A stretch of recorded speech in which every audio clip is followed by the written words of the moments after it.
pledge allegiance to the flag of the United States of America and to the republic for which it stands, one nation, under God, indivisible, with liberty and justice for all.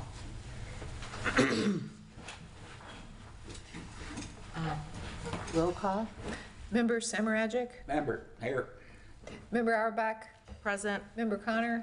Here. Chair Militaio? Here. We have a quorum. Is Jack on Zoom? No.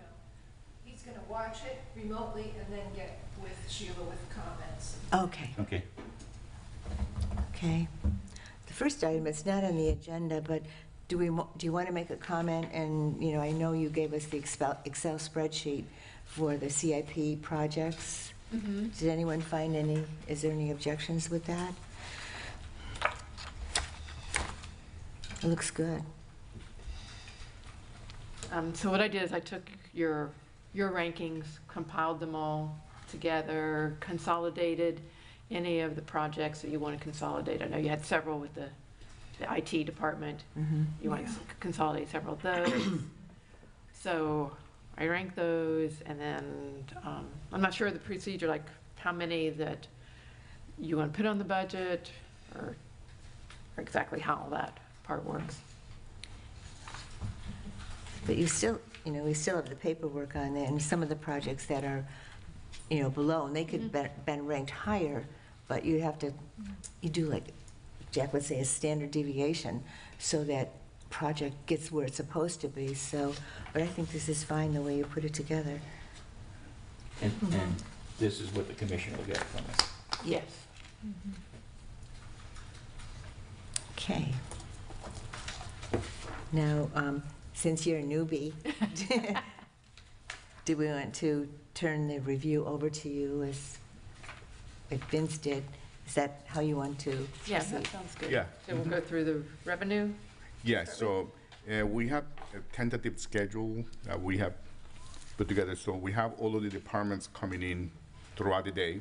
Okay. But I didn't want to just everybody to just be sitting here. So the first half an hour is Sheila and I talking about an overview on revenues.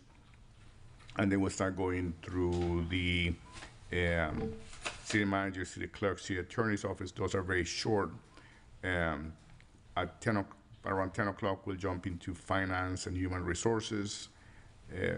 Then we'll have library, parks and recreation, beaches around 10:40. The fire department will come at 11, and then we'll finish with planning by the end of the morning. Then we'll have our lunch break. And then public works and utilities will come in around after lunch. That's a long one because it not only covers the public works department, because the sewer, the stormwater, and the reclaimed water funds are covered all that. I have IT in the afternoon after public works because Candace is in a conference and she'll come back by the end of the morning, so she'll be here then, and we'll wrap up with community development, which is building code enforcement, parking, and all of that. Tentatively around 2:30 in the afternoon. We'll see how we keep up. It all depends on the questions, answers, how deep we get into different things. But that's kind of what we are targeting. The departments know that they got to be available a little bit before and a little bit after, because this is a tentative schedule just to give them some sense of who is coming when. But we'll play by ear from then. So I guess we'll start with some of the overview charts. Are you going to be projecting over there? Or how? No, I need to tell Ryan which one. So we'll start with the general fund revenue. Oh, there it is. Yeah. What am I doing? Which is the 001 gen fund revenue. Right.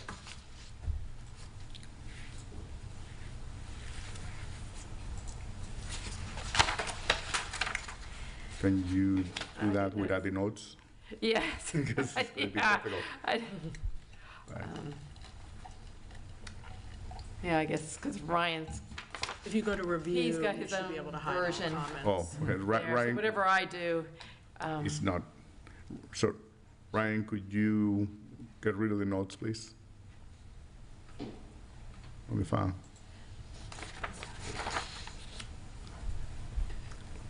I guess it's view final, right? Yeah, if you go to review, there should be a hide all comments option. Probably it's not such a bad idea to see the comments. Well, these are Vince's from previous years. But I know. Maybe show ink, unselect show ink.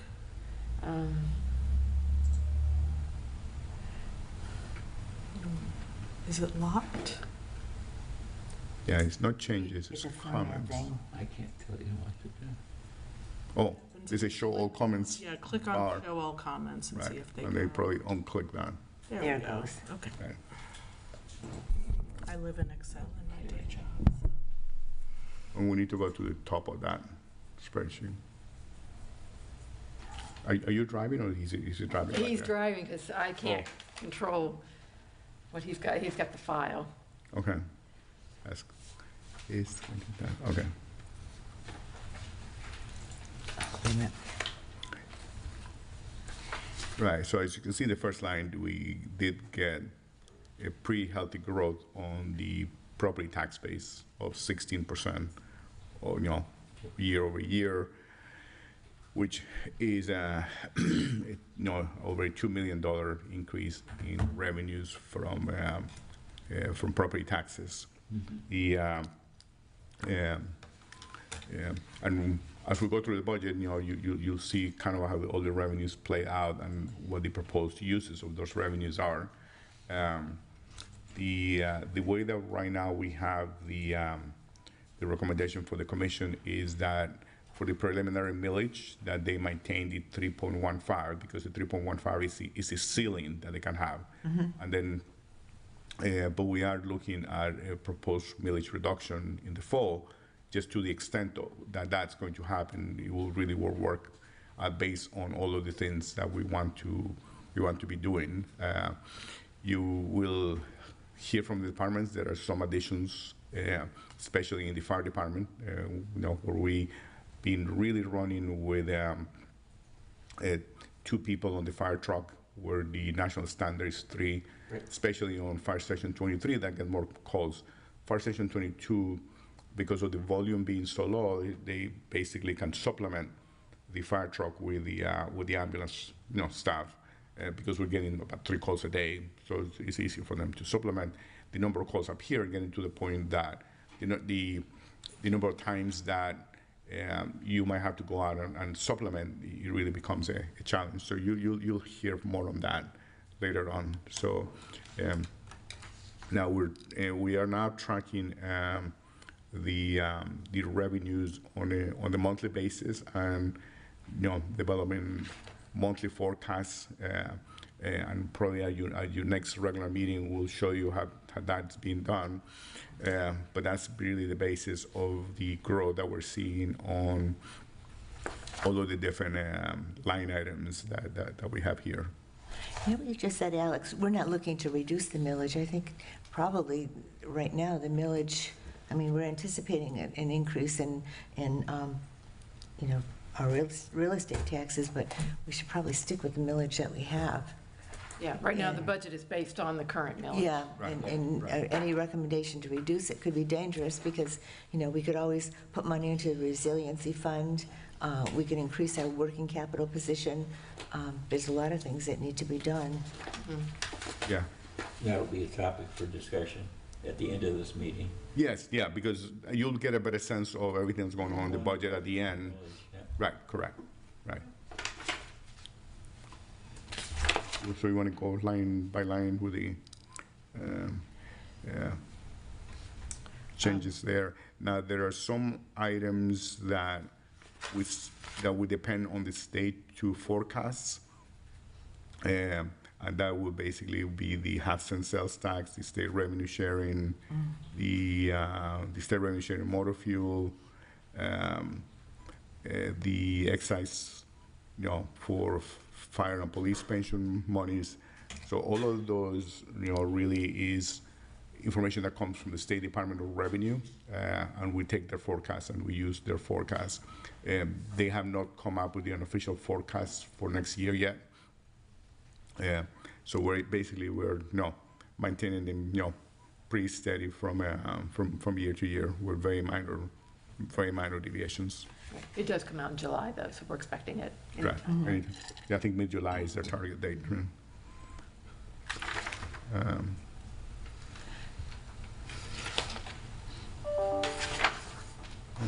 So for the federal grants that we're missing, did we not apply for those, or? No, we have applied and submitted for that.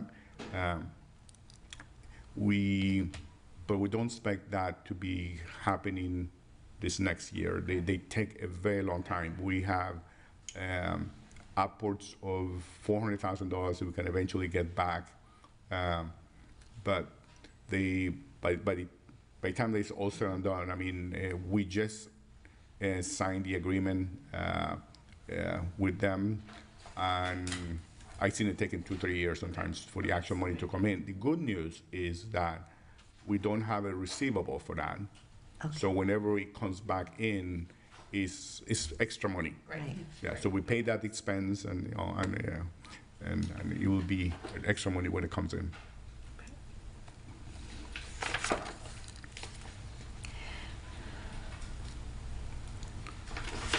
Can we scroll down a little bit, Sheila? Ryan. Yeah, Oh, Ryan's got it. Ryan, can we Right. scroll down a little, please?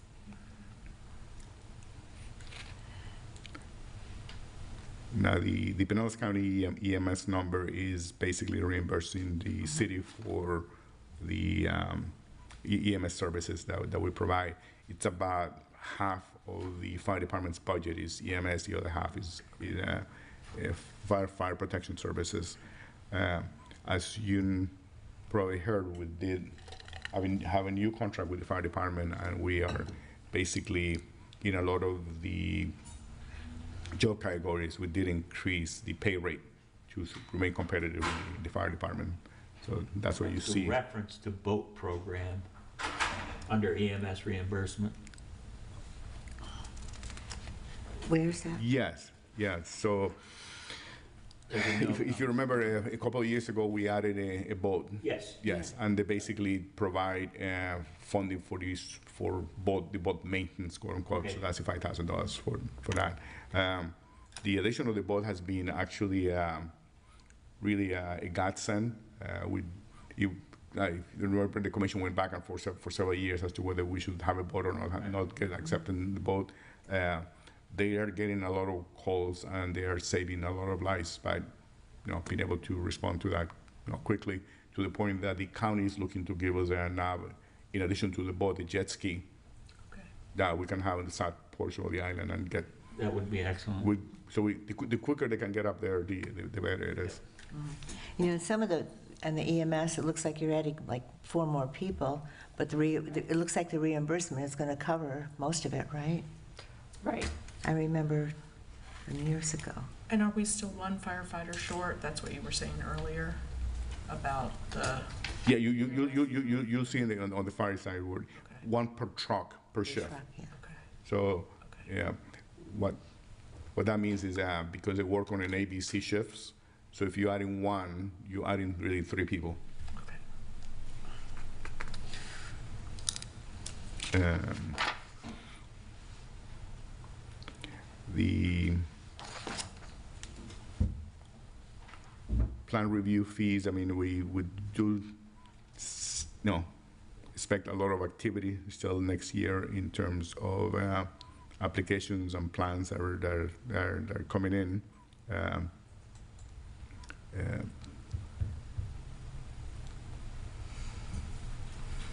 And together with fire inspection fees.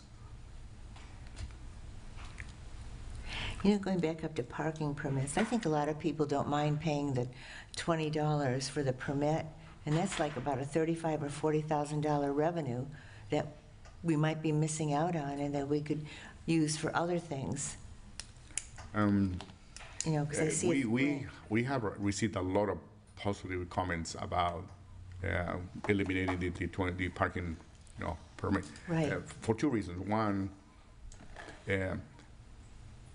November, December, we used to have huge lines here in City Hall. people come in and get, their parking permits. So it's just the inconvenience of having to come in and get a permit and then paying. So people felt that because we just did an automatic renewal based on your tag, and we got a lot of people calling saying, oh my God, I don't have to go and do that anymore. You still have to register for it, but I'm saying the citizen should pay the $20 for the permit. That's my point. Okay. And they don't, it's free I mean, now. that was. And it shouldn't be free. We could use the money for other things. I would suggest, what I'm thinking, I don't know if the concept of like an impact fee to the commercial hotels in terms of subsidizing something like the emergency services, Yeah. like our impact fees in this budget, or currently there are no impact fees assigned to the commercial hotels that overuse the emergency services compared to Good idea. residential. Yeah, but remember, emergency services are paid by the county, so we can't build the hotels and build the county. So the city can't assess an impact fee for covering that to then give to the county to better fund emergency services? Well, impact fees are for capital uses, not for operating uses. So could So we shift under it? state law, that's Okay. state law. Okay. Okay, Right. So if we, for example, had to build a new fire station, Which we are, We are. right? no, a new one. We have two. Oh, and brand we're new building, capital improvements are not renovations? what we're doing is basically rebuilding an existing fire station, But are we which is, raising- that's not an impact fee. That's something because of the obsolescence of the facility. It has to be redone, right? If we're adding a third fire station, then you can assess an impact fee. okay. If the fire station was being driven by the demand, and you have to legally tie those things and demonstrate that the demand is driving the need for the fire Okay. station. So is there any other way to get more money from the hotels to Yes. help them cover the overuse of the emergency services, as emergency services is definitely an area where we need more funding? Well, like I said, it will go to the county. The county will, no, because So since what the is county the is paid. way? So what is the way? Is the way to go to the county and say that the county needs to assess the hotels to contribute greater to the emergency services that they are using? Because the parking for residents was sort of like a resident benefit Right. versus in this specific budget need, we've seen data that Right. were shared that indicates that the hotels use the emergency services more than the residents. And so how do we have a more equitable funding situation where the hotels are funding the emergency services that they are using versus the residents subsidizing the use of the emergency services by the hotels? We'd have to get creative and think It will about- have to be something through the county because, Okay. we get reimbursed from the county, so we're made whole on that side. Okay, so what can city staff do to explore those options for funding through the county to help this need that is a financial day-to-day need on the island? Can you look We at, can, we can Yeah. put a pin in it and like address it, but it's just something that needs to be asked, because I don't see anything in the budget other than what I assume is in the ad valorem tax, and the hotels are taxed at the same millage rate as the residences. Is that the case? That's state law, Okay. right? Okay, so again, we just need to kind of figure out can how you, to address that. can you look at emergency similar services. cities that have this situation? Yeah. Maybe there's a way that a similar city to St. Pete Beach has already done this, and we don't have to reinvent the wheel. We can just, Okay. because they should pay their share. And the same thing on, I don't want to jump ahead, but when I looked at the electric carts on the road, I think the hotel should pay Yeah. their fair share because, Of the price, yeah. we're looking at, I think from 2020, an extra $400,000 or $500,000 a year that the citizens are paying for between bus and these cars. And if we start Yeah. adding them, Yeah. It's close to $1 million. yeah.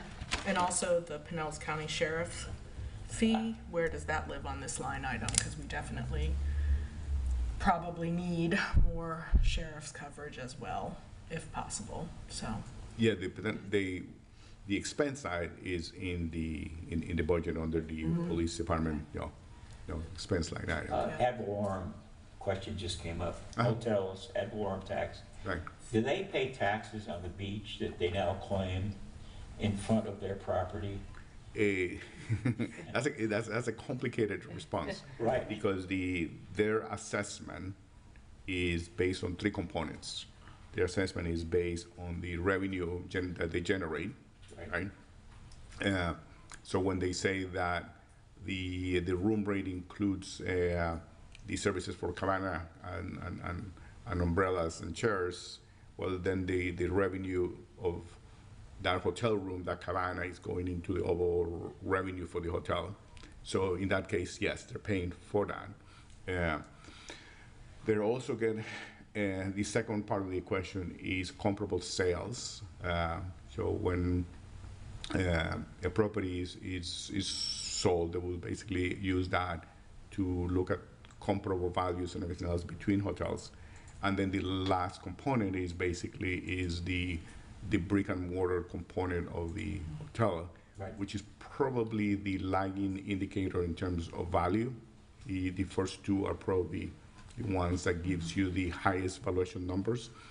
And then they take all of that and then they come up with the final appraised But value for them. there's no definite increase in tax when the hotel started claiming that sand in front of their property as theirs to use.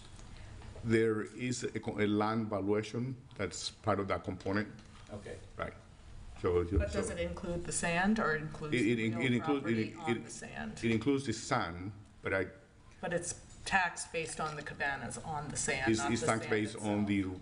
the revenue Revenue, component is yeah. taxed based on the Right. money that they make through, So not the sand itself, just the revenue for the From rentals of the- the real property that sit on the sand? right. Okay. So they look at all three Components, yeah. appraisal situations and then do it, And then they do their magic and they come up. yeah, because then Yeah. the appraisals on the brick and mortar is really a different thing. It's not like, it's not based on the sales price. A lot of stuff is taken out, and when they sell the property, they could actually earmark some of the stuff for intangibles, which reduces the assessed value of the Yeah. property.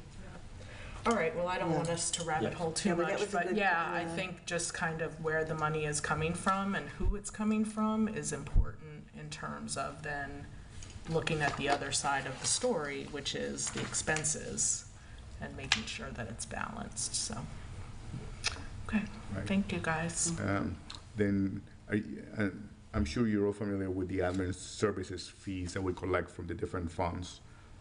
That basically is a way to reimburse the general fund for the work that gets done on behalf of the different funds. Support. For Yeah. support. So, yeah, that includes the city attorney commission, finance, myself, all of that. So we calculate what that overhead cost is, and when we, it gets attributed to all the different funds for an allocation. Then the next group is the different programmatic activities throughout the city where other library, the pool, rec center, we basically charge, various and sundry small, all of them are like small fees, but they do add up to about $500,000 in terms of programs that we run for on behalf of the residents.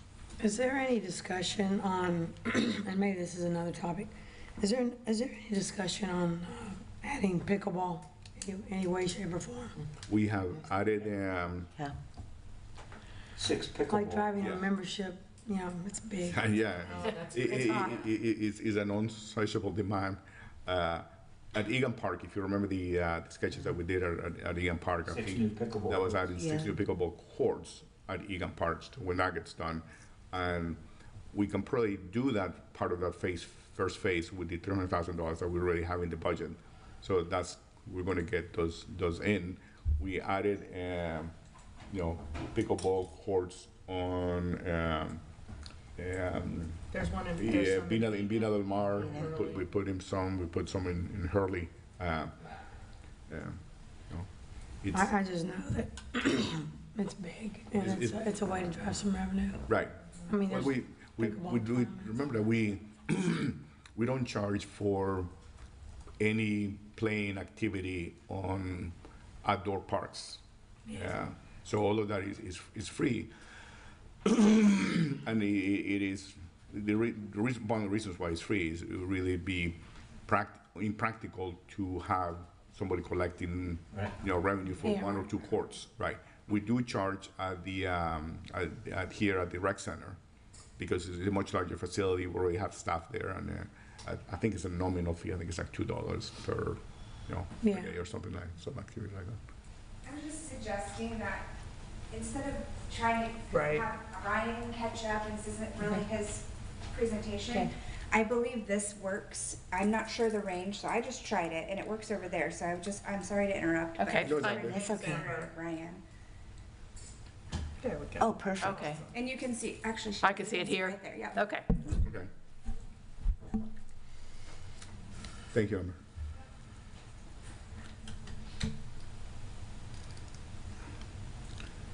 The other thing just zooming down this, I just want to make sure we're getting our piece of the beach wedding percentages, because I see them all the time, and it's a down 8%.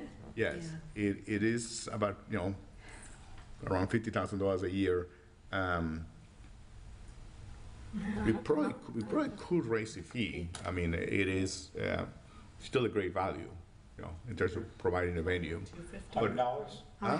$100? I don't remember the exact. Do the I mean, hotels that's pay for the Je- Jen- kind of a Jennifer, no-brainer. Jennifer can tell us what the exact rate is. It's a no. We are really the beach capital of the world. Not, we said we're the sunset capital of the world. I think we're more the beach capital of the world than the sunset capital of the world. I live on 46, and I see just like wedding after wedding after wedding, all day. Like, All day, every day. Yeah, every day. yes. It's crazy. So, Do the hotels pay permits for the weddings they hold on the sand? No, because that's part of their property. Well, we just said it wasn't, but yeah. No, it is. We just said it was. Yes, and all that goes into the revenue equation for the hotel. So, Okay. yeah. anyway, it's just something to think of. Yeah. It's easy. It's easy money. Just don't pay a separate permit, or the hotels don't. Raise the rates. And we don't police the people that have weddings on the beaches, don't pay the permit. Well, yeah, no, our beach manager, when, she has a list of all the beach weddings that have gotten permits, and she drives around and, Okay. so there is some checking that we do. Okay. Right. I mean, quite honestly, if I ran a beach wedding company, you said, hey, you gotta pay me $500 instead of $250, I'm just gonna pass it on. Right, You know what I'm saying? yeah, I'm not gonna fight it. right. Mm-hmm. You made a note? Mhm. Okay.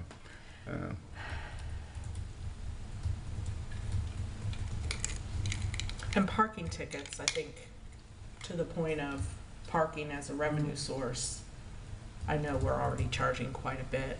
I've had friends complain to me about their $90 parking ticket, but I don't care. I would rather have Mhm. parking tickets go Right. up versus charging parking fees to residents, but, we And there's a can lot talk of, I think, didn't we talk about hiring some weekend parking? Yes, we're enforcement, right which now would be great. recruiting for part-time parking enforcement officers. Okay, great. Yeah, it's in the budget. Right. Right, so maybe it's not raising the fee, it's just more coverage. More tickets. Yeah, and we haven't made any additional assumptions on revenue generation, but Okay. there should be additional parking ticket revenue as a result of having those officers. Just So makes sense. we always kind of take a conservative approach in the budget, so Yeah. we don't budget it until we see it happening, but the logic says that we should see an increase in that. Our parking rate is right now at a 4.25 Okay. per hour, and we see no reduction in demand. Right. It's like, yeah, when we raised it for the first, couple of times, for a couple of months, you'll hear some chatter on Right. social media that we're, charging too much. But, a couple of months later, they're there, they're paying.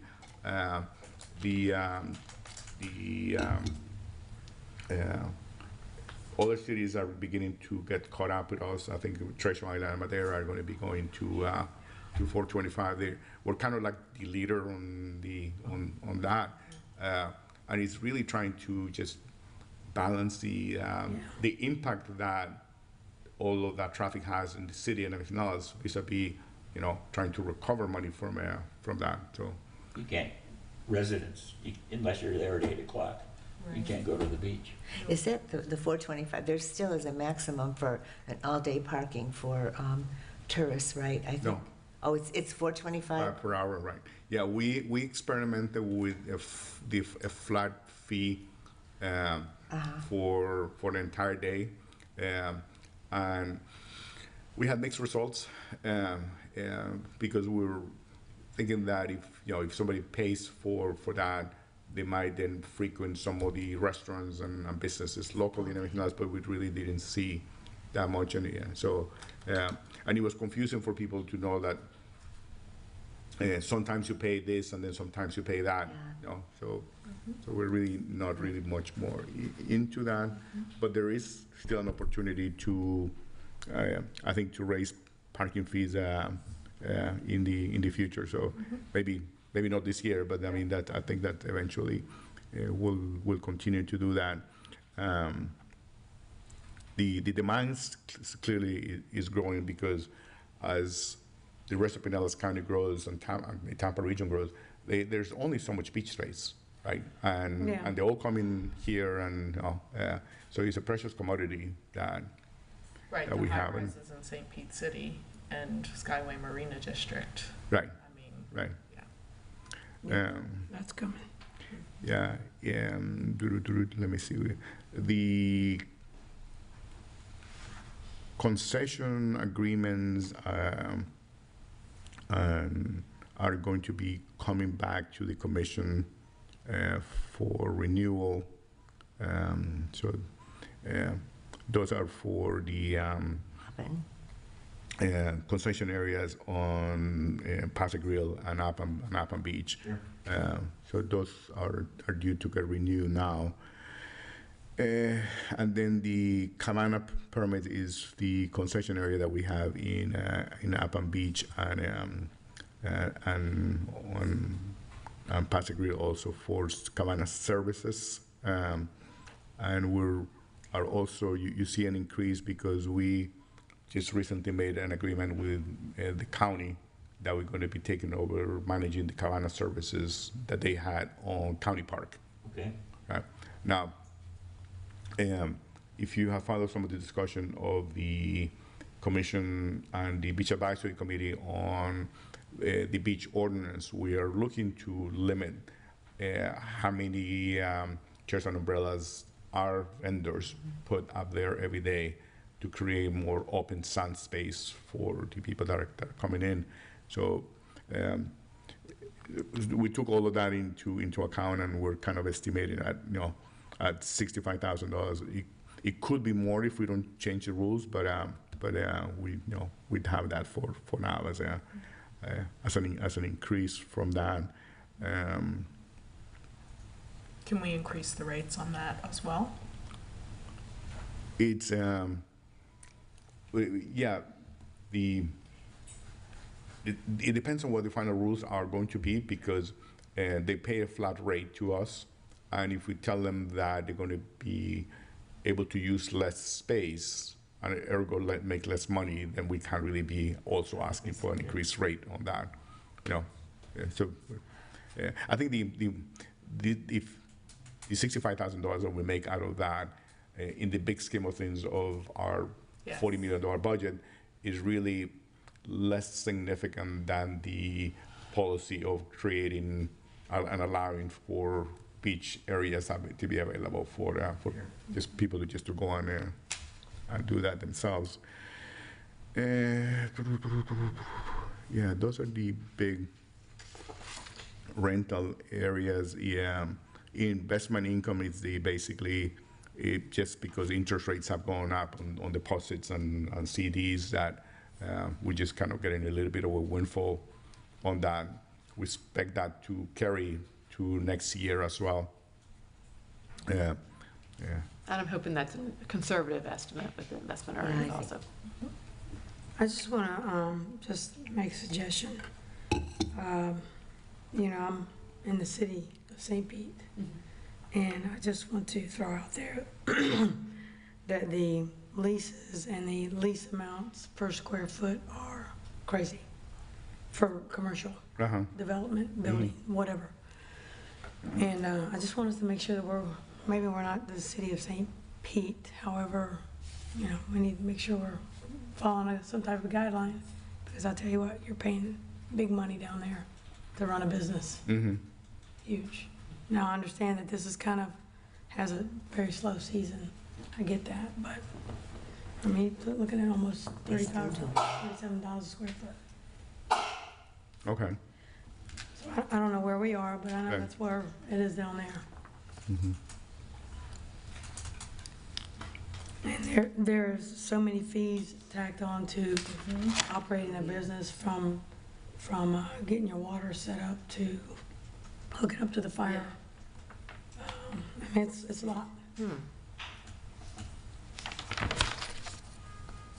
So, anyway, So you're implying that there's an opportunity for us to raise some of our fees to be more comparable with the area? if in terms of if the- The anybody, concessions, right? I see. if anyone would ever want to see And- some of the stuff that I pay down there, Our concession leases are up for review.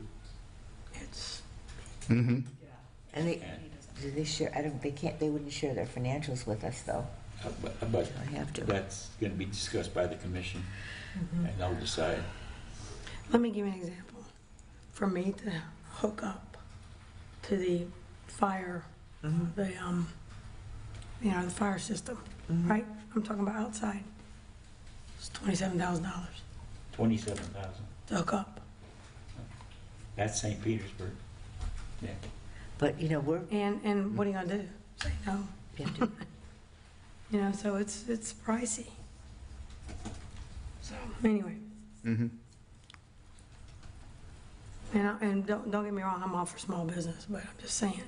I know what you're saying, Natalie, it's, if things are booming here too, and we should be Right. increasing our revenue as St. Petersburg has. Right, do residents and hotels pay the same amount in permits? Like if plumbing needs to be done at a house versus plumbing is being done at a hotel, do they pay the same permit rate? No. Okay. But we don't call it hotels, we call it commercial. So we have residential and commercial rates. So residential is capped, because at one point, about 2.5 years ago, the residential permits were based on the valuation of the work. And we had people paying $35,000, $40,000 for the permits for a new home, because the new homes that were building were in the millions. So we basically went ahead and capped the permit value for new homes and everything else, and created flat rate structures for the more typical work on a home: kitchen, bathrooms, remodeling, the entire home. The commercial permits are still being done on valuation. So as value of the work increases, then we do get additional significant rates for that.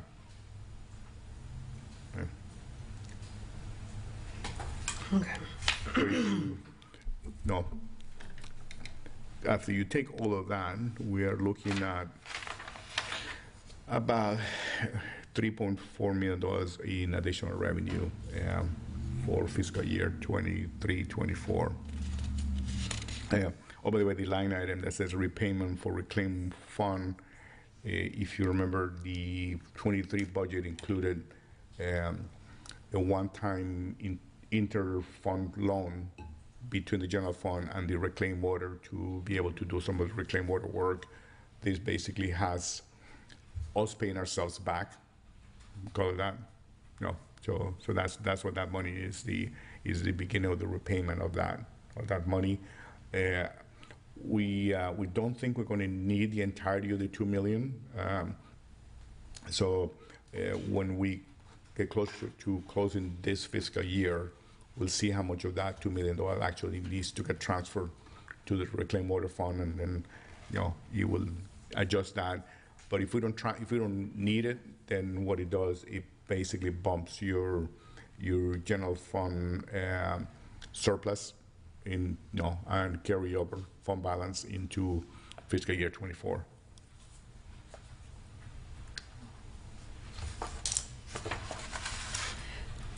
We're ready to move to Yeah. city clerk?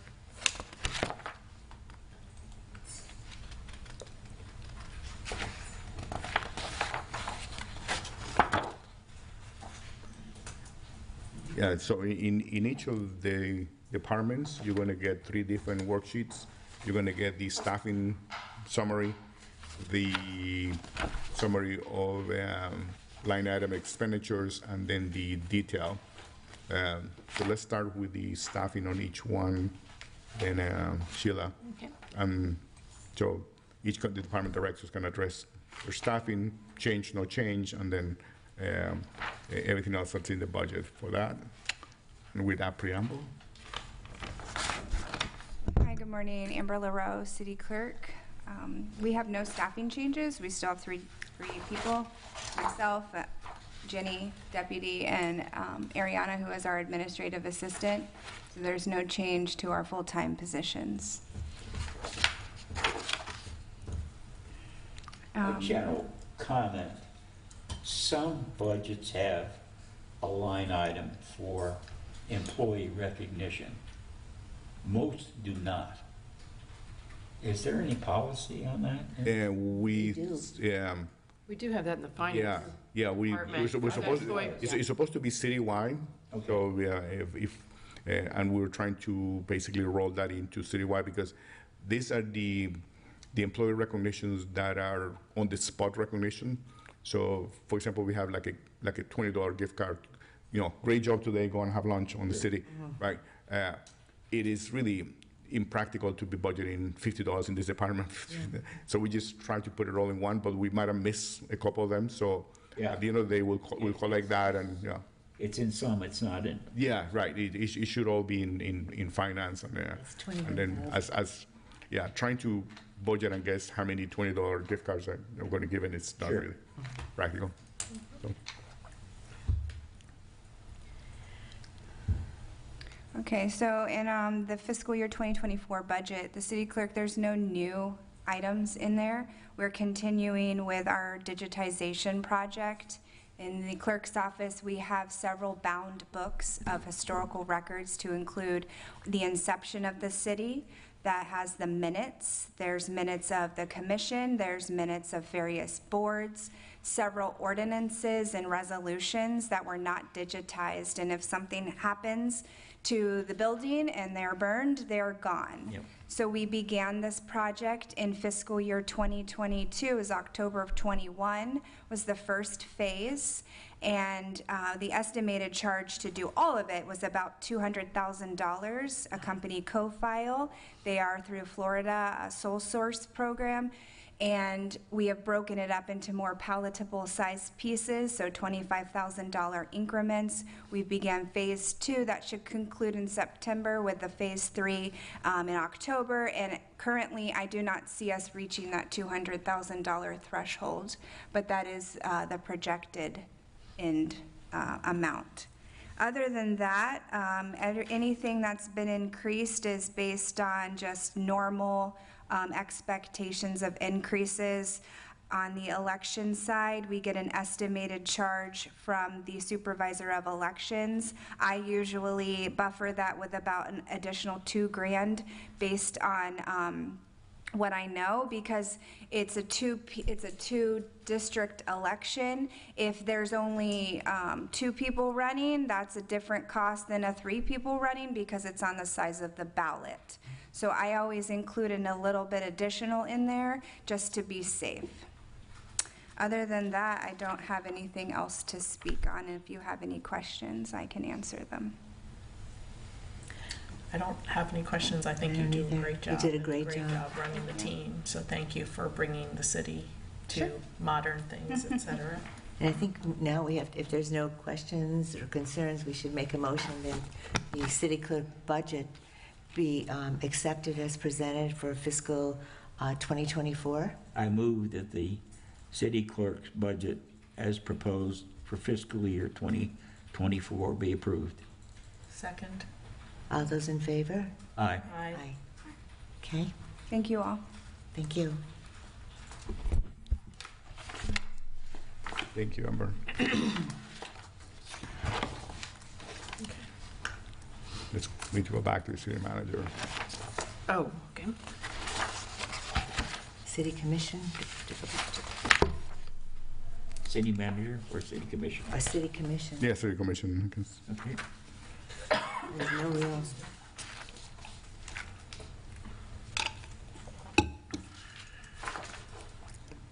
Yeah, there's really no No changes to, to this. Not that we could change it, yeah, and it's good that we still have the contingency fund of 10,000. right. Yeah, we do have that. We do have a travel and training allowance for the commissioners at $2,000 each. And the professional contractual is the lobbying services that we use in Tallahassee, which clearly, pay for themselves because we just got a $2 million, award for the fire station. So it's money well spent through that. Okay.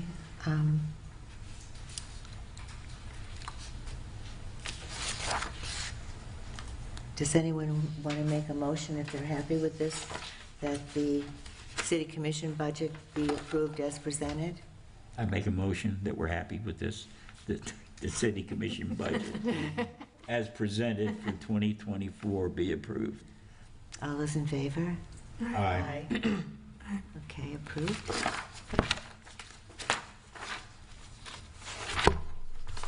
And then the city manager's budget.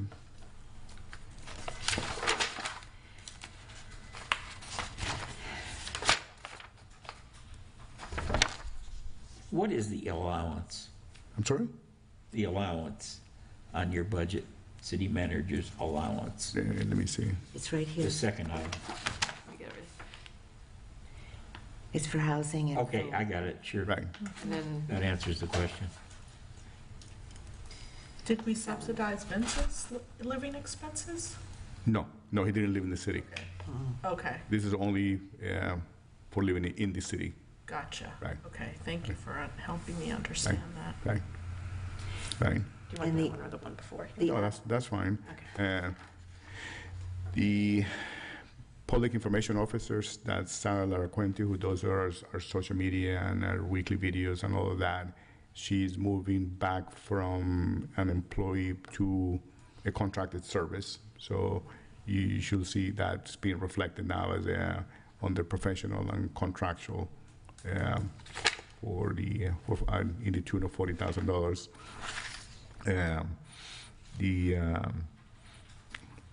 That's probably the single biggest line item in my budget, other than just general, publications, memberships, and the like. For I think all of the insurance for City Hall gets charged to my office, right, Sheila? The $90,000 is for all of it, just for centralization purposes. And there's also an allowance for this vehicle assigned to, it's a pool vehicle that everybody in City Hall uses, but it's assigned to my office as well. And that gets, part of the fleet replacement plan. And let me make a note on that right now, because it's going to affect a lot of different departments. We're in the middle of redoing our fleet replacement plan citywide. So the numbers that you see for fleet allocations are probably going to be changing to reflect that the vehicle cost has gone up through the roof in the last couple of years. So that's why we're going through a wholesale change. We're not seeing that we're going to be adding a lot of vehicles to the fleet, but we do have a lot of vehicle costs that are going up. Heavy trucks and bucket trucks and all of those things are really Expensive. very expensive these days. I mean, not following any kind of inflation rates, much higher than that.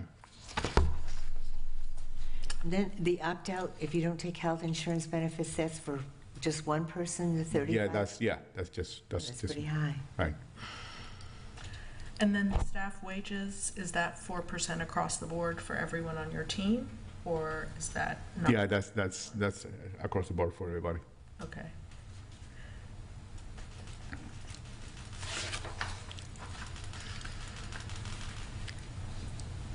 But then the employee insurance, that's for one, There's other wages.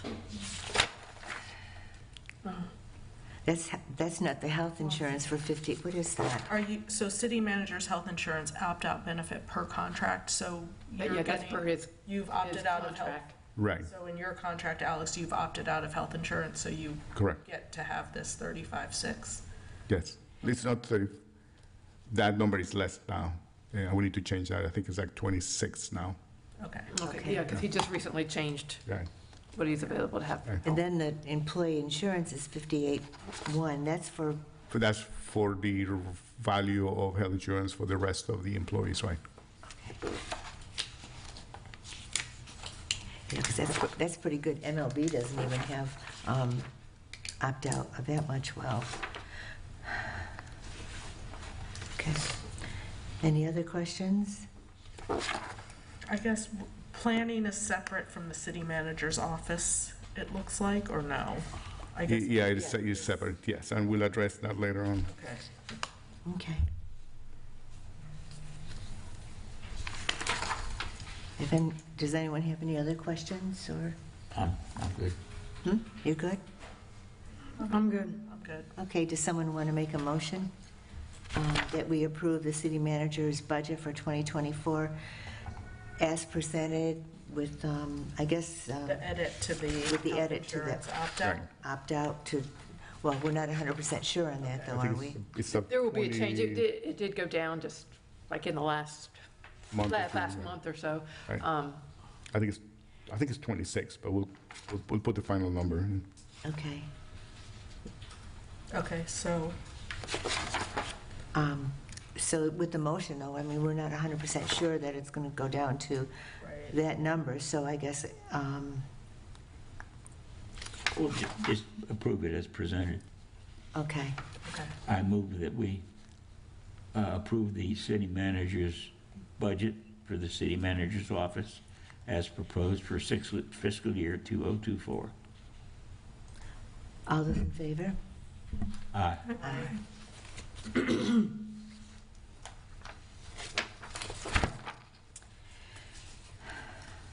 Jennifer.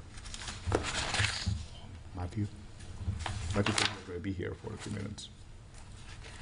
Okay, the next, Yeah, we got to do the city attorney's office. I know Matthew from the city attorney's office is here in the building, so, yeah. So we'll try to get him down for that. But in the meanwhile, we can start talking about the finance budget. Okay. The city attorney? how about the city Yes, yeah, he's coming down. Okay. The assistant city attorney is coming down. planning? No, we're going to jump to planning later on. Okay, We're going to do finance and HR right now. Okay.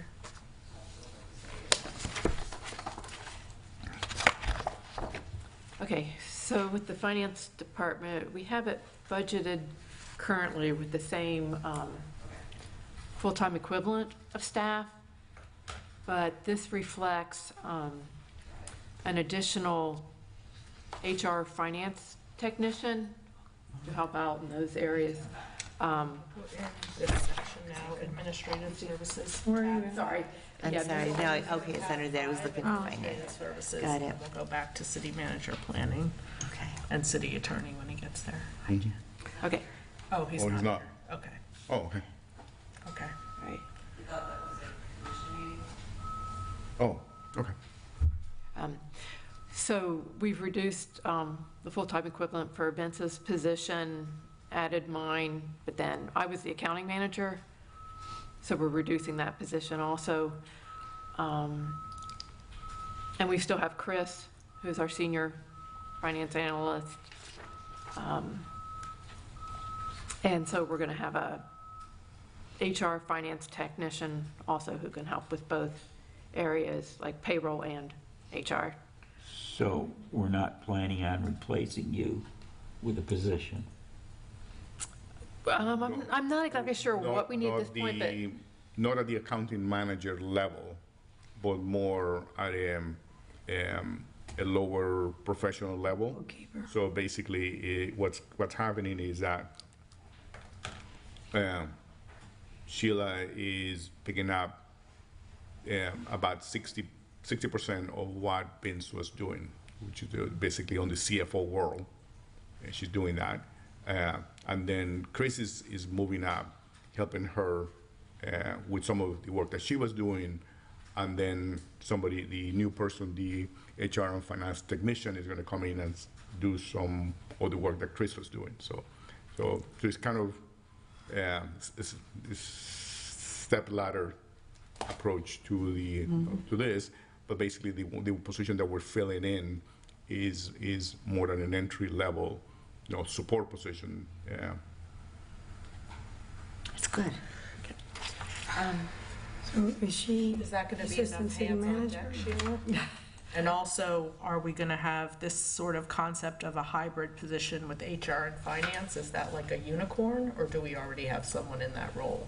No, We it's do not have we're advertising for that. There are some roles where they cross over. For example, when they do payroll. Okay, So that's where the unicorn will handle the payroll component of that, but it would also help HR with recruitment activities and other things. So in the old world, it used to be called an administrative officer, right? So somebody who basically helps pick up the more day-to-day activities, of supporting both areas. okay, so the human resources administrator is a more senior role, and then half of this finance HR technician role will be support to that more senior HR person. Correct. And it's And probably going to be also more same on the finance. 3/4 HR and 1/4 finance. Okay. About. currently we have one part-time person who is doing most of payroll, and I'm the backup and I help her. Okay. So, Yeah, that's not. Yeah, you well, got that I know anyway. with the Lot new of work. CFO role, she doesn't really have time to be Right. doing the backup payroll, Right, Right. and people get upset if they so we're don't get down paid. one. Yeah, we- exactly. We're Time consuming. 1%. We're sort of shifting the composition of this team in seniority to be a little bit less senior on average, I think, is the way I'm reading this, which, in some ways is good, because then you bring in people, they can gain institutional knowledge, have some sort of career path. And I don't know, in the short term with Sheila onboarding after Vince leaving, that's just kind of like a normal staffing disruption, you're ramping up as soon as you can, obviously, so right. But who's the backup for payroll, though? It'll be the new, It'll be the new person instead of me. yeah, it's a lot of work. I mean, on a temporary basis, did you ever consider having a payroll service for a while if you had to? Well, the Actually, software you guys just onboarded, does that create a different? Well, we haven't actually implemented the HR payroll side yet because we're Okay. doing it in phases. And we actually have considered payroll service in the past, but that's actually the easy part Yeah. of payroll. The hard part is making sure that everything is according to union contract. Oh, okay. So there's a lot of Okay. in-house knowledge that we do, and the processing of it is easy once we get it to that point. So, next on the screen is the finance actual budget, and you'll see our largest increase is actually in the accounting and auditing Yeah. line item. Right. And and it might even be a little overestimated, but normally I'm the one that is preparing our annual financial statements and in charge of the audit and answering all questions and everything. And I'm just concerned that this year I will not be able to devote the time this year. So I've increased the budget that a CPA firm can still maintain independence and do some more work than what we're doing. They're doing now as far as preparation of the financial statements, because we're handing it to them and say, here's our financials. But it does take a lot of work between the period of December through the end of March. It's more than a full-time job. That's So- smart to do that. So that's the biggest change in the budget. You'll see some cost savings with Vince no longer here. The software has been moved to the IT department. Okay. We're trying to centralize software costs. Makes sense. Let's see, and then we're showing just normal increases. You'll see the employee recognition line item here on 3/4 of the way down. Is that across all departments? Yes. The employee recognition is being housed in finance. Is that across also hourly people? Does that include hourly people? Yes, Okay. yes, all employees.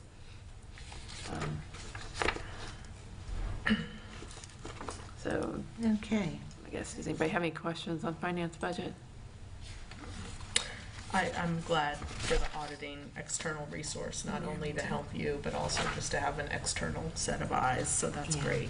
Well, yeah, because we would be having the external audit anyway, like we do every year. It's just now, we're going to ask them to help with the preparation of the financials. Great. More than what we've ever depended on. Okay. If there's no questions, someone want to make a motion?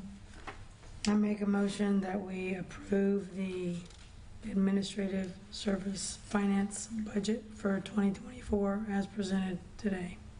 Second. All those in favor? Aye. Aye. Do you have to ask for audience comments? Oh, that's audience comments, sorry about that.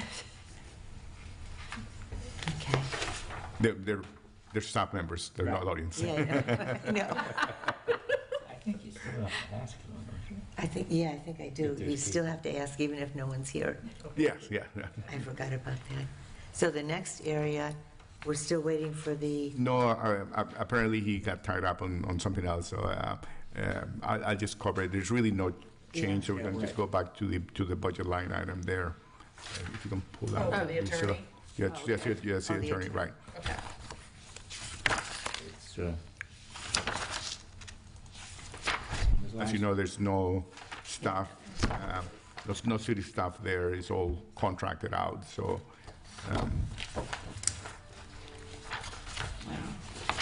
let's see. Can I find the Okay, city attorney? it's in the last section of section 4, so right before the number 5 Oh, okay. tab. So. And I think. no, that's law enforcement, that's Oh, not legal. Legal should be towards the beginning. Wait, I don't think Andrew is full-time, but it's Andrew and Matthew on staff, right? Plus their administration. And yeah. we also have Audie Dickman, who Oh, I does work, yeah, so this includes, looking at the copy that I made. right, It's right, these it's, last 2 pages before the library. yeah. So you can see the total budget is, Oh, maybe you don't have Yeah, I don't have it. it's at 520, same as last year. You can look at my copy. Okay. No change, really. It should be on your screen now, Okay, yeah. Yeah. right? And the it's on. last 3 years that we have numbers for are basically in the mid 400s. So I think the 520 gives them, plenty of room and is consistent with what they had, last year. Looks a whole lot different than it used to years ago. Well, we haven't been sued lately. And I don't think Andrew raised his hourly rate at the contract signing. Yeah, No. That was nice of him. okay. I move that we accept the budget for the city attorney for fiscal year 2024 as presented. Audience comments? All those in favor? Aye. Okay. We can jump to the library. Oh, second, oh, I mean, on each one, so, Yeah. I forgot we're going through quickly. raw materials. I'll make sure, I usually will do that, okay. I think you all know Betsinda. Yes. Our head librarian, and Hi. library director. Hello, I'm Betsinda Cattels, the library director. Thank you for having me here today. Our budget doesn't change very much from year to year. I'm fortunate that we're well-funded, and I don't want for much. I have changed a few line items this year. The contractual instructors. Let's start with the staffing, because you do have it. Oh, I'm sorry. Yeah. The staffing, the library has been working with the Center for Autism and Related Disorders to become an autism-friendly library. That includes staff training, an audit of our library, a walkthrough of our library in video form for anybody planning on coming to the library who might be on the spectrum. And we're also working to hire a part-time person who presents on the autism spectrum. The reason for this is multiple. We want folks in the city to be around folks with autism disorder so they are less intimidated, less afraid. They see that we trust them and believe in them. And we also are in need of shelvers on a regular basis. We do have wonderful volunteers, some of whom are seasonal employees, but with any volunteer program there is a lack of commitment sometimes. They all have lives that they want to lead. So we're hoping that we can hire somebody on the autism spectrum as a library page who will primarily be a shelver, keep our library in order. Great.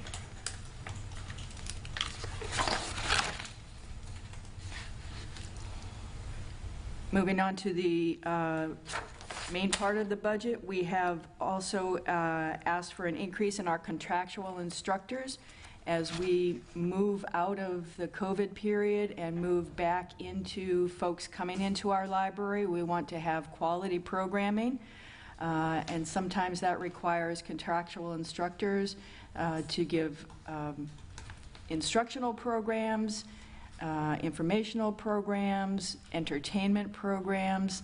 All of that costs a little bit of money, so we're hoping to raise the bar on that and offer better programs. We've asked for a small increase in travel and training. As we move out of post-COVID, we weren't able to do a lot of travel and training, but now the national programs are starting to open up again, and I'd like to be able to send some of my library staff to those as well as myself. Equipment rental is just a minor increase because we've got another leased copier. We have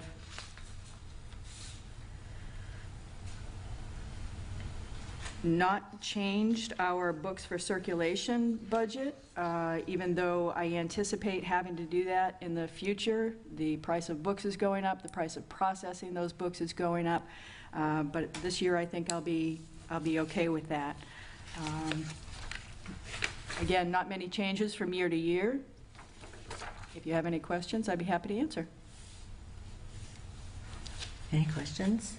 What has been the increase in foot traffic since the library's been finished? I'm happy to say we are back up to pre-pandemic numbers, and I watch those stats from other libraries in the area, and we are one of the few that are back up to pre-pandemic numbers. So people coming in not only for programs, but for materials, for using the computers, just to be out and about in a free environment is also very useful to a lot of our residents. So foot traffic, I'm very pleased with our foot traffic now. Yeah, and if you haven't been to the library, go to the library because It is just not the repository of books anymore. It provides so many different services to the community that it is an integral part of how many people operate. A lot of people don't have printers at home. They basically come in with their flash drive and print documents there, scan documents. There's a lot of different support activities that we do for the community. So it's a great library that we have. And another thing that we do regularly at the library is help folks navigate those online resources that we also provide. We have great databases, Morningstar, e-readers for over several different formats. So we help people navigate those from home as well. So I'm really happy with our numbers. Good. Okay. Thank you. Thank you. Any questions? I move that we, You forgot audience comments? audience comments. I move that we accept the library budget as presented for fiscal year 2024. Second. All those in favor? Aye. Aye. Okay.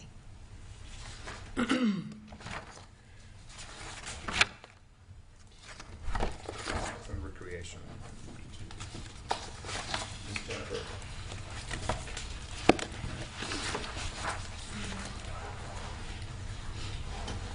Is it, What's next? the next is Jennifer? We're under community Okay, are we going development? to- Is that where we are? Community development? Parks and Recreation. Recreation and aquatics. That's what I'm seeing on the screen. Is that what you're doing first, Jennifer? Where is that located? It is in Is it community? section 9, Parks and Recreation, Oh, okay. but it's a few pages in. Beach maintenance is first. Parks and Recreation. Oh, I got public. Wait a minute. Is it It's not tab 9. 10? Yeah, 10. in my book it's tab 10. Oh, I don't have it 10. No, it's not. I don't know. Oh, here it is. Yeah, it is. But not, Tab 10. Couple pages back. wait, Recreation Recreation and aquatics and is aquatics, okay. the back It of should the be section in the 9, back. yeah. All right. there we go.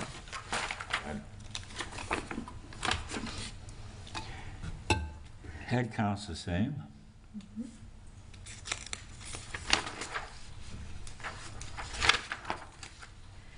The old holiday decoration question. Yeah, I don't know if you heard the meeting last night. But Yeah, I did. a little bit of resident feedback poll. We're going to basically provide some of the different alternatives that exist for the decorations. Like I told the commission yesterday, is one of the hardest things to get consensus on. Absolutely. It is. As we all do as individuals, there are some people that will not put a single light in their home, and there's some people that will put 2,000 lights, right? Sure. And you have those two extremes, and they want to see that reflected in what they see in their city streets. So some people think that we shouldn't spend any money, and some people think that, we need to really light it up. So we're going to try to get some feedback from the community. I believe the budget that you have is the same as last year, right? 75. Yep. The committee, if you remember, about 2 years ago, is one of the things that you said. We wanted a few things that I think the committee has actually said we need more money for this, and I think you guys raised it from 50 to 75. At your recommendation. So. But I think a lot of people are comparing us to Pasadena, and Pasadena's all lit up because the businesses light up.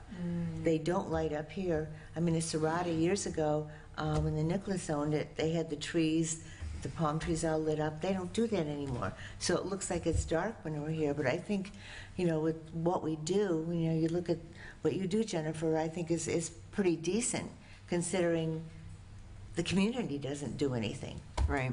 Yeah. It's not us, it's that. I mean, if they, and you've instituted, people, competitiveness and people putting their own decorations up, and I think that's wonderful. But, Yeah, and when COVID happened in 2020, we did the Light Up the Neighborhoods, Yeah. remember? And so we were encouraging the neighborhoods and just individuals to, like, have a competition and decorate, because we wanted joy. We encourage the businesses to do that. I see some doing it. I don't see all of them on Gulf Boulevard, and I think that's what we would want to see, but yeah, Yeah. I- Are we in a contract this year? Do we have We- an existing contract? we do have an existing contract for the next 2 years. So we have to meet that, use that vendor. Or we can go back to an RFP and not go along with this. So we've already started the process to see where we're at with that. Good.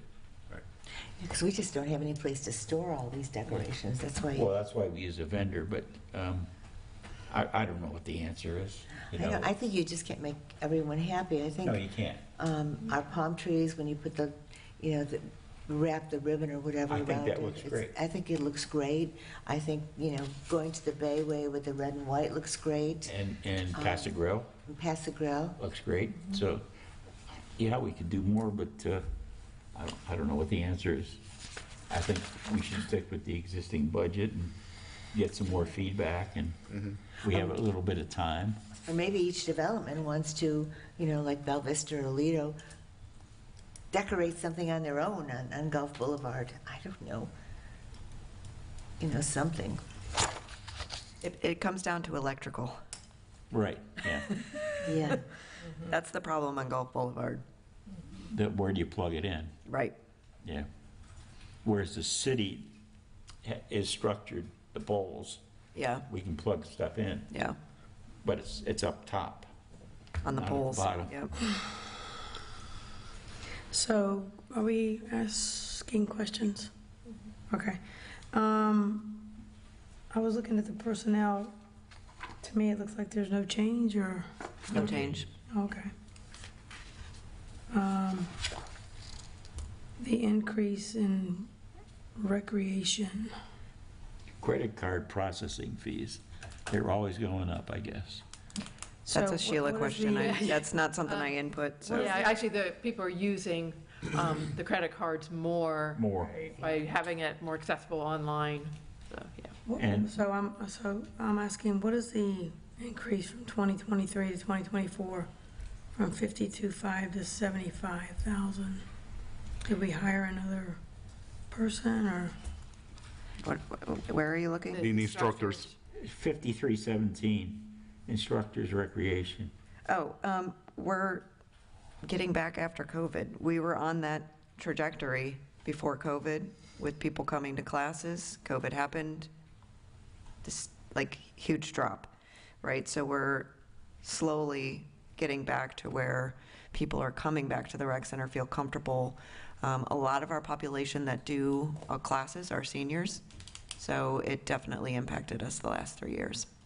So we're projecting, and this amount is, if you look at my revenue projections, we're a 70-30 split with what we pay instructors and what we make, so it will directly align with our revenue for this. So basically, that's an increase in classes offered.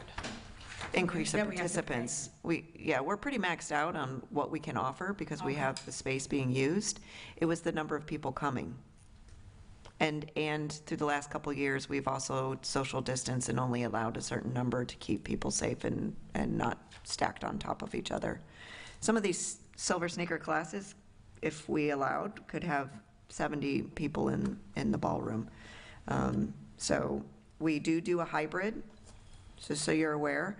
So some of our silver sneaker classes are also, you could be in person and you could also be on Zoom. And that's helped us get through the last 3 years on some of the stuff. So there's people in Maine taking classes, our silver sneaker classes today. Do they pay for that, Yes, even though they're Zooming? yep. Good. In order to get into the Zoom, they need a code. So every day, my staff has to change the code, take the payment, give the code once it's paid, and then they're into the class. So it is time consuming on staff, but it's really been Income producing. income producing and just a very good thing to offer to the community that really needed something when they couldn't have anything That's else. good. And I don't know if the credit card fees really anyone could do anything about. I know some restaurants pass the credit card fee on Well- to the diner, so. Hopefully finance shops around for the best deals. Yeah, when we currently, seems like every department has their own processor based on the software, so we're kind of controlled by that. But I know when we,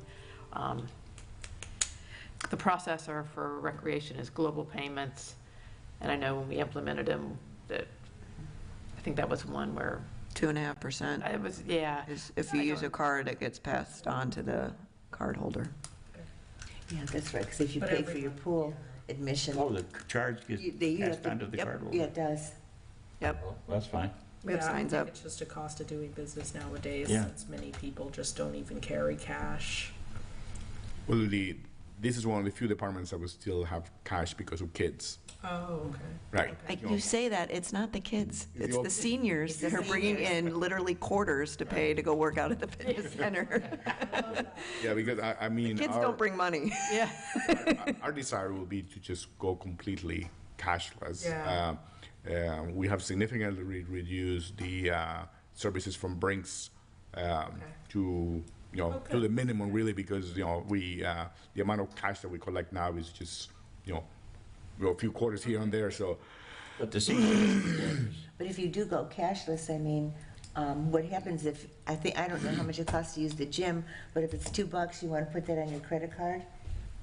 Exactly. Or what you can It's do, $1 like for the- residents, like the $2 for Prop does, non-residents to use the make fitness them, center. Give them a credit card and load up $20 as the minimum if you want to go cashless. Because They could do that, but a lot of times they don't want it's $1 on the counter, Yeah, 4 quarters. sure. the same with paying for swim. I mean, some people come periodically and I'll pay the $3 or $4 because,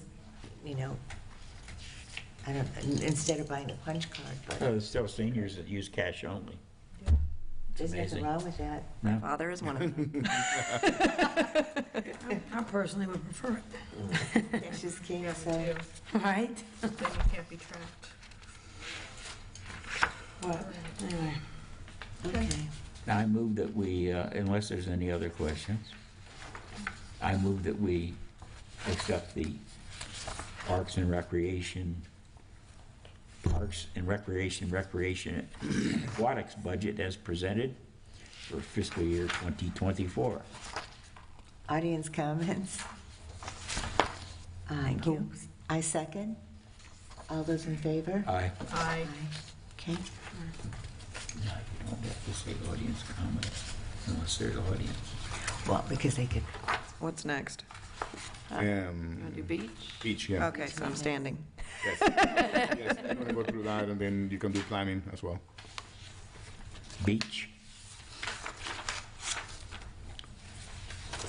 Beach, beach, beach, beach, beach. That's in the front of It's in section Right. 9, yeah. And on the screen.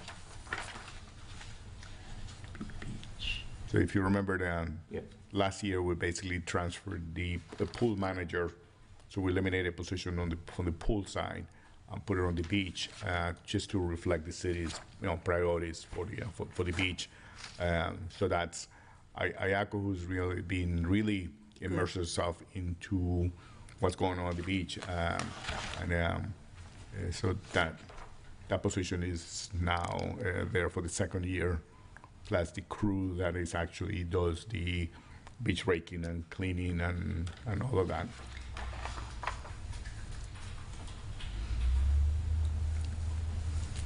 The increase in equipment rental you'll see is holiday weekends when we need to get dumpsters dropped so we can keep trash off the beach. So that's where the increase is for the equipment rental.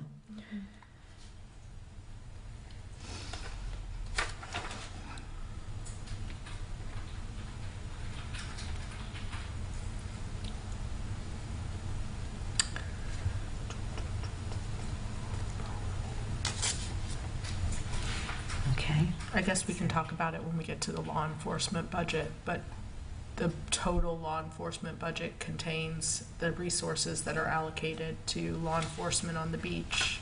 Correct. Especially with the increase in issues on the beach that we're hearing about. I don't know if we need to think about extra law enforcement or dedicated law enforcement to beach.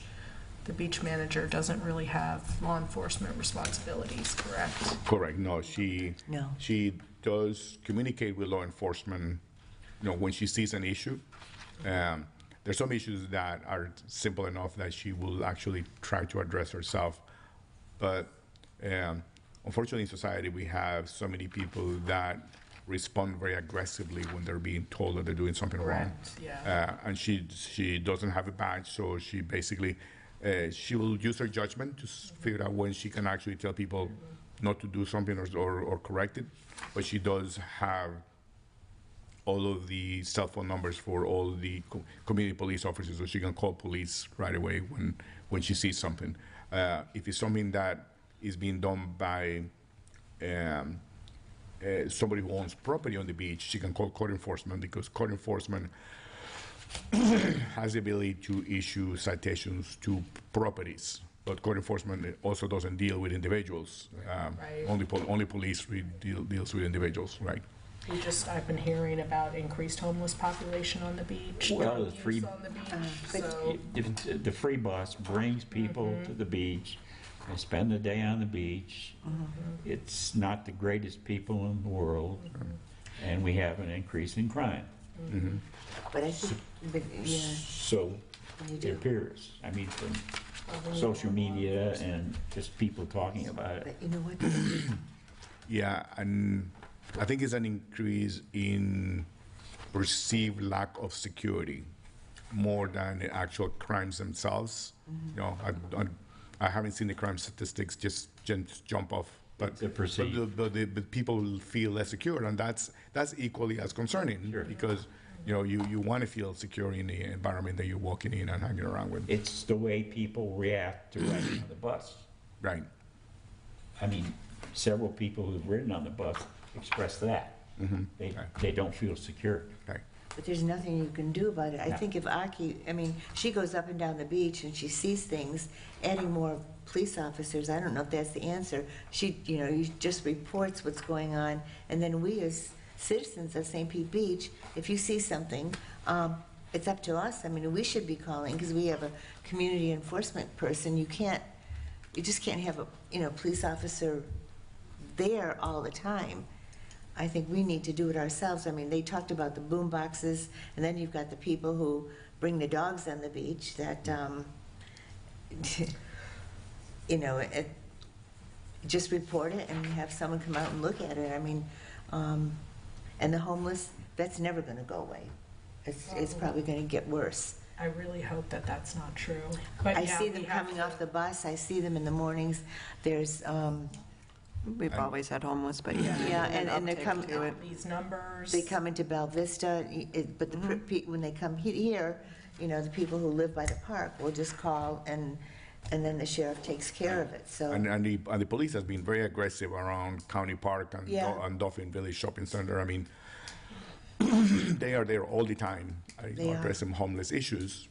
But Well, and then the drug use issues, people have been smoking pot on the beach, I'm hearing, and residents are calling it in. Yeah, good. But maybe we'll just talk about it a little bit more in the law enforcement I section. don't know But how I'm you just stop it. thinking more enforcement on the beach. I would have to agree with that. How long is our beach? Do we know? As long as the city. I would say it's about I guess, 4 miles stretch. Probably. I was just looking through all the different departments we've been through, from library on. The beach, which is where everybody comes to, has the least amount of staffing. And that's what everybody comes for, the beach. They have 4 people. I don't know, does the beach manager actually get out and police? I don't know, maybe she does. I don't know. I'm just saying, This staff, 4 people, is basically maintenance and Maintenance. cleaning. 100%. Yeah, maintenance and cleaning. I don't know how you could. Well, the 3 of them are. Yeah. The beach manager basically has Runs the an overarching role of pointing things out in terms to code, to police, or things that she can actually monitor herself, right? It always comes up, or maybe I shouldn't say always, I've heard it come up multiple times, especially with the beach ordinance being top of mind for many residents and the commission. the Beach Stewardship Committee, that enforcement is always an issue. So if the beach budget doesn't have, I mean, this is, now I'm looking, this says beach maintenance, so I don't know if enforcement is part of maintenance, but, you know, I don't I'm think just so. bringing it up. Like me to add a position for enforcement in here? I'll gladly do that. Okay, I mean, I think it's something we need to think about for the future. I don't know if we can solve for it right It's now really- in the 2024 budget, but if the city is going to continue on the trajectory, I don't think it's the appropriate forum to talk about what I'm hearing from residents in other forums, but I'm hearing Yes. about crack smoking, I'm hearing about crowds of individuals late at night, and I'm hearing about pot smoking open on the beach. Oh, yeah, it is. Go to Publix and they smoke it in the car, and then they go shopping in Publix, and they just So, reek. So it's, no. you can't, I just think it's our number one asset to protect, and we need to protect It's it. our most It's the important. bottom line in the story. We're not gonna save Yeah. us from the world we live in, Right. but we can, I got a question. Does the beach manager have a four-wheel vehicle that she uses? Yeah. Yes, It's- Okay. So it's her access to the beach? that's all she uses on the beach, yeah. Good. So, Are all these guys full-time? Yes. yeah. But I mean, if you look at all the other departments, it's the least Yeah, that's a funded. great observation. Well, this is cleaning and maintenance. I think enforcement is a different issue. yeah. And we don't charge for people to come to our beaches, which I appreciate. Up north, they always charge for beach. So I don't think we want to go that far, but Well, we do have some issues to address. philosophically, we've been charging through the parking. Right. Right, Yeah. No, Right. that- yeah. no. It'd be very difficult to Right. charge for beach access unless you, Then you have to like monitor and police each entrance to the beach, you know. All that, I mean, auxiliary police, Yeah. I just don't know what you can do. I mean, you can't, you Well, let's can't talk post about it, it but yeah, I'm during just the thinking law that. enforcement. Yeah, when we talk about law This is enforcement, we can maintenance. talk, Yeah, right. this is Yeah. definitely. this is keeping everything clean Okay. and maintaining it.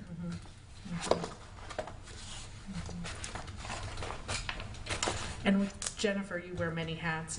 Is Jennifer's salary in this bucket as well? Yes. Okay. She is on the, not on the beach side, but on Yeah, the, no, on the Parks and Rec side. Right. Okay. Okay,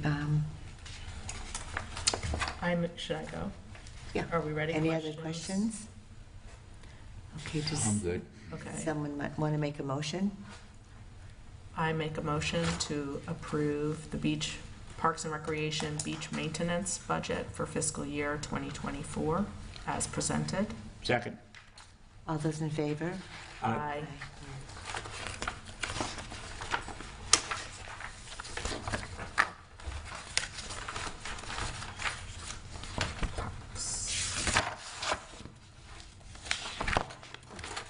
Next one is Parks maintenance. Parks maintenance. Do we still have 56 parks? Hasn't changed. Hasn't No. changed.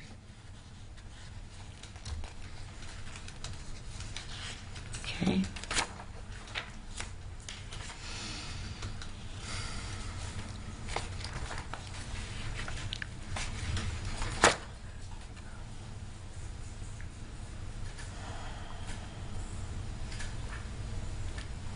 Go ahead, Jen. You go, Jen.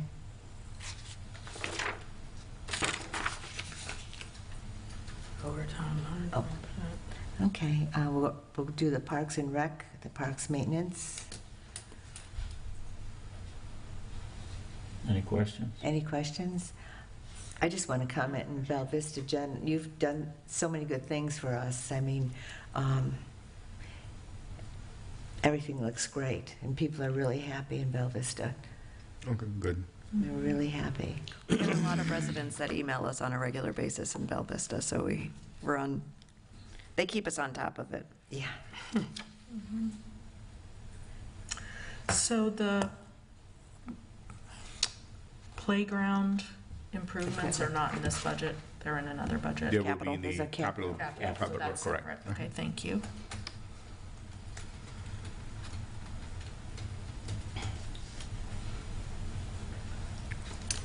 Let's see.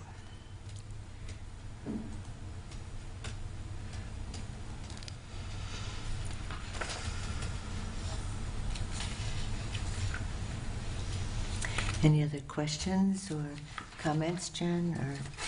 What is an Avant loader? Where are you at? In equipment, 5649. $85,000, $15,000 for fencing, as needed playground and piece of equipment, Avant loader for $45,000. Was that for trash? No, I think that's part of a front loader Oh, Okay, that our parks supervisor had wanted okay. for her staff. Okay.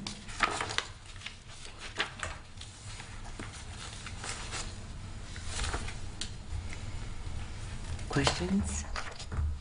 Nope, that was my question. Does someone want to make a recommendation? I'll make a motion to approve Parks and Recreation Park Maintenance fiscal year 2024 budget as presented. Second. All those in favor? Aye.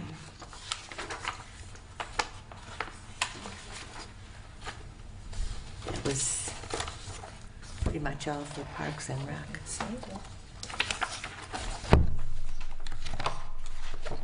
Okay, you want to jump to planning? Yep. Yeah, let's do planning.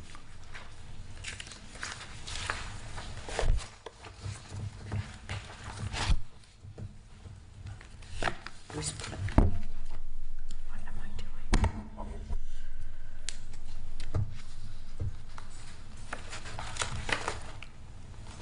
So we're back in Charter Officers, Section 3? Yes. Okay.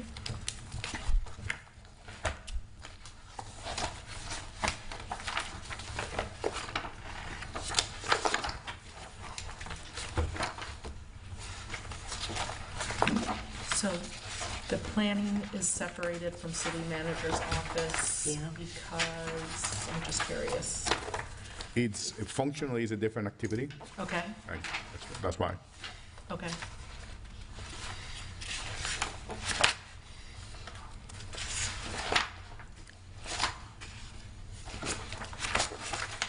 And we're going from three people to two. Yeah, and if you go into the detailed expenditures, we can kind of walk you through.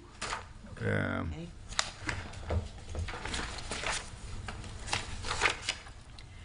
Yeah. So in here, we got, if you go to 51 of Schedule C, read, no. Yeah. Yeah, there, thank you. So as you all know that we've been discussing the review of the comprehensive plan, and we have budgeted basically $300,000 for that. It's an approximate number, but that's included into this budget. That is the single biggest change into the budget. In addition to that,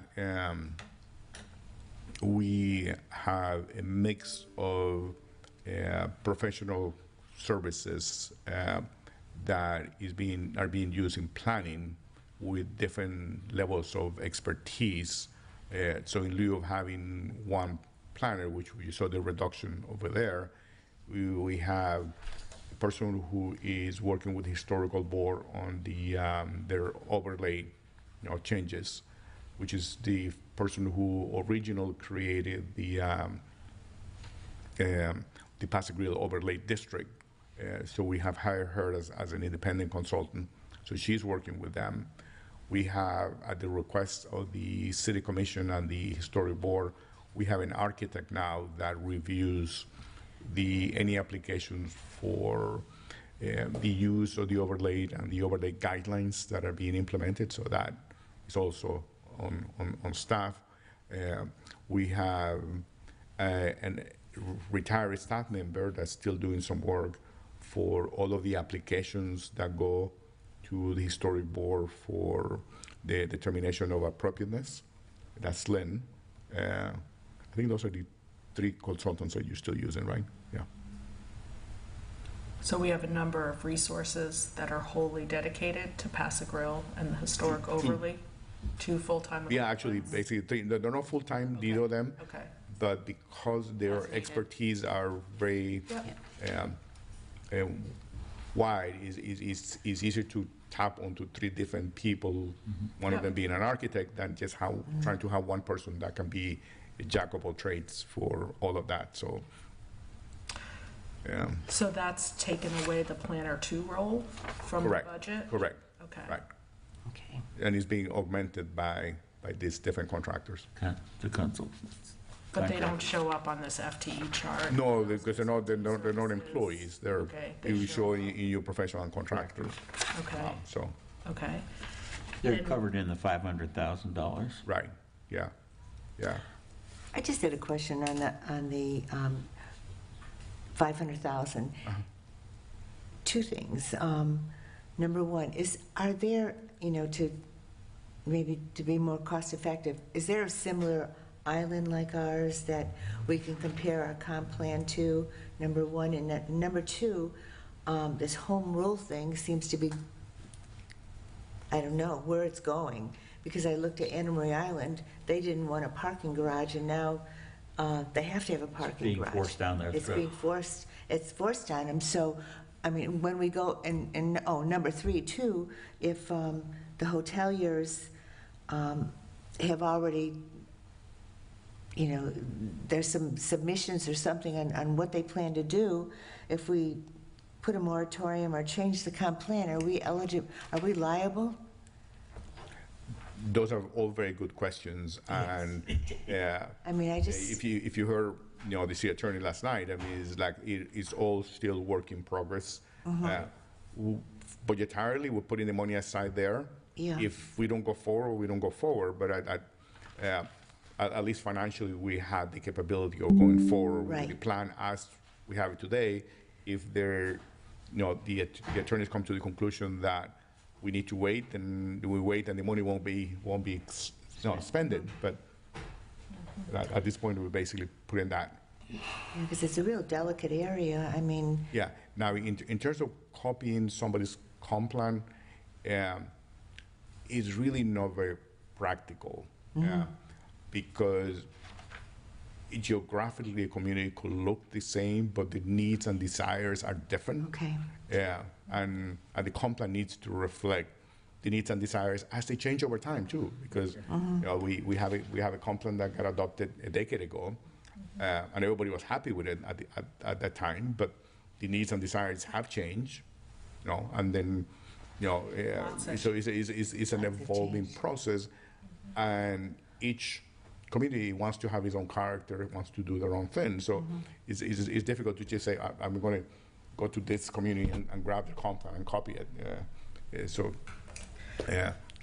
Another couple of comments. What is the estimated cost of the professional services we just discussed for the Passive Grill overlay consultants, et cetera? Because is it 50,000 of that 500? Is it 150,000? yeah, so and there's another component up here. There are changes to the comp plan that we're currently making to put us in compliance with state law and county. So what's the approximate cost of that? So that component basically means that as those plans get approved, we got to come back and reflect those changes in our land development code, because the Right. land development has to be consistent with the comp plan. Yeah. That's 100. So that's 100. That's 100. So And then you got 300, and then you got another 100 for the support of the various planning activities. okay, so really the comp plan review It's is 300. 300,000 Right. so far. And the other options are not adequately explained in this line Yes, item. yep, yeah, we'll add that detail. Yep. To indicate that Kinley Yes. Horn is doing that statutory analysis, that Pass-A-Grill overlay requires. That's a good overlay, the Year for the review of the applications and the certificates of compliance for the homes, right? Okay, great. Okay. Any other questions or comments? Okay, does someone want to make a motion that we, I will make the motion okay, that the city manager planning budget for fiscal year 2024 be approved as presented. Second.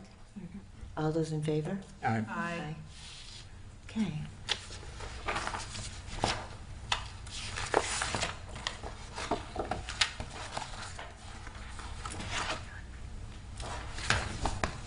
Thanks, Jen. Thanks, Jen. Thank you. Thanks, Jennifer, doing a good job Appreciate you. with all your hats. We'll get you a hat rack for Christmas. And not only that, if you ask for something to be done, she's right there. I know, she's got a lot. Okay, the next item, the fire. And just on time, we have the fire chief here. Fire suppression. Come on, Jim. Do you want to come, Jim?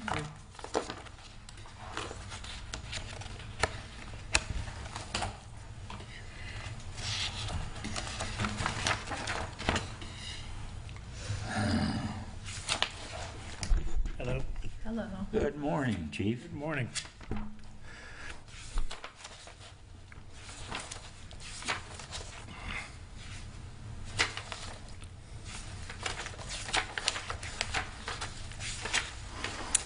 I guess we just start with the We'll start positions.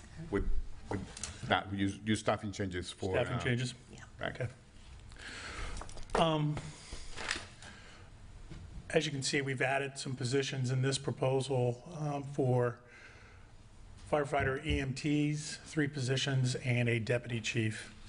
The firefighter EMT positions, in my opinion, are being added due to a standard that we are not meeting as far as the number of personnel on a fire scene for a pump-capable fire unit. In Pinellas County, there are 76 pump-capable fire trucks, to use general terms. 74 of them are staffed with 3 or more personnel. 2, the remaining 75 and 76 are in this city. So as a local standard, we are not meeting it. As an NFPA standard, we are not meeting it.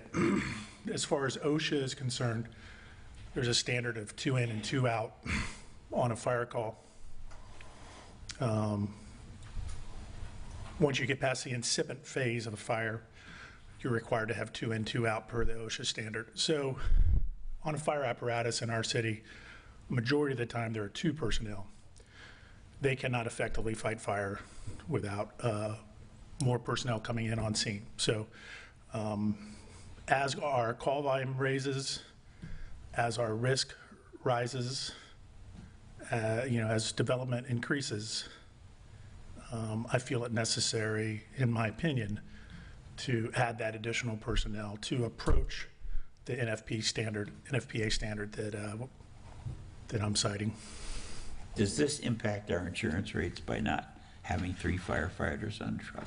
It can, just like the National Flood Protection Standard, that if we don't follow those recommendations, our insurance rates will rise. We have a public protection classification of 2. When I started, we had a 4. We're hoping to get to a 1. We were a third of a point from a 1. If something occurs, or if the staffing is expressed in our next assessment from the Insurance Services Organization, it could affect our insurance rates, yes. Okay, thank you. And this basically is a position that's going to go into Station 23, and like I explained, we in fire department we have an A, B, and C shifts. So every 3 days, people rotate for 24 hours. So by adding 3 people, basically we're adding 1 person for each of these shifts in the fire truck. Yeah, in this area, we did discuss putting the same level of resources on Station 22.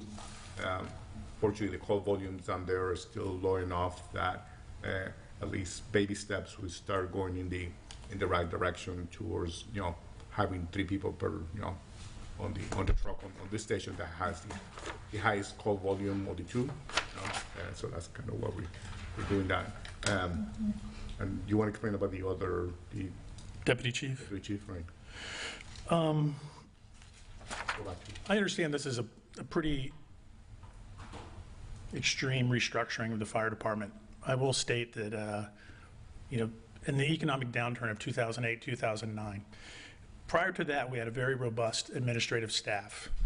We had 4 sworn members of the administrative staff. We had a fire chief, the deputy chief, fire marshal, fire inspector, administrative assistant, and a secretary.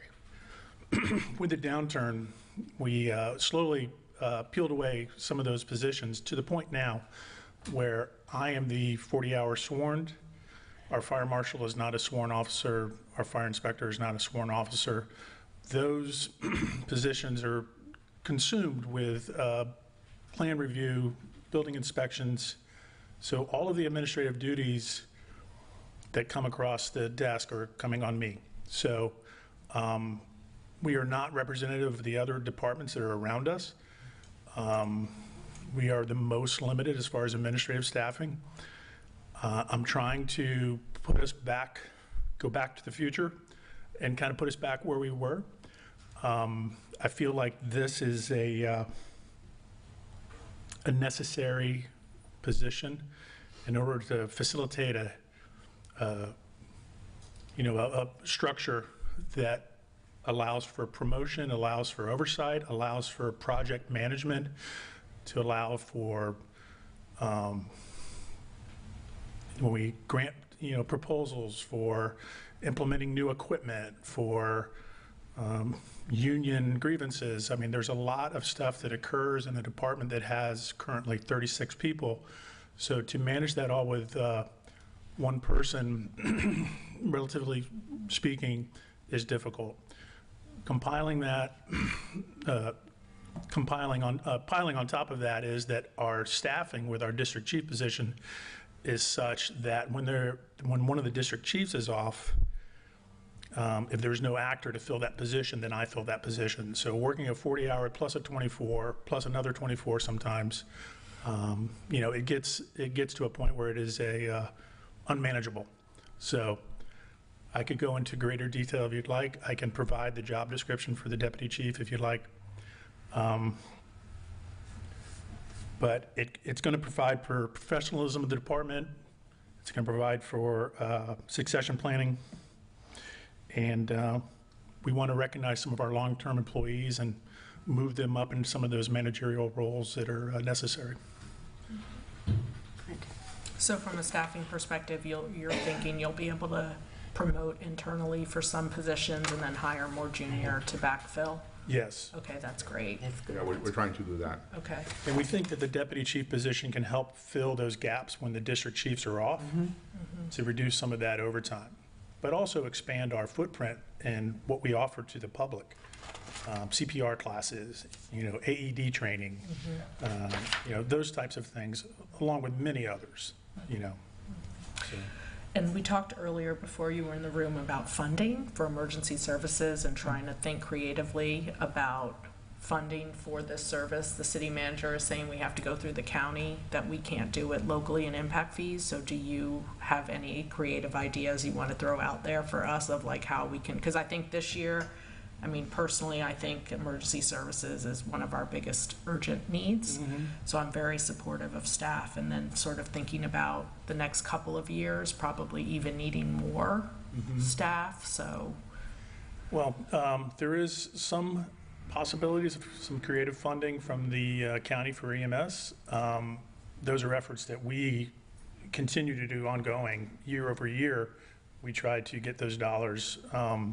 This deputy chief position is really, arguably funded by the county right now because our EMS supervisor is one of our district chiefs. That's the person that I would suggest that we move to the deputy chief position. That's 100% funded by the county, but as a 40-hour employee.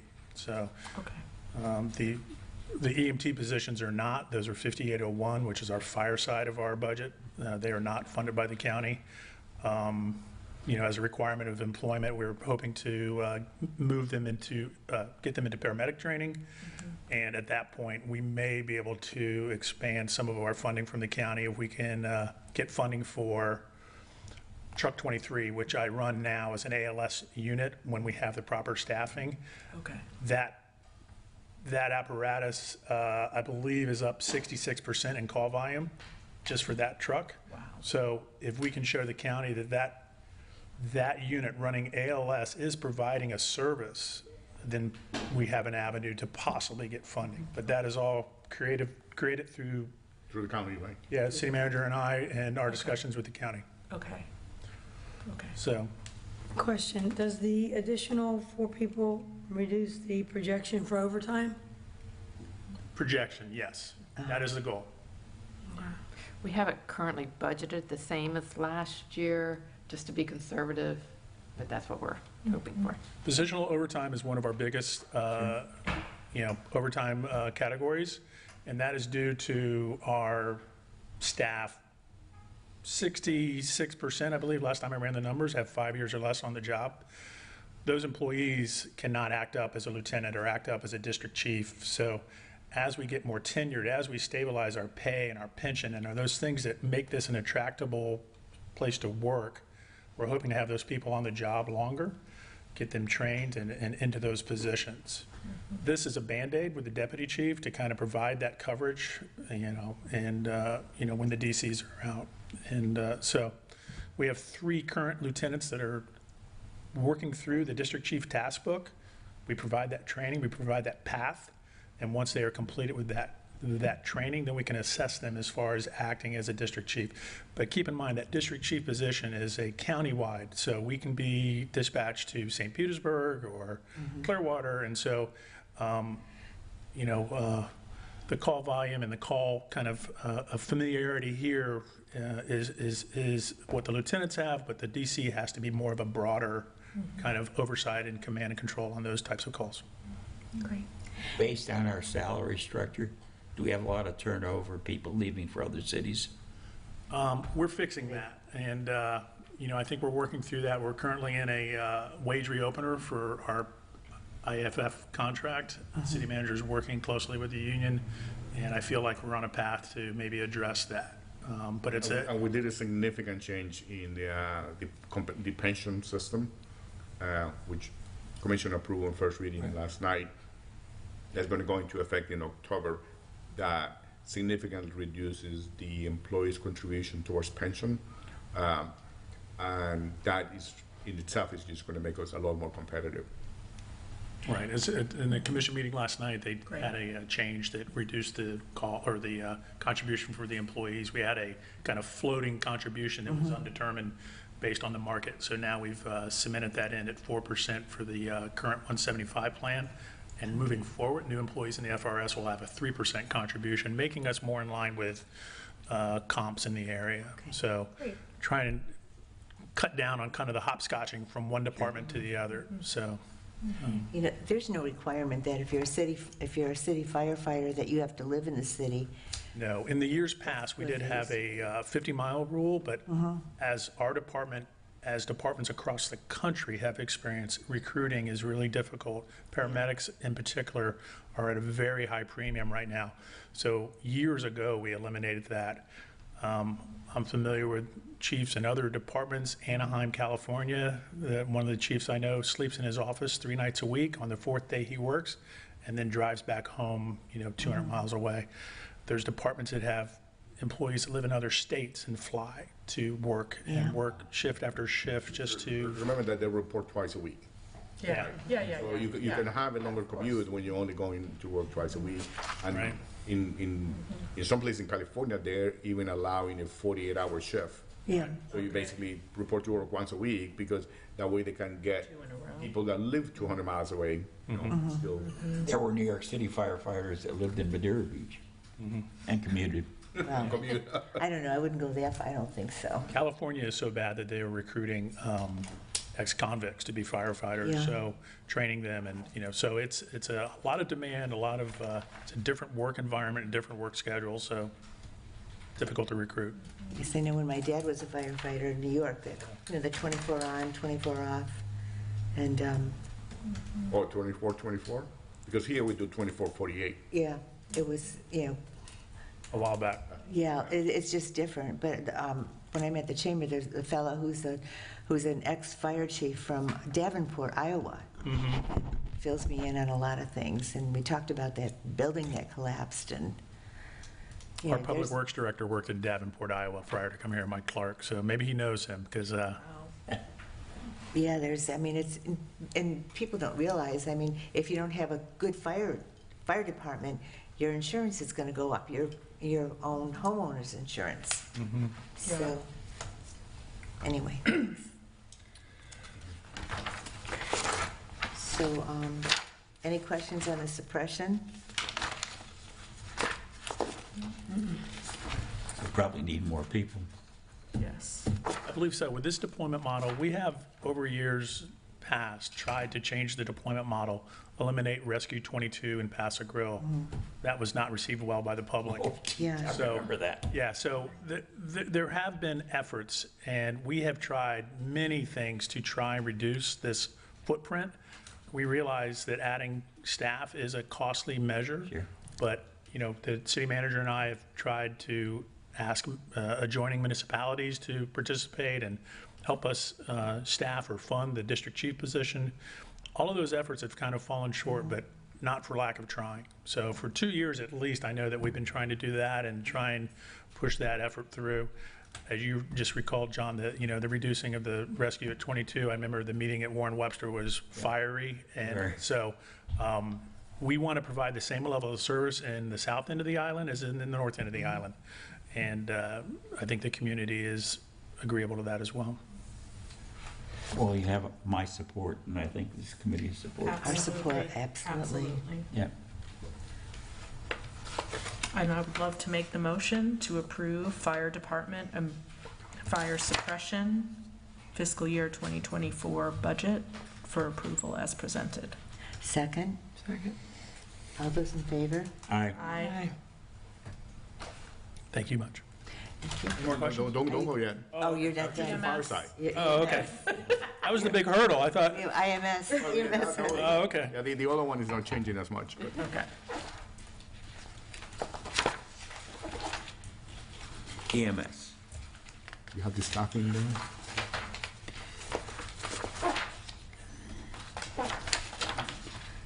Okay, do we,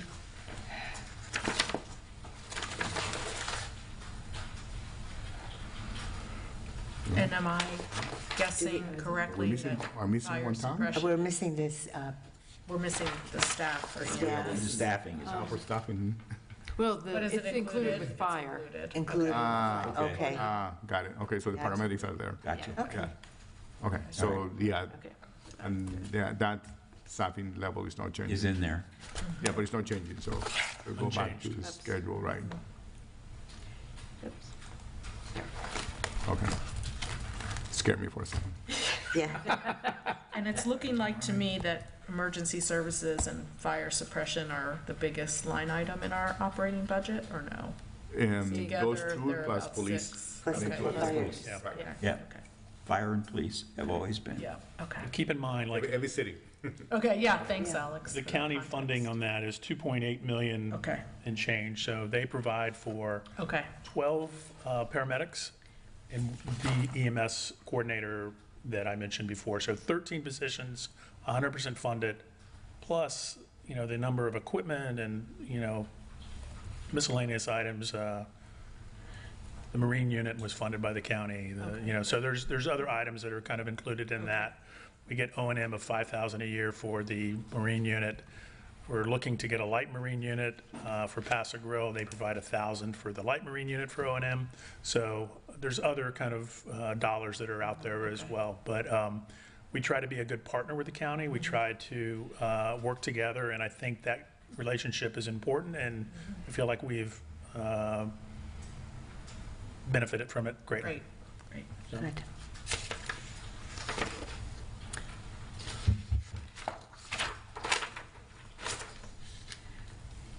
Any questions or comments?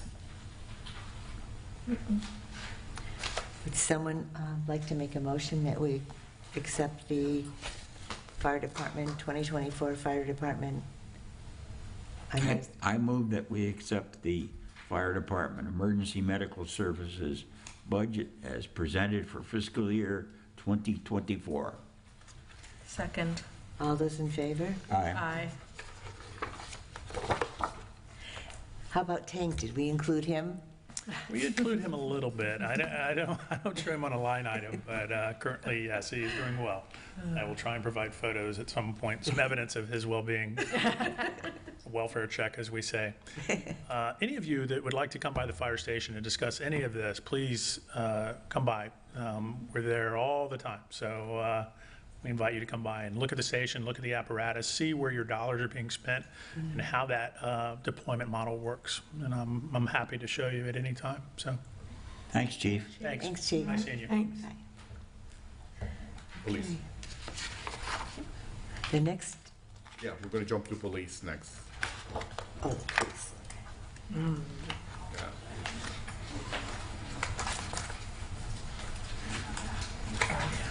Why do I have trouble finding this? Law enforcement, 6. So this Thanks. reflects the same level of staffing as we had in the past. I think you know that we have 3 community police officers. We used to have 2, we augmented by 1, not this budget, but the last budget cycle. So we have now 3 community police officers. They work on a 4-day work week, 10-hour days. And that's one of the reasons why we augmented to a 3rd one, because they had overlapping coverage, but when one of them went on vacation, we didn't have, anybody to really cover some of those shifts. So now with 3 of them, we can have basically 2 most of the time. So if somebody goes on vacation, we still have a community police officer available to that. So that's still reflected in the budget. We do have $50,000 in beach patrol. That is basically to augment services during the major holidays and weekends and stuff like that. But yeah, this is where we can have discussion. Is Right. It is always a difficult process to rationalize, because while you can add police officers, you can never really have the expectation that somebody will not commit crimes. Right. Of course. So, there isn't. So, yeah, I just want to make sure that as we discuss adding resources, the expectation is realistic. Because if you look at people speeding, well, even if you have 4 or 5 offices around the city, people will speed until they get caught, right? And they will speed most of the time, and most of the time they don't get caught. So the community police officers, when we have them here on the weekend, they're supposed to be on the beach most of the time, and they are on the beach a lot of the time. But given the length of the beach, they are only going to be covering about 100 yards to the front and to the back of where they are on 4+ miles of beach. So it's hard, it's hard to really meet the expectation that no crime will ever happen on the beach. Police officer can go in front of somebody who is with a koozie, and there is no way that we can have the resources to go and check, well, what is that really coffee that you have there, or what is that you're drinking there? They're more kind of responding to the behavior of the people. So if they see them unruly and stuff like that, then they will go on and see what they were doing. But checking that, that she has really a soft drink over there as opposed to a beer. Well, that could look to me like a beer, but but I don't know what it is. So it's Vodka. I want to temper the expectations too. And, you know, Sure. and I don't mind discussing having resources, and, you know, Yeah. we have added some resources into, you know, overtime and into the community police officers. But I'm well happy to get any input from the committee as to what you would like to see more in police, and then I can have discussions with them in terms of how do we best, you know, put the resources on. What kind of crime are we seeing on the beach? What are you hearing? What are you hearing from the police? There's issues with loud music. Yeah. There are issues with excessive drinking. What I call excessive drinking, not Sure. not the father was with the two kids with, you know, with the koozie, but excessive drinking. And then there's a whole bunch of, you know, what police will assess as minor violations, you know, like the dogs on the beach and Right. and things like that. The the behavior in some parts of the beach is very different than the behavior in other parts of the beach. I think I mentioned I live on 45th, and I walk up as far down as the Don and as far up as 60 something. There's no trouble in that area. Quiet. Right. It's quiet, you know. Yeah, crowded, but quiet, you know. Yeah, and you see people having good beach fun, you know, every day. But you get to the north towards you know, Up on beach. towards Upper Beach and everything else, and it gets different. And you know, you get down south towards the areas of the beach that are difficult for police to patrol because there's not enough beach for them to bring the cars in. Right, right. So it's not all. My point is not all the beach is the same in terms of the activities and issues that are going on. You know? Right, and it's not just necessarily on the sand. We have people talking about car break-ins, although not as often as lately. And totally hear you, Alex, especially for resources Yeah. where we are in terms of the fiscal year '24. I think in my mind, it would be helpful to understand. So we have 3 community officers. Those are sheriff's deputies. They're not like specially designated, right? They're fully badged, fully empowered. They're official members. sheriff deputies. Yep. They are. They don't change as often as the other deputies do within the city. Okay. Right. So In that's terms one of their the assignment, okay. So they're more conscious of the city code, what's legal, what's not legal in the city. Some of the other people that are part of the regular patrol assignments Yeah. will have more rotation and stuff like that. So, so these people are to be more conscious as to, for example, they know that dogs on the beach is a priority for the city, right? So right. now that might not be somebody who is on regular shift that got assigned here because somebody is on vacation. Yeah. That person is not going to know what the city's issues Right, are. or they don't know who like the local troublemakers are Correct. versus the in from out of town troublemakers. So we have three sheriff's deputies assigned to the beach. So at any given moment in time, we have 1 or 2 sheriff's deputies on the island. The community CPOs, we call them Okay, CPOs, community CPOs, police officers. okay. Yes. Yeah, they work on 4-day shifts, so they overlap. So in a 24-hour period, there are many hours of the 24 hours where there's only 1 CPO. No, there are times where there's on the nobody, island. because they work Okay. 10 hours. Yeah. Okay, And so if you think of the entire day, okay, you've got 3 people at 40 hours a week, it's 120 hours. The day has 24 hours. At 7 days, that's 150 hours. So there are many times when you have 0. okay.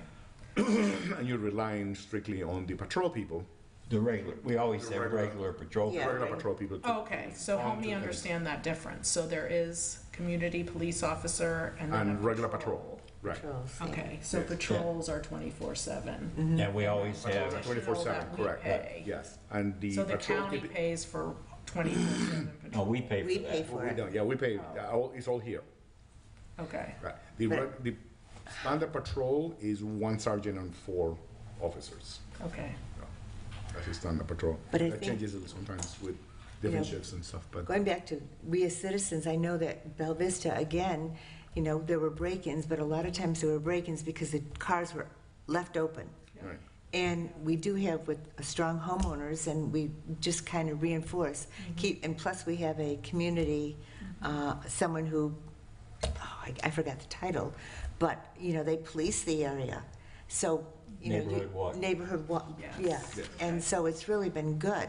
I mean, you can't stop everything, but I think, just saying, or even speeding or blowing stop signs, it's up to us to call the sheriff and let him know. And then going back to Upland Beach, I know a long, long time ago, when I first came here, there, because there were a lot of drugs up there, I don't know what's going on now, but they had an Operation Sandspur or something, and I think it might have been even with the DE, what is it, the DEA? DEA, Enforcement? yeah, the enforcement, they grouped together and they stopped a lot of the drug trafficking up in that area. So, it's just resources and letting, if you see something, say something and let us know. Well, I think I'm still not sure I understand how the island is covered, but that's okay. I can find that out at another time. If the Sunrunner remains free past November, I think law enforcement is going to continue to be a need that grows. And so understanding the coverage on the island, I think is just helpful to know so that we can be aware and understand, that if funding is flat and time coverage is flat, but stuff is going up, and then, I don't know what the law enforcement philosophy is, but the concept of when you solve for the little things, the big things never happen. So that sort of addressed the quality of life issues, so. So I don't know what you can do, like with the people who ride the PSTA, they were sleeping on the bus. Right. And what can you do? You can't really, people have rights, you can't kick them off. Right, Well, you can only encourage free buses to stop. We right. used to put them on the buses when the homeless here on the beach and send them to St. Petersburg. A long time ago. Well, I think that they're paying right us now. back. I think Romaine. they're paying us I back. don't know that I can be Probably leave that official. alone. Right. I don't I think Alex is gonna leave that alone, Right. You can do it, I mean, based on what DeSantis did. you just have to watch. I know, It's a challenge. you kick them out of the park in Bella Vista, the sheriff will come and tell them to leave, Right. but you can't touch them, you can't do Right. anything.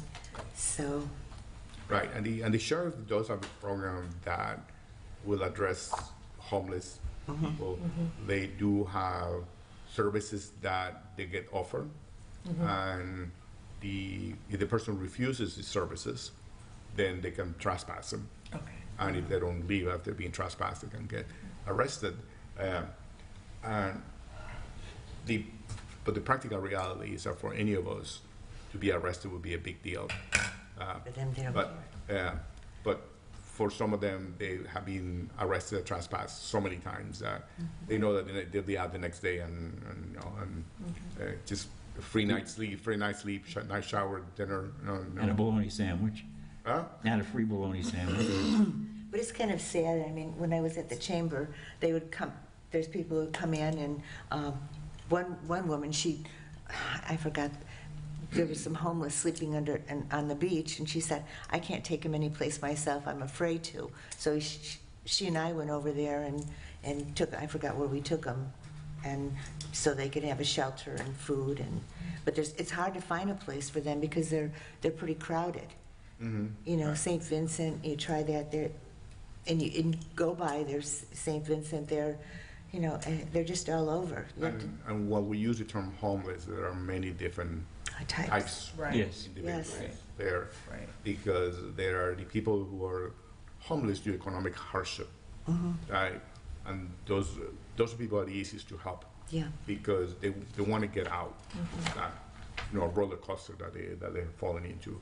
But then you got people that have mental health issues, and then you have people that have drug addiction issues. Yeah. So we got to be careful when we use the term homeless, because the people that have fallen into hardship they're no different than any of us. Agreed. They just made, economic decisions that have, led them into that.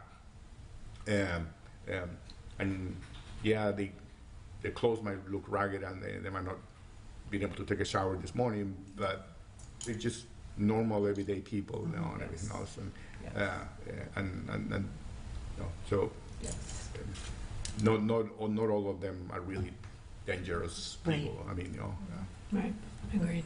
It's definitely a complex issue, Very and good. definitely appreciate the opportunity to have discussions about it and make sure that we just, have the right amount of coverage, and that we don't have a reputation where you can come here and do bad things and get away with it.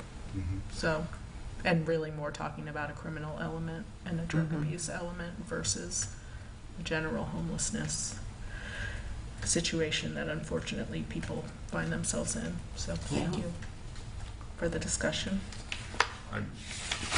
You thinking of recommending staffing changes, increases?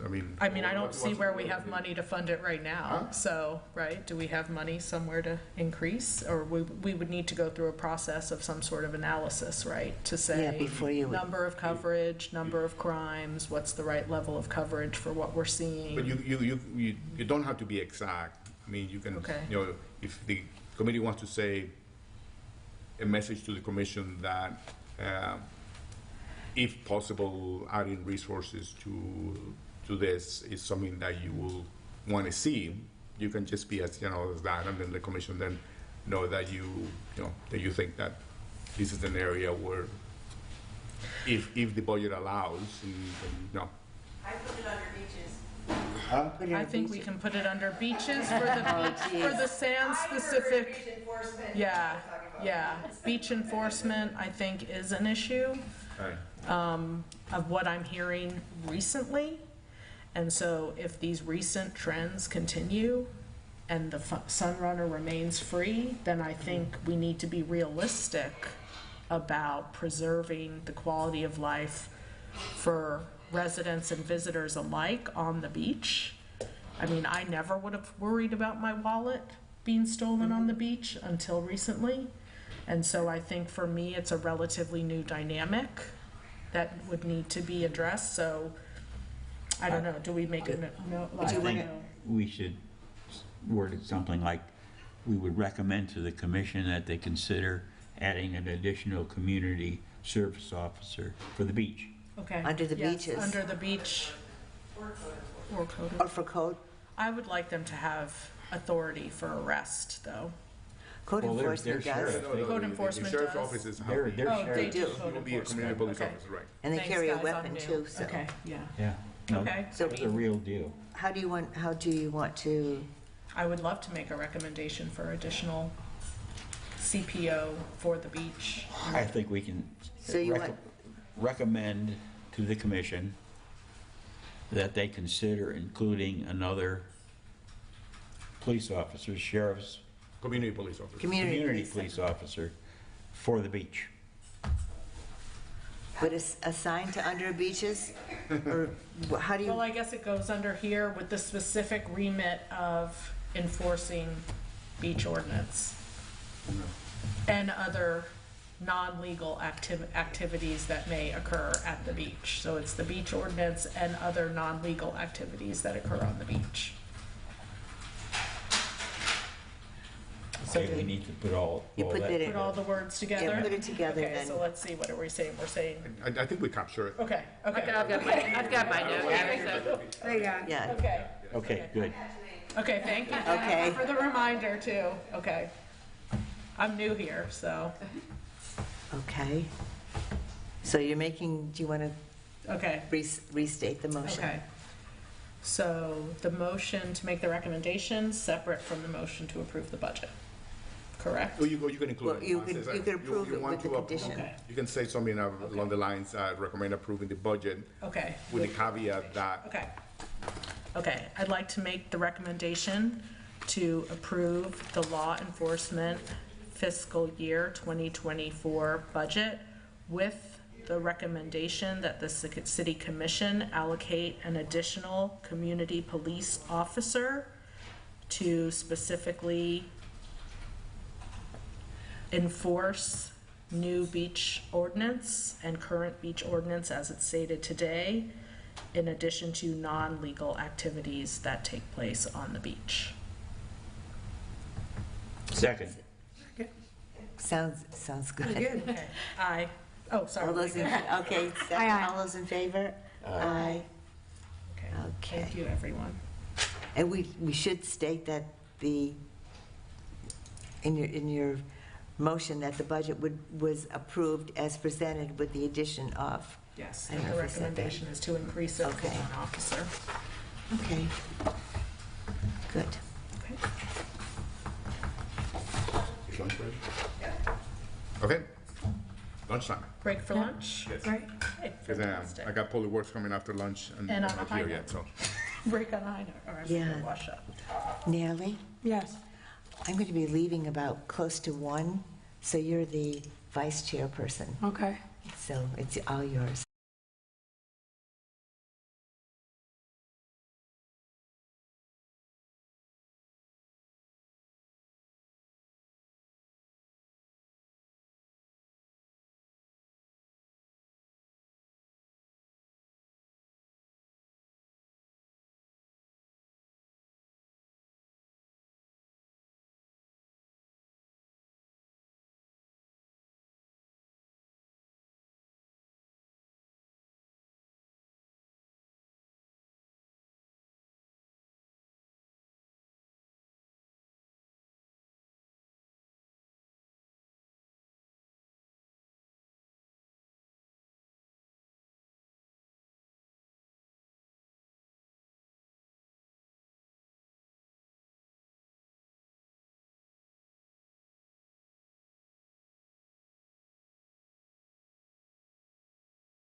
Okay.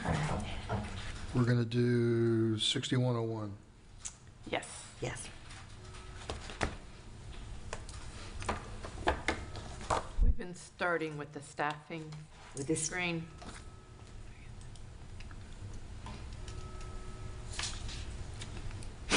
okay.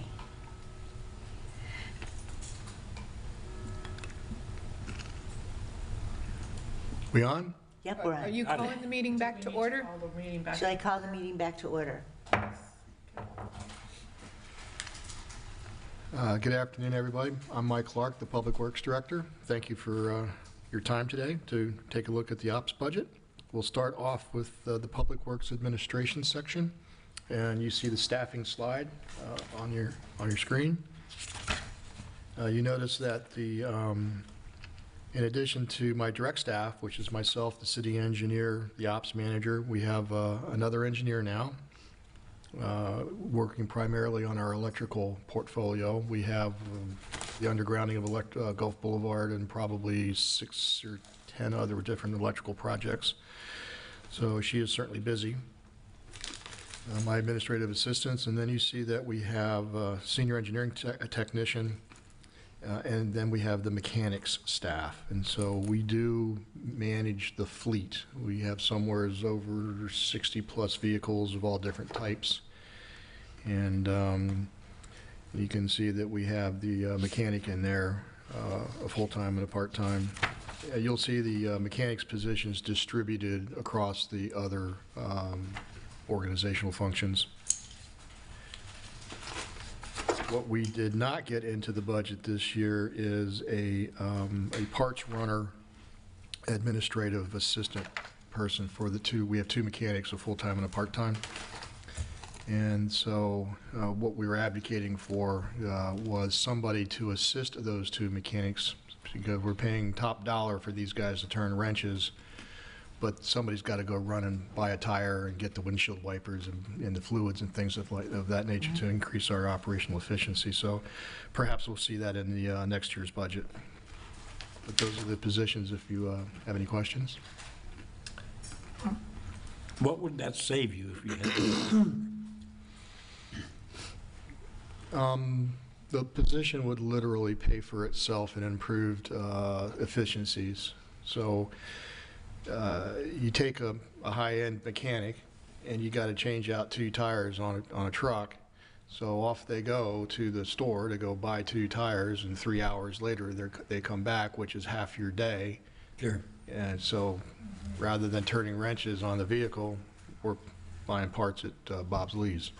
So Why can't we add that position now? Yeah. Why do we have to wait till next I year? mean, why, I was just going to say, who said no? I think we can recommend that the commission, Well, if you would like to recommend that. Yeah, then- that's why I asked what you would save. Well, sir, I will definitely take that recommendation to I'm- Finance Director to And that would be one full-time. one full-time position. A parts runner. Well, it's much, much more than parts runner. What would you When call we it? actually, Scheduler. What do you want to call it officially? Mechanic assistant? yes, that'd be fine. Okay. So part of our recommendation will be that One you full-time get mechanic a assistant. full-time mechanic assistant. I think that would improve our fleet operations for all of our departments Good. tremendously. And we've had these conversations. This is not new. This is something we've been thinking about now for several years. And I think if the it's time. commission knows that, I mean, the position is going to really pay for itself, so It just makes sense. it makes sense. Our fleet has not gotten smaller, No, it No. hasn't. and it's not getting younger. And you're getting some saving from using your own mechanics. The operational efficiencies are obvious. Yeah. Okay. Mike, can you just help me understand why you're allocated at 55? I'm spread across all of the operations, so you'll see me in wastewater, stormwater, reclaimed water. You'll see Okay, thank me and you. some of the other staff members scheduled across, because I manage all of those functions. Thank you. And a lot of those are enterprise funds, not general fund. Okay, great, thanks.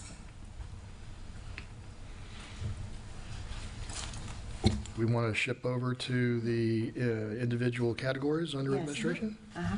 Okay. So even notwithstanding the fact that we recommended adding one more in the salaries and wages and all those other FICA and whatever will increase, you'll have probably a reduction in operating expenses.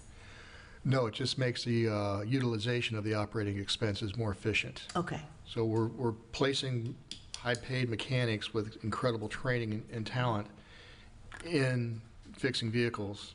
Okay. So we keep those fleet vehicles operational for all of the departments in the city all the time, rather than having downtime while somebody's, running off for a half a day buying parts.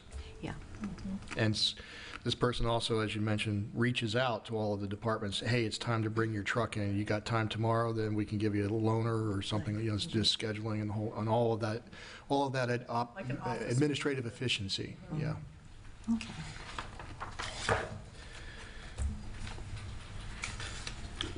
In the administration area, as you can see, all the allocations were fairly steady across the board.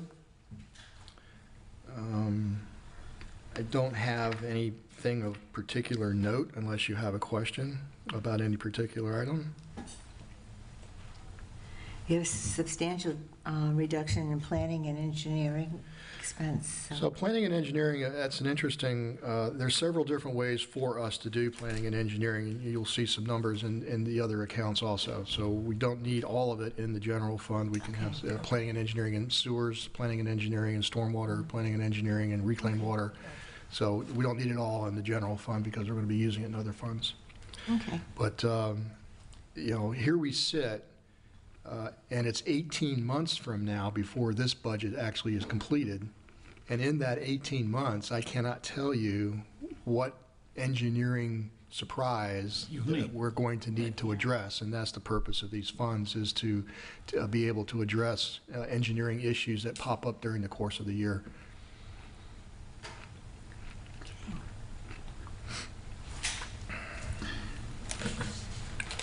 Okay. Any questions Down here. for Mike?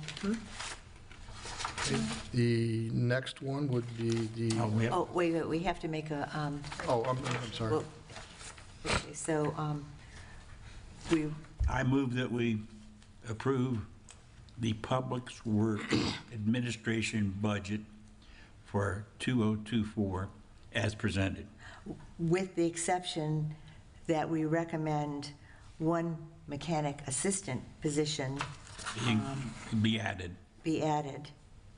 So we're looking at a total of 4.60 employees for fiscal '24. So I second. All those in favor? Aye. Okay. Or Mike, you'll let me know if you want that mechanic spread across. It'll be distributed, Okay, all right. because they'll work on the vehicles. All right, We'll we'll get work with with, them. we'll work with that. Sure. It'll look very much like the other mechanics. Now the street maintenance. Streets Department. 3 positions. We find that to be adequate for the levels of service that we provide to the city. We do have 1 vacancy we're working on filling.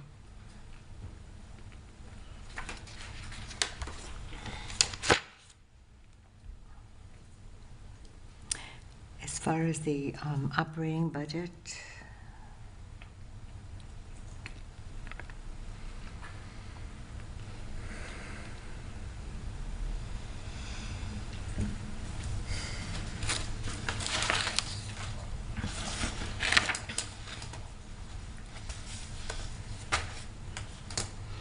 any questions of Mike or concerns concerning the operating budget for the streets maintenance?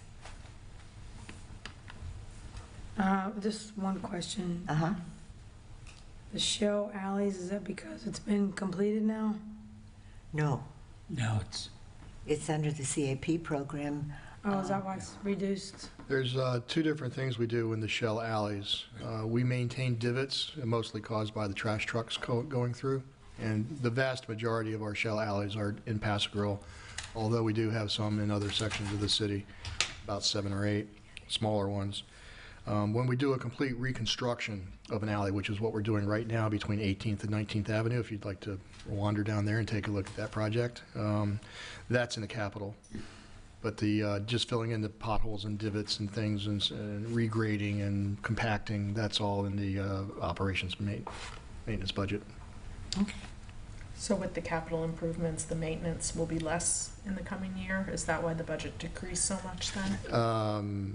Yes. The maintenance of a rehabilitated alleyway is almost nothing for years. The first alleyway that we did with this new program that we have is between 20th, 1st and 22nd Avenue on the west side, and we have not been back to touch that alley in almost 3 years. Okay. So Thanks it's to the Navy Seabees. that's where I kind of got the idea. I was looking at World War II and how did we island hop and land Build all planes those on the airfields. beaches, on the beaches. It's amazing. So we're stabilizing the shell the same way It that the works. Seabees stabilized the sand in World War II. Sometimes everything that's old again is new again. Okay. So, Okay, I make a motion to approve Public Works Street Maintenance fiscal year 2024 budget as presented. Second. all those in favor? Aye.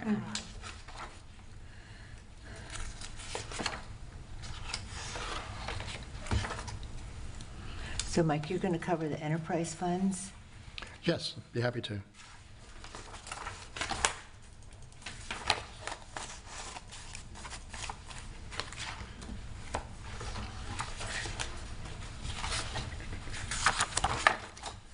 I believe our first enterprise fund, wastewater, 6107. And here is where you're going to see the director and other members of the administration staff covering down on the operations support for that department. And you'll see this in the other two departments also. Okay. So I would like to point out that with the city manager's assistance, we're taking a look at the future of what our wastewater system is becoming. And we're looking like, Alex, 20 years into the future. Right. Thinking about wastewater is not really as easy as, turning the handle or opening up the faucet and just hoping it all goes away. There's lift and pump stations and multiple pumps and things of that nature. There's automated communications devices. These are lift stations are all run by computers these days. And so the computer, if a lift station gets hit by lightning or something happens, it pops up on the screen and says, hey, I have a problem. And our guys kind of remotely go in with their handheld computer from home at 2 o'clock in the morning and reset the pumps and get things going again so that we're good to go when the 6 o'clock rush starts. That level of technology is requiring us to up our game and create utility technician positions. So these positions are involved in the computers and the pumps and the technical aspects of making the water flow where it's supposed to flow at the rates it's supposed to go. We still have a second group of folks, the conveyance team, and they're the guys that get into the wet well, clean the fats, oils, and grease With the out. hammers and the hammers and chisels. And so we've got the computer techs keeping the systems running on the computers, and we've got the hammers guys making sure that the pipes and everything are all connected properly and flow. And so that's our future. And so we're going to need positions in both of those, and so you're seeing the allocations of those coming into the budget this year for the first time. Okay. We're going to continue to adapt based on our experience, and I expect that maybe next year there might be a little bit of a change based on our experience, but we're pleased with where we are for the time being.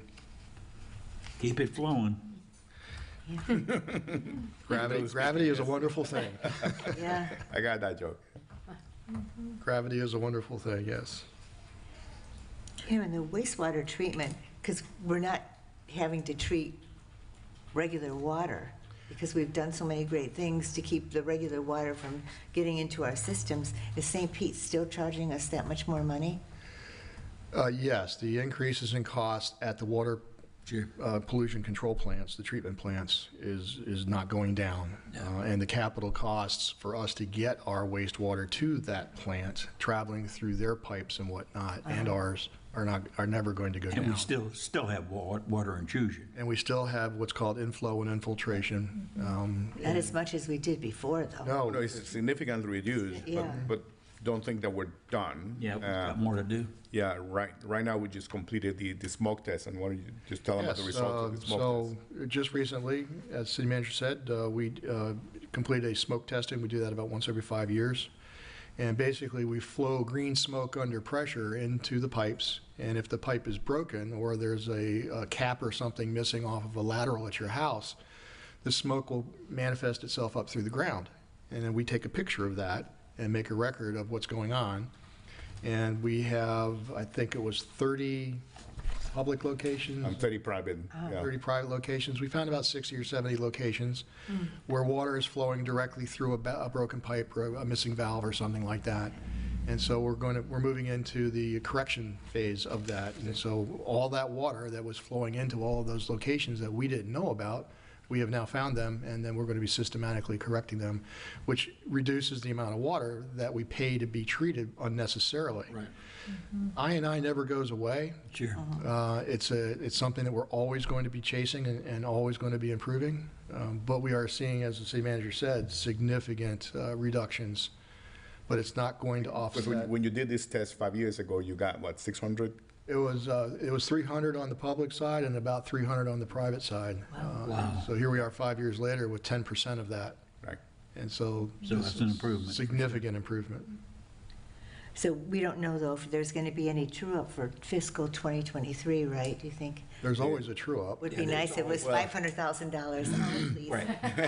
You don't know which way it's going to go. Right. Yeah, our consultant is already working on that, and they should have a report, soon, but. What about, I know we talked about it Hold on. under the. I think Amy looked confused as to what the true-up is. No, I get it. are you- I get it. It's like a rebate based on actuals, right? Oh, yeah, you got Okay, it. yep. It's either a rebate or send us more money. More Yeah, money. or overage It's going to charge. go one way or the other, but it's Yep. a reconciliation of the actuals. Good way to put it. But you think we're pretty safe with that? Is that a lift or a pump station at the north end? That's $15 million. I know we looked at it under the CIP program, and I remember listening to you talk about it during a commission meeting, that you think it's going to last us 2 or 3 more years. The pump station as it exists now will carry us through the construction process, which is coming fairly soon. I think we'll be in construction in the next month. Sure. That project is I coming think fast. you're thinking of the Force Main one. The Force Main one, that's the Force one. Main one, Yes, not pump That's the station. one that worries me. Yes, Yeah, yeah, of course. so if you're Topic of discussion for the past 15 years. Yeah. If you're going to pick a point of vulnerability in the city's infrastructure That's it. system to worry about, that would be the one. Yep. However, I want to assure you that we have done 2 rounds of pipe inspection. And the technology that we have nowadays to inspect these pipes, it gives us the wall thickness, strength. You send a little ball down through the pipe and it sends radio signals out that Okay. determines the thickness of the pipe and the wear and tear on the pipe and things of that nature. So we know where the stress points are. And then we do a surface inspection also to make sure it's not exposed. We send a diver down to go trace it. And so we've done all of that. And we're very confident that we've got 10 years of easy life left in that that's pipe. good. When we're done with it, we're not going to get rid of it. It will stay as a backup pipe in case of some sort of issue that happens with the new one that we We'll drill put a in. new one in alongside. We'll put a So new one remember in. your- We'll have redundancy for the first time. Yeah, because there was a graph that you had was showing, the first pipe and then a second pipe that would be going. Well, we used to own our wastewater treatment plant over on Sailboat Key. Right. And so there's still a pipe there because we still receive those condominiums. They send their wastewater to us, and we send reclaimed water to them. It's still part of our city. Are those condos part of the city of St. Yes, Pete? they are. Yeah, they are. That's what I thought. Yeah, they pay taxes to us. Okay. And then I guess this other improvements from current year, we're not expecting anything anticipatory that we could have expected. Not in the operations side. Okay, okay. In the emergency side, we do have a lot of folks out there that like to drill in new infrastructure, the electrical company, the communications companies, the county, FDOT, everybody's drilling something someplace. And so we do get a lot of hits on our pipes. We don't always know about them right away. Frontier. Frontier's one. So we do have on the emergency side, we've got 6 ongoing emergencies this week. Wow. And then we usually get reimbursed for get those, right? There's a methodology. It takes time. Yeah. Yeah, sure. And sometimes we don't get reimbursed if it's our mistake and we don't basically mark the pipe in the right place. And sometimes we don't mark it correctly because the data Yeah. is not there. And so it's not the employee's fault that, they didn't know to mark it, but the data is not there. In that case, then we're liable for that damage. So a great example of that was we hit a wastewater line for a pool house on 18th Avenue that was only about 6 inches deep. And it wasn't where it should have been, and we had no idea it was there, so we didn't locate it, and the contractor smacked right into it. And so it's not a very expensive repair, but it's an example of our city is very interesting in its age and in development. We don't know where everything is at. Right. Like that valve that, Like the valve, yep. Somebody buries the valve and paves over top of it. It's not marked on any drawings. Like, where'd that come from? So maybe we should hire a detective. good luck. Okay. So I don't expect any anomalies in the wastewater fund for the operation side of the house. I got a question about the 2 mobile generators for $35,000 each. What would those be used for? So each of our lift stations, and we now have 21. Right. We've grown by 4. They service a neighborhood, and so you can divide the city up into 21 neighborhoods essentially. And some neighborhoods are larger than others, and so one particular pump station might be pumping 1,000 cubic feet per minute, and another one might be pumping 3,000 cubic feet per minute. And so if we lose power, all of our pump stations have been reconfigured we roll the generator up. There's an electrical pigtail that's very simple. You plug it into the generator, you plug it into the control bank, and you're back on game. So the reason we need 2 is because of these flow rates, so we can pump down, say, lift station 8, and we know we've got about 3 or 4 hours of capacity at normal operations before we have to come back and pump it down again. So let's go over to pump station 10, where we only have 1 hour of capability. And so the generators are scheduled based on power outages to pump down certain lift stations on a schedule of time in order to keep them from overflowing. Should we have a generator at each lift station? We've thought about that also. The expense of that, I think it would be great, and I don't think it's really necessary because now we have 21 generators to maintain and take care of. We've got to operate them and power them.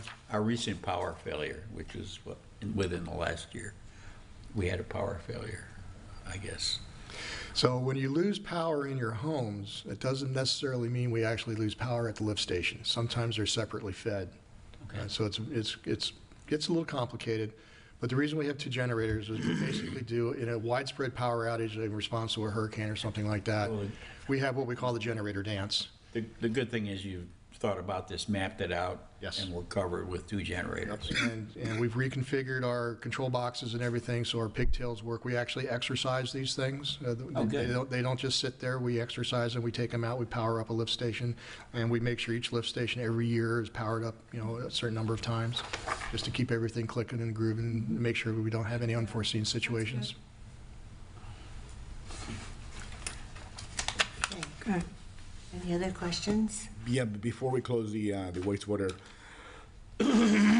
component, right now, based on revenues being projected and the budget that we have here, there's about $1 million shortfall on the sewer fund, which basically means that we're probably going to be looking at a fee increase. Rate increase.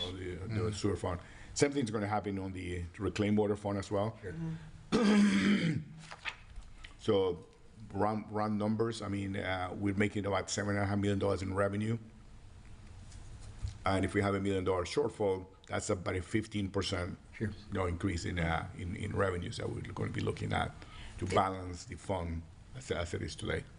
There was, and that's attached to the Pinellas County utility bill. That's Yeah, Yeah. I think there was some kind of a contractor that the city hired that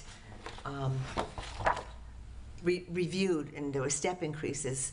Okay, and there's no more step increases. This is just going to be what we decide we need to do. Correct, Okay. right. Now, in addition to that, we have a consultant that is looking at the sewer fees from the equity point of view. And what that means is that right now we have a base fee and a cost per gallon basis. We gotten complaints from some property owners who have efficiencies. And for example, if you have 4 efficiencies at 500 square feet each, that maybe have 1 bathroom each, versus a home that's 2,000 square feet with 4 bathrooms. The person who has the efficiency is paying More. the minimum fee for each of those properties. While the person who has a 2,000 square foot home is paying minimum fee one time versus all those other 4 people. So that part of the analysis is not really to raise fees, but to try to really look at the equity of some of these really small properties vis-a-vis mega mansions. We have 6,000 square foot homes today, and those numbers don't really are at first sight equitable. But so we have somebody who's really looking into that to see whether we rebalance that. So we'll rebalance. The goal is going to be to rebalance that, create the same amount of revenue, and then we'll apply whatever percent increase goes to everybody.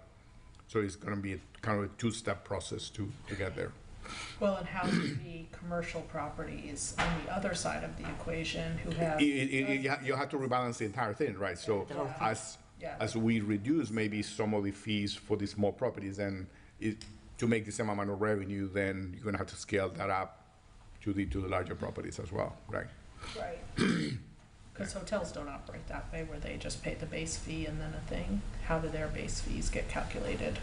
Per parcel, per unit? I will have to. Okay. I don't want to give you. The example theoretically. Yeah, no, correct. He's got it. We're going to be rebalancing everything to make sure that there is a Good. So again, it's equitable. Shortfall, equitable. Right. Or less equitable for commercial. Yeah, so the sanitary sewer system is not metered, which is why it's tied to the potable water system. Okay. So the potable water system is metered, so a large hotel is being charged its sanitary sewer fee, just like me and my house, you and your house, based on your water consumption. There's some formulas that have been developed over time that cross-reference the potable water to the sanitary system. Okay. Sounds like the equitability process will account for that. Until you have a leak. To see those numbers. Yeah, no, that's a great Until initiative. you have a leak. Until you have a leak. Well, until you have a leak, and then your potable water bill is way out of whack, where you fill your pool. But finance issues credits for when people have leaks and. Yes, like that, right. Yeah, it's a documentation type issue. Also, if anybody's out there that wants to fill their pool for the first time, Right, the volume of that water is not correlated to your sanitary sewer, but you have to apply for that. okay. Okay,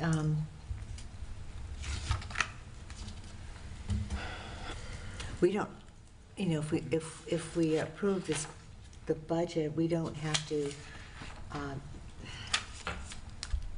make any recommendation on an analysis of Fees? No, we don't have to do that, do we? No. No, I just wanted you to make sure that you Okay, knew good. that you're There would approving it be. with the understanding that right now you have an imbalance, and we're going to have to. And the address commission that will have to approve Yeah. a rate increase. Well, based to on, make that number And balance. that makes sense. We don't want the shortfall. Right. So looking for shortfall. okay. So keeping that in mind, if there's no other questions or concerns, does someone want to make a motion, or are you okay Yeah, I guess I just wanted a little bit of context on the rise in the general fund. It's going up $120,000 year over year. It says for recover costs relating to legislative processes, administrative oversight, legal guidance, internal support from finance, IT, human resources. Last year it was 448, now it's up to 568, 700, so a 27 increase in administrative fee. That's the wonderful fund that covers a lot of Okay. stuff. Okay, yeah. And So, Including accounting, too. including fudge factors. Well, no, Yeah, that really is not Mike's. Oh, okay. No. yeah, that's not my It's game. an accounting, Okay. it's an accounting exercise. Right, it's an accounting exercise. Okay, thank That you. every department. Oh, gets hit with it commensurate. Yeah, everybody gets it. Okay, thank you. and I think in the past, they never did that, and they just put everything under Okay. finance. This is a better way to do Okay, it. I agree. Yeah, we get our support from all of the other agencies that operate, the human resources and the IT and with the, That's cutting the all pie the up. utility bills and all of managing the books, and It's cutting somebody's all got to the- pay for Sheila's overtime. Yeah, right. Does that fund then, like, Up the pie, studies right that away. Kinley Horn does for us? Yeah. Around wastewater? Those are mostly on the capital budget Okay, gotcha. because they're part of typical projects, right? Okay. Okay, are you set in your? Yep, thank you. Okay. Does someone, if everyone's okay with this, does someone want to make a motion? I'll make a motion to approve the wastewater fund expenditures budget for 2024 as presented. Second? All those in favor? Aye. Aye. Okay.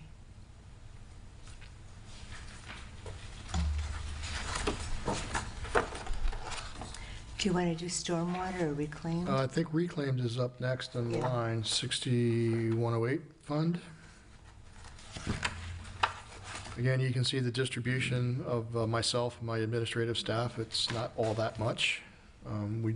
The reclaimed water system pretty much runs itself unless it breaks. And It breaks. step in. It breaks. The reclaimed water system does not have the same issue with technicians versus operations workers, so we're not changing any of the personnel stats in there. And Repairs are all still done by the county. repairs are done by the county, reimbursed by us on an agreement. We currently have, I think, 6 going on this week. But as you know, we've been The reclaim. proactively Right. replacing pipe whenever we Right. do a new road resurfacing project. So the 2 projects on Boca Ciega and Gulfwinds will include new reclaimed water lines. All new water lines. Right. And it's From the- also from the tied to, laterals, right. and it's Lateral. also tied to our annual street resurfacing program. So when we select the streets based on their pavement condition index to be resurfaced, we go in there first, ahead of time, a month or 2, and replace all of the reclaimed water laterals. So that Well, that's great compared to what we used to do. Yeah, we just don't want to suffer the old, hey, you just paved the street, and now you're digging it up to fix the water pipe. Thank you. So, Mike, the note on that sheet there, $1 million will be transferred during '23. Is that? Right, so we have planned to transfer 2 million. I don't think at this point that we're going to need the whole 2 million. We're probably going to be okay with $1 million. So does that not help with the shortfall and, No, because it's really, that was a loan General from oh, the general fund Oh. to the reclaimed water fund. What it might do, if you go back to the second, the repayment amount of 155, we might be able to take that down a little bit when we do that. But I also want to kind of take your eye to the schedule that is a little bit to the right side on column X. And those are the county approved rate increases for the next 4 years. Okay. So we are currently paying, $500 per 1,000 gallons. And they're basically going up 15% a year for the next 4 years, taking us to 874 Okay. in 2027. The only good news here is that the annual consumption of water, because of several measures that we have put in place, has dropped. So if you look at the year-over-year budgets, we are very close to the budget for last year, even though there's been a 15% increase, because we had about a 15% reduction in consumption. So that kind of helped offset that. But the future, there's no going to, I don't think that was realistic to think that we'll have 15% reduction every year of water consumption. So we should be expecting somewhere along a 15% increase in, reclaimed water rates for the next 4 years to just match what the county has. Maybe a little bit less because the payment to the county is about, half of our budget.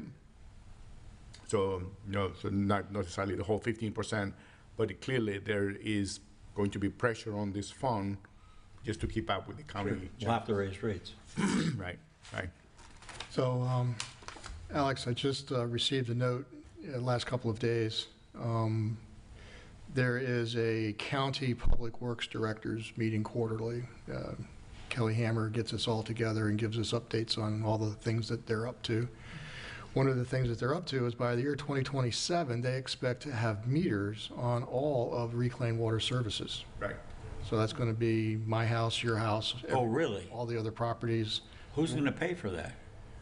The Well, property, the homeowner? At the meeting I'm going to go to in a couple of weeks, I asked them, hey, why don't you lay this out for us all so we can inform our city managers and others, finance Right. directors, of what you guys are up to.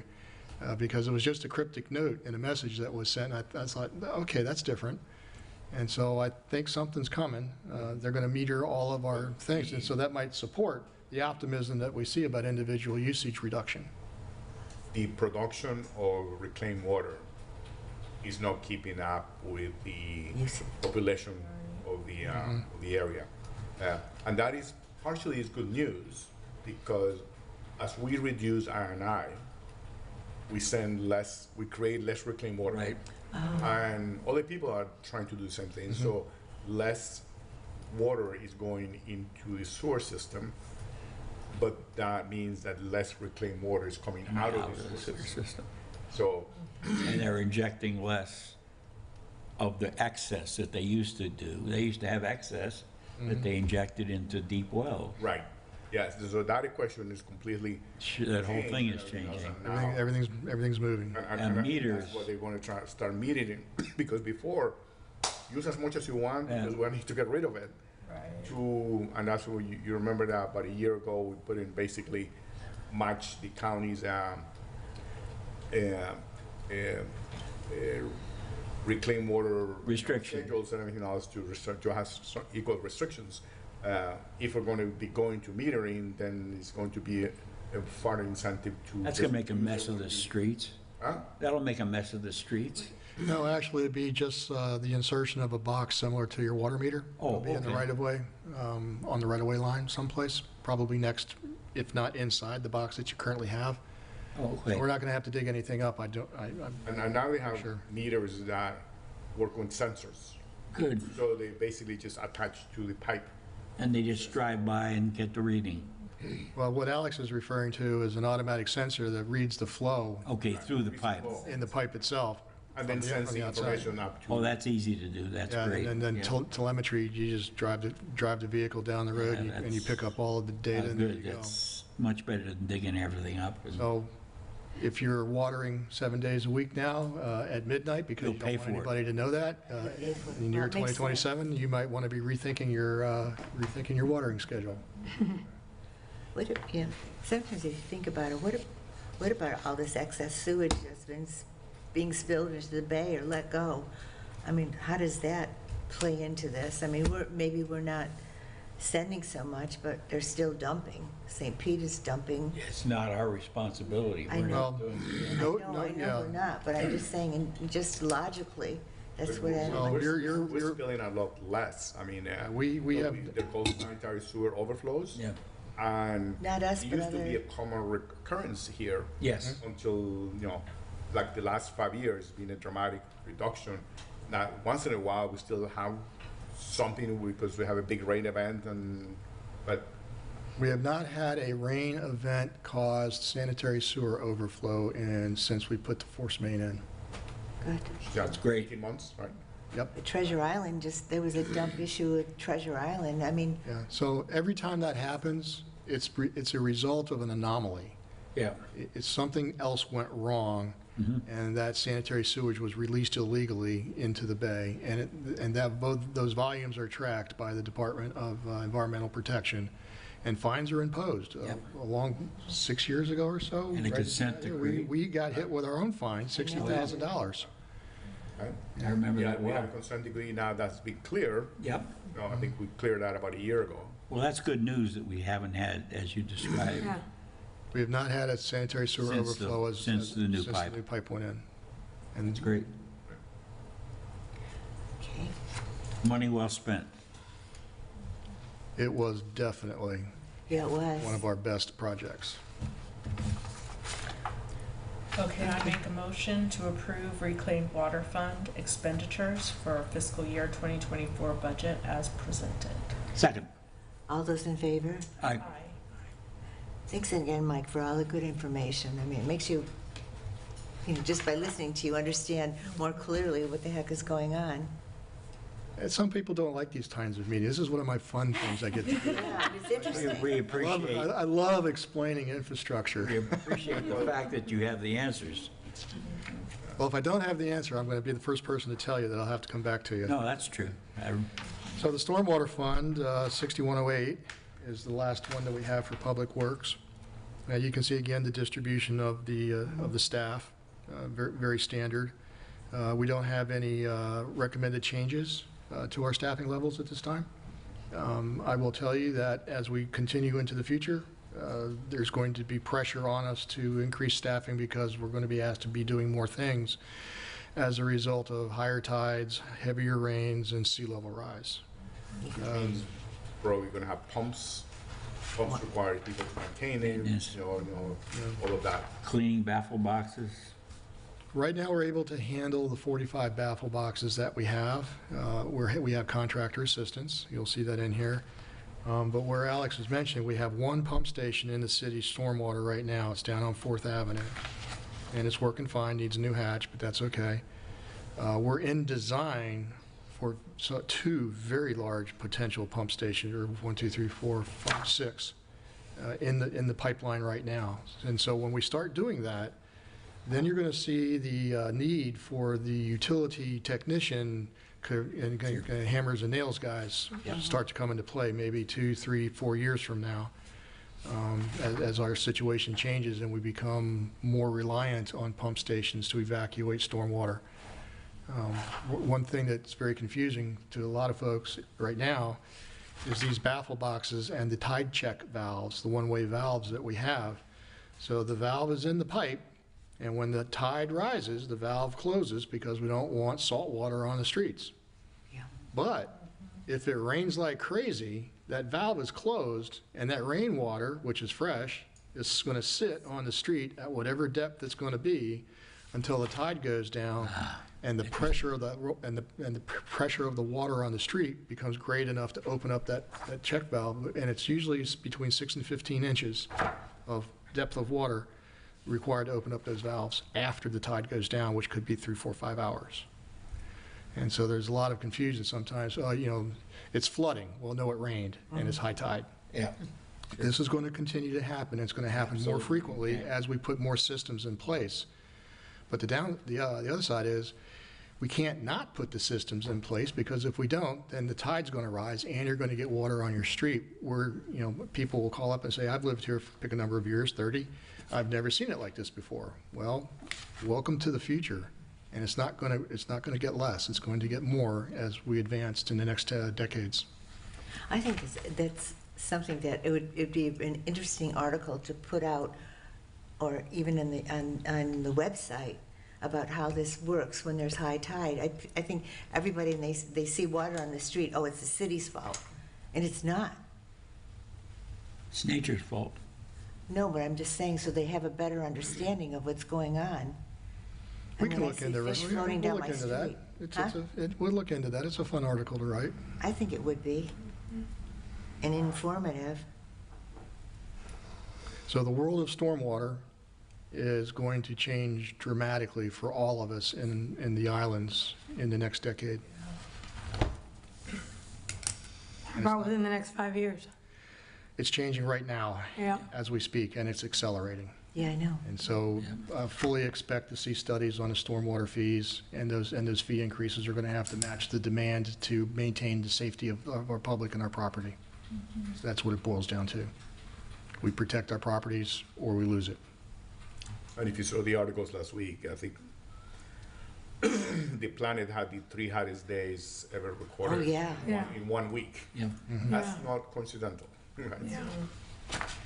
I just really wonder, like, what St. Petersburg itself is doing. I mean, they've had so many issues, and they're just building, building, building, building. I can guarantee you that my counterparts are working very, very hard trying to figure out the exact same thing that I'm trying to figure out, but on a much grander scale. Yeah. This is a national, this is an international issue. I attend conferences full of scientists, all with PhD degrees, and we're all scrambling to figure out the same things. And there's a lot of innovation. I know the city manager is a big technology guy, and so there are solutions that we have not yet thought of because technology hasn't gotten to us yet. So it's exciting, it's threatening, and we need to keep up with it. And I think a lot of public education through this committee here and others on the website is going to be absolutely critical to educate our residents as to why these things are happening and what the cost ramifications are and what the alternatives are to not doing anything. I think that's really critical because, you know, it's easy to blame somebody, and we're doing the best we can.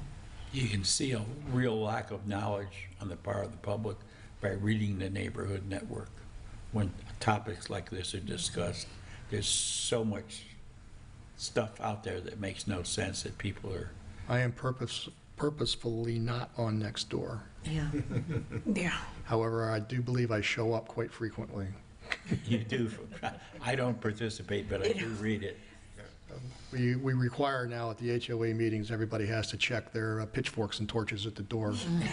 One time I read something, and I don't know, I must have hit one of the emojis, and the problem, whatever it was a nasty thing that was happening.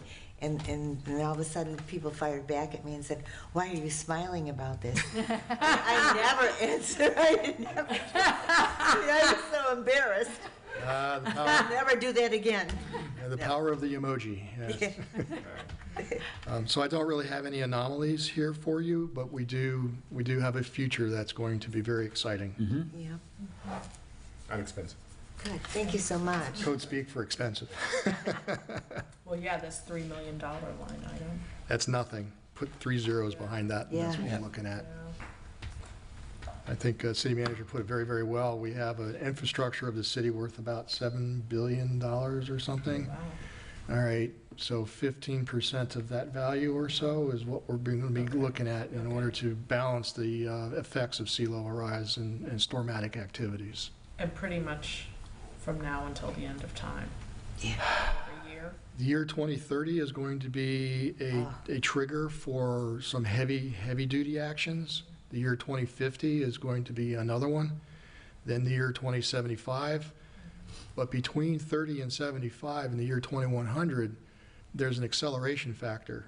And city manager just nailed it. That at this point, there's no solution for. Yeah. Mhm. And they said people won't even maybe not be able to exist in Florida and California. California is a different problem. They have the right elevation. Yeah. Yeah, They they're, just won't have water. yeah. Because Well, they just fall climate into- people just call it sea level rise, but it's climate change. So California's issue is going to be dryness and how you provide water to all those 40 million people that you have there. So as our grandchildren watch our actions as we pass into the future, they're going to be asking themselves, did you, Dad, Grandpa, did you do enough to help me? And unfortunately, part of that answer might be there wasn't anything else I could do, I know. grandson. The house is gone. So true. Darn, Grandpa, you gave up my cottage? Really? Yeah. Oh, well. Okay, if, any other questions on the stormwater fund expenditures? Yeah. Who would like to make a motion that we accept the, I move that we accept the stormwater fund as presented for fiscal year 2024. second the motion? Second. All those in favor? Aye. Aye. No, I have to go. Well, thank you all very, very much for your time and attention. I truly appreciate it. City Manager, appreciate it. Thank you. Thank you, Mike. Thank you. Thanks, Mike. Okay, appreciate you too. I have to go now, so it's up to you. I'm glad, thank you everyone for rushing, going through this, so I was able to hear the information in We're enterprise funds. missing 2 departments, community development and IT. IT, Right, so if you want to watch the rest later on. Okay. And then if you have any questions. and then the fleet fund and okay, Yeah, those are not ready yet. okay. We're still Okay. going through the replacement cost. Sorry, I wish I could have changed this. No, no. It's up to you, Natalie. Okay. Shall we move it on? Yeah, let me get, You want to sit here, Natalie? development, the next Oh. one. You could have the Oh, do I gavel. sit there? Or we can bring you the gavel. You want the gavel? Hey, just tell me what I'm saying. Just hit my noggin when you're ready. Just knock on wood. This would be good for the pups.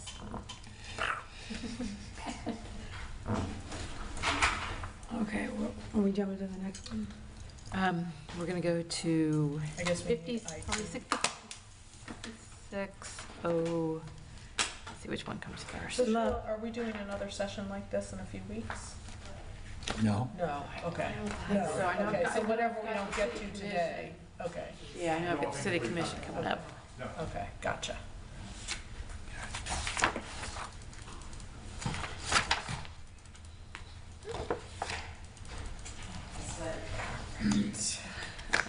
Hello. I got, Michelle?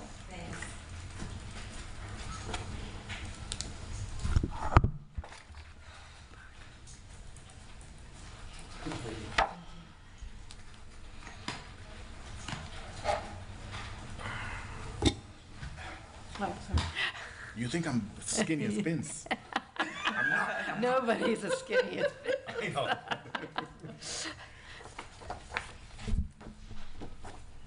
right, so we got transportation. So on our transportation fund, are we ready? Well, Yeah, we're starting with staffing. Oh, we're starting Okay. staffing. Okay, sorry. That's fine. I had that other one up. So community development, we have 2 separate budgets. We have community development and then we also have the building fund, but that comprises transportation, code enforcement, and building. So in this budget, we have my staff time, which is split between the building fund and the community development fund. Then there's an enforcement supervisor, which is Pete. We have we have 2 parking, code and parking enforcement got blended. They used to be separate positions. So, but we do have people that are, 1 person that's strictly doing parking enforcement on the weekdays and another person on the weekends. And then we have 2 code officers right now that are doing a blend of both. And they take shifts on the weekends and then they do code enforcement throughout the week. And then we do have a vacant position right now. We had 1 code enforcement officer that transferred to a permit tech position that we're going to split to a part-time position so that we could have more parking enforcement officers on the weekends. We have a code enforcement clerk that's part-time, and she comes in to help with short-term rental reviews and enforcements and organizing our code enforcement files. And we have an administrative assistant who's our front desk reception, Patty. And then we also have a transportation planner who helps administer the parking program, but also help all the transportation elements and studies that we do. and she does the freebie and. The freebie SBA. manages, yeah, PSTAs, helps with the studies, transportation and parking related activities. So, we're only covering, do you want to go each line by line? Or, Just the highlights, and then Highlights, they will okay. ask questions from you as. so we have our professional contractual line item, we have 138, so this we get charged out of, it's, we pay monthly, every month to Flowbird, which is our pay station provider. There's a back office support where we can look if the pay stations are having downtimes, it gives us reports, stuff like that, so that's a monthly service cost that we pay them each year, and it's about $23,000. Our service fee for our license plate recognition system, that's for parking enforcement, that comes out of that line item. We have our parking permit system that we pay for from here, and our ticket processings, we do have to pay a fees, 10% of our fees, so that fluctuates through year. It may go up higher because we do continue every year to increase our parking enforcement efforts. And our parking sensor services come out of this budget. Any questions on this one? I don't think so. So, okay. And then the next one's bus service support. This is our preliminary number we got from the PSTA, which was $294,000. And that covers the Central Avenue trolley service, the Suncoast service, and the Route 90, and some paratransit services that are provided to our residents by PSTA. We did talk about with PSTA of cutting back the Central Avenue trolley to terminate at 75th, but there is some discussions that they're having internally of eliminating the service from St. Pete Beach in total. So they haven't gone back to us. This number may go down by another 80,000. If they make that decision. The last I heard, they're talking to Treasure Island and Madeira Beach and maybe routing that Central Avenue service to those islands who don't have a direct connection for transit. So just because the Sunrunner has basically fulfilled that need for our community. So we won't see the trolley if they do that. Yeah, so we'll eventually, they haven't made the decision, but will stop at 75th if they do continue it in St. Pete Beach. It won't go past 75th Avenue. If they do terminate it, then the only trolley you'll see is the Suncoast, which comes from 75th and goes north to Clearwater. Okay. What we're doing as part of that is basically we are meeting the people that are coming into the city at 75th Avenue. And then we will be using freebie to move them around, around the boulevard. To the extent there's a correlation between the bus service, the homeless issue that you were talking about before. Sure. It will basically reduce the number of homeless people in the island. We used to have, for example, a lot of homelessness in Paso Grill, and now that there's no bus service into Paso Grill, it's significantly reduced because they really are transit dependent, most of them. So it does help, indirectly address that issue. So. No. So with the increase in the freebie, the commission already approved that? No. No. This is a preliminary number. Yeah, Okay. so the commission basically asks us to do two things. One is they kind of discuss a level of service of no more than 15 minutes for wait time Okay. in freebie.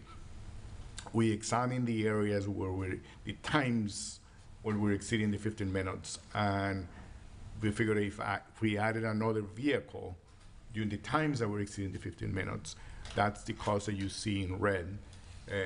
That's the $38,000 in addition to the current level of service. So if that's the final decision, they will basically, so we're separating that for them. The other option that was discussed was having a loop that service the boulevard and just having Okay. Okay, I like that idea. and that's the other number that you have over there. Yeah, go ahead. So that figure, the 704, is, I put the highest value there, which would be, because they did ask us for a 15-minute level of service and a 20-minute level of service. Okay. Freebie did some analysis on there, and they said that really the peak to maintain is Fridays and Saturdays from 4 p.m. to 8 p.m. Okay. And to maintain that level of service on a 15-minute, it would be 3 cars additional that would be needing from what we currently have. And for 20 minutes, it'd be 2 cars. So I had put that increased amount for that, and that was about $40,000 additional for that level, 15-minute level of service. And then what we had added there was a pilot program for the freebie looper to see how that is going. We don't, it's a new service for us. So I programmed a 6-month pilot, and that would cover spring break and summer, which is our busiest Oh, great idea.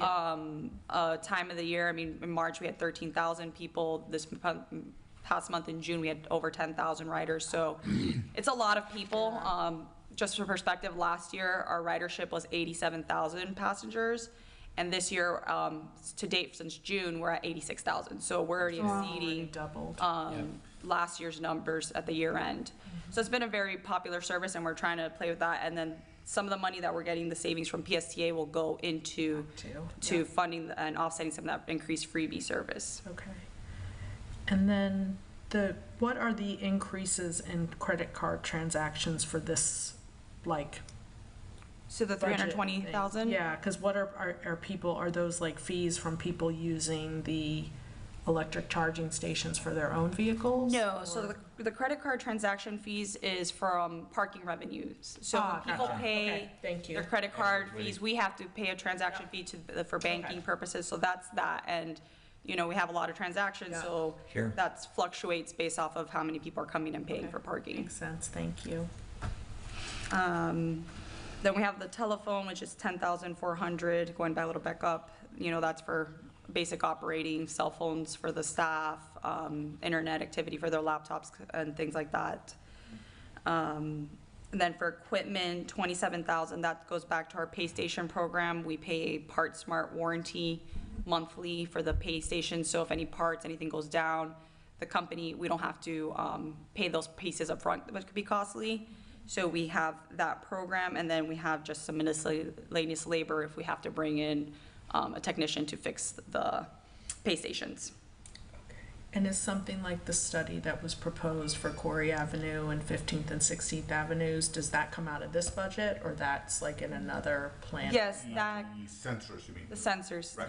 That comes out of, Well, in the Kimley Horn time to do the study, but the equipment would be in this budget, and then the consulting hours go to another budget? No, on 15 and 16 and Corey, we're not using the consultant. Oh, okay, you guys are just doing it yourselves? Yes. we do it- Okay, we do it cool. ourselves, right? Okay, but something like that, the equipment would be in here. Yeah, But if it there's like a comes- new consulting study, does it come out of your budget, or it comes out of like another so, budget? like, we have to do like a transportation study. Yeah, Yeah, it depends what type of study. We have a multimodal impact fees fund too, where, for example, the Gulf Boulevard visioning, the Yeah. safety study we're doing Yeah. comes out of that fund, not Gotcha. this one Okay. particular. So it depends on the project and what initiative. If it's something maybe like a parking study, that may come out of here as needed. Okay. But we don't have anything additionally programmed as of yet for additional Okay. studies this fiscal year. okay, great, thank you. But if we did, we would have put that budget under the professional and contractual. Okay, cool. And then street signs, we have, we always put 22,500 annually just for the maintenance. Signs go down, missing. If we want to add more signs based off requests or change any street rules, things like that, that's where that funding comes from. And Do we make our own signs? yes, we make our own signs, and we do have some decorative signs that, I don't know if you see where we replace the meters, and then they're like a little mobile pay sign. We did those to have a little character in the community, and those we do purchase. But the plate sign within it goes like a frame, and then the other signs we make in-house. So these kind of cost the, Yeah, Public Works has a machine that does that. and any other questions on transportation? Okay, That's good. Would anyone like to make a motion to approve the budget for community development, transportation, and parking? I move that we accept the budget for transportation and parking as presented. second. Okay, All in favor? all in favor? All in favor? Aye. Aye. Okay, the transportation and parking budget is approved, 2024. Next code, okay. So,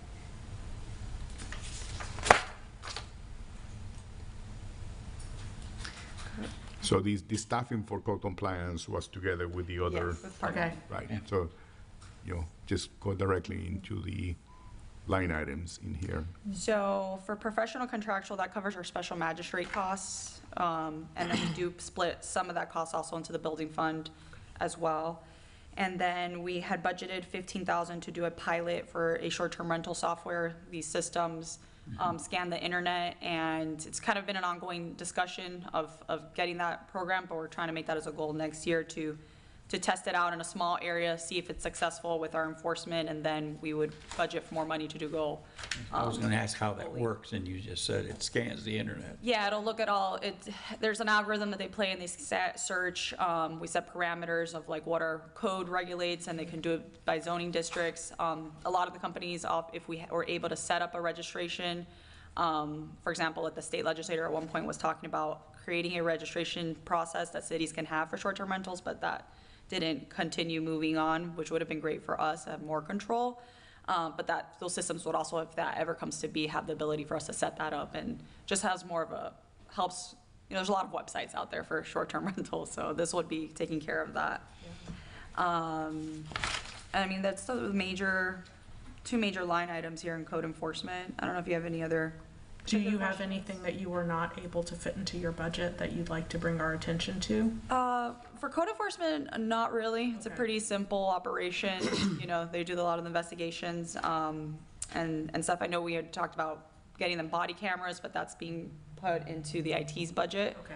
So that would be a request, because we do have a lot of interactions, and it'll help with cases. Any times that, there's a lot of he said, she said, that Right. settles a lot of things when you Good have idea. that Okay. system. So that'd be Makes sense. valuable for the officers to have.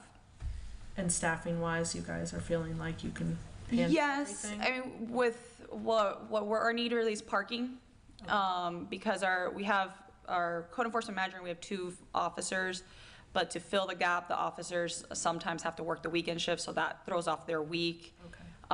a bit. So having more parking enforcement would let them to be able to do Monday through Friday, just focus on code enforcement, and then the parking enforcement would take over that weekend shift. Yeah, and it's been difficult to find people that regularly want to work a 40-hour schedule and work every weekend. Yeah. So that's why we're looking to part-timers that are specifically, looking to work on the weekends. Yeah. They might have another job during the week or something, and they're Right. trying to make some extra money. Maybe the freebie drivers, will do parking enforcement on their route. The freebie drivers. Well, actually, I think the 2 or 3 applicants that we have are all local people. We had 3 good candidates, and they're all residents. Okay. So All residents. that's nice. So Okay. And I don't know if you know, a lot of the freeway drivers are Yes. local Yeah, residents. yeah, It's, cool. So. Okay, great, Michelle. As the code compliance officers, are they also monitoring businesses, or? Yes, Mhm. yeah, they do. They do right now they're split into zones. So the code enforcement manager helps oversees everything, and then we have an officer from 55th Avenue North and from 55th Avenue South, and they're managing those zones and in charge of doing routine drives. They're out in the field. We've last year equipped them with mobile offices, so they are able to print from their cars. They have laptops there, so they can basically be all day out there, and then they come back like the first hour of the day, they come, they check their emails, respond to calls, and then the last hour of the day, they'll do the same thing, but they're pretty much out in the field all day. Okay, you guys have any questions? Nope. Okay. I move, Anyone like to make a motion to approve the? I just have one question. Yes. At some time in the past, we talked about, is freebies paying for the electricity to charge the freebies, or is the city still paying for that? So when they charge here at the charging stations that are the public ones, they do pay for those. We've set them up with an account, and they have to charge a credit card.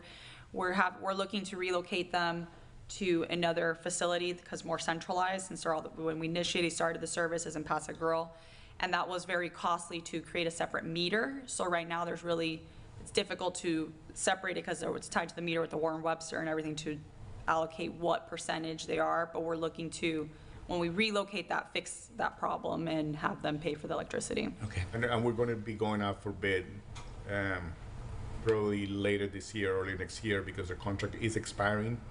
And in the new contract, it's going to be clear that whether they pay or not pay, Good. that way we take care of that issue. Thank you. Jack, anything else? That's it. Okay, would anyone like to make a motion to approve the budget for community development code compliance?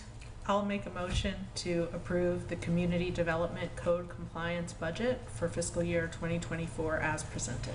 Seconded. Okay, all in favor? Aye. Okay. Community development code compliance is approved.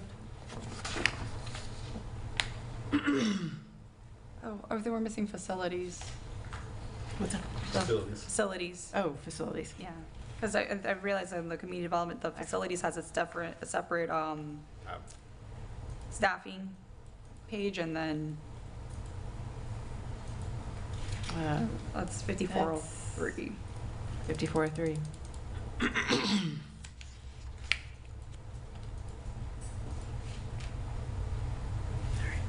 Sing it.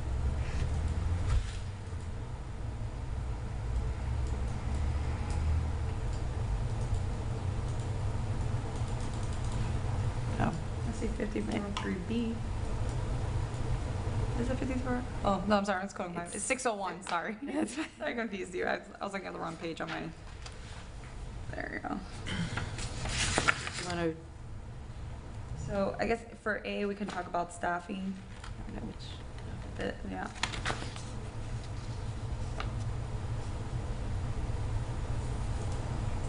So for community development, we also have facilities, and we have an operations manager whose time is split between the facilities group and then building department. We have a crew chief and then 2 full-time maintenance workers, which helps maintain the facilities. And then we have facility maintenance worker 1 full-time, and then a facility maintenance worker part-time, which we have 1.46, so some part-time positions, and those are more for janitorial services, budgeted. So this is maintenance of all city facilities? Yes. Okay. Maintenance and janitorial. Okay. And just out of curiosity, how many city facilities are there? We have City Hall, Public Works, the Rec Center, Library, Warren Webster, Sometime. Suntan, and then we do the the shuffleboard park. And Pasco. Paso Girl, so. Right, and Vina. Vina, Vina yeah, they Maxi. manage to help the janitorial of all the parks, Right. so. All right, so the electricity cost for 31, that's electricity for all the buildings. And then we have insurance, that's to insure our facilities. Allocated maintenance consists of janitorial supplies, pest control, window washing, just, general maintenance of the facilities and keeping them clean. And then we have a direct maintenance cost, which is related to, specifically to City Hall building, any maintenance of the AC breaks, stuff like that. That's where that fund covers. And then we have 10,000 for furnishings. We're trying to update some of the furnishings within City Hall that have not been updated for a long time, so we budget a little bit each year to bring the building up to date. And then we have 75,000 for improvements, which consists of the Warren Webster AC replacement and to reduct work, and then also in the kitchen. We have an LED conversion phase plan, and we're starting with the City Hall and Rec Center, so that costs, and then that's the re-roofing of the flat roof at the Aquatic Center. So those were for the 75K for those.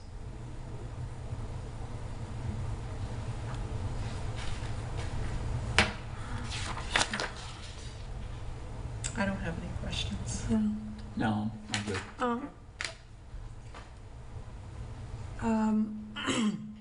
This isn't really directed to her. I just keep noticing that the overtime projection, it's almost like no matter what department we're in, it's almost doubled. Is it just something we just put in there just in case?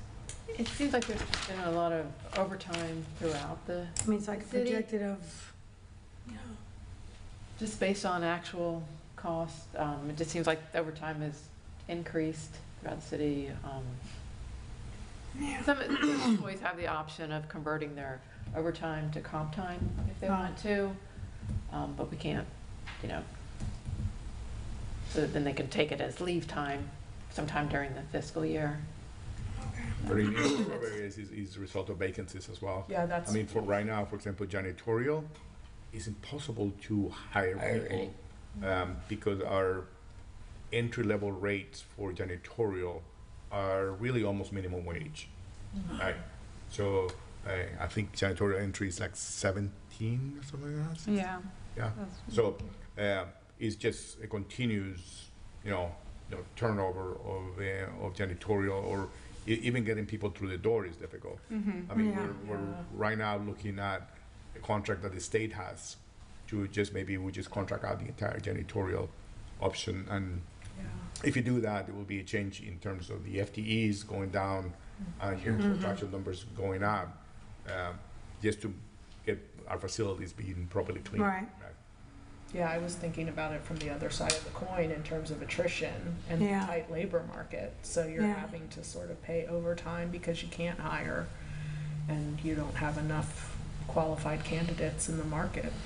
Yeah. it's And definitely a the qualifications for janitorial are not very strict. I mean, but But some of the other departments, the most important thing is show up. Right? Yeah. Right. right. Understood. Amen to that. Yeah, so janitorial specifically, we've had trouble staffing, and then with like parking and code enforcement, we've had to do a lot of, based on the demand and increase of the community, there's a lot of times we have the code enforcement have to stay later, do noise readings, inspections, so that triggers into the overtime too for them. Yeah. Okay. You guys have any more questions? Do you do parking code enforcement? Yes. I think I've seen you out there. I've done it a couple times. I like to go on Fridays. It's always good to have the boots on the ground. And She don't want to get a tan, that's why she goes on Friday. She code enforces at happy hour. Yeah. That's fine. Okay, would anyone like to make a motion to approve the? I move that we accept the Community Development Facilities Management budget for fiscal year 2024 as presented. Okay, all in favor? Second. Aye. Okay, community development, facilities management, that's approved. Okay, so building services. Building fund. Building funds 11 on the tabs.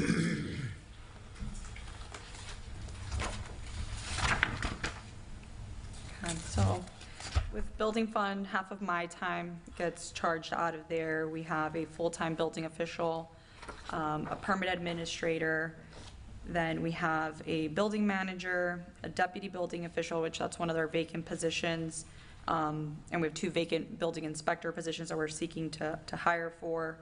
Part of the operations manager's time gets charged out of here. We have a zoning tech and 3 permit tech positions. And then some of the code enforcement officers, because they do like stop work orders, some building department related code enforcement, so their time gets also billed out of the building fund.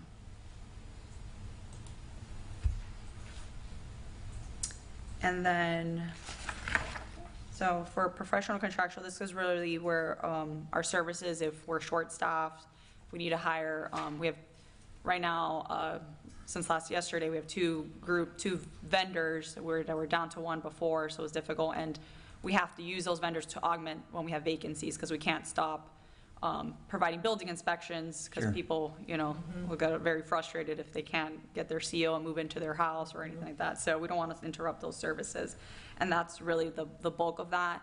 A small fraction of it, about a little over 10,000, does cover special magistrate costs, too, because they do deal with certain code enforcement issues related to building.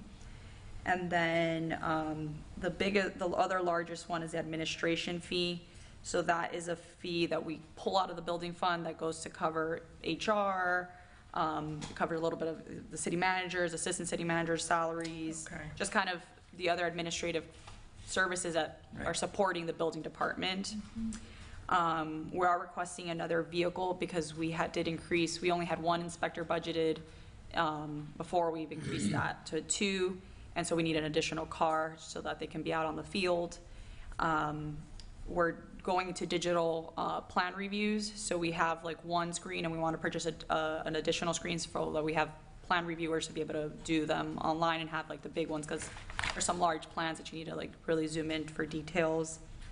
And then the biggest numbers for 450,000, you see in 23 we had budgeted 300,000. That was, we're trying to get into a new permitting system, and we're still through that procurement process. And I don't foresee that we're going to complete that procurement process. We'll get close to it to the end of this fiscal year because we're still vetting out the vendors. Okay. So that 300,000 is going to roll over to 24 because that's probably when we're going to enter that negotiation. And then we're also requesting 150,000 in support of that implementation, so we can have a consultant help migrate, transfer the data so we don't lose records, which is very important. We want to maintain that, and a lot of times when you go through these system migrations, validating the data transferred properly, we want to have a professional person basically reviewing everything to make sure that that gets done and we're not losing anything, which is, that's all very precious information. So I'd be able to go online and apply for a permit.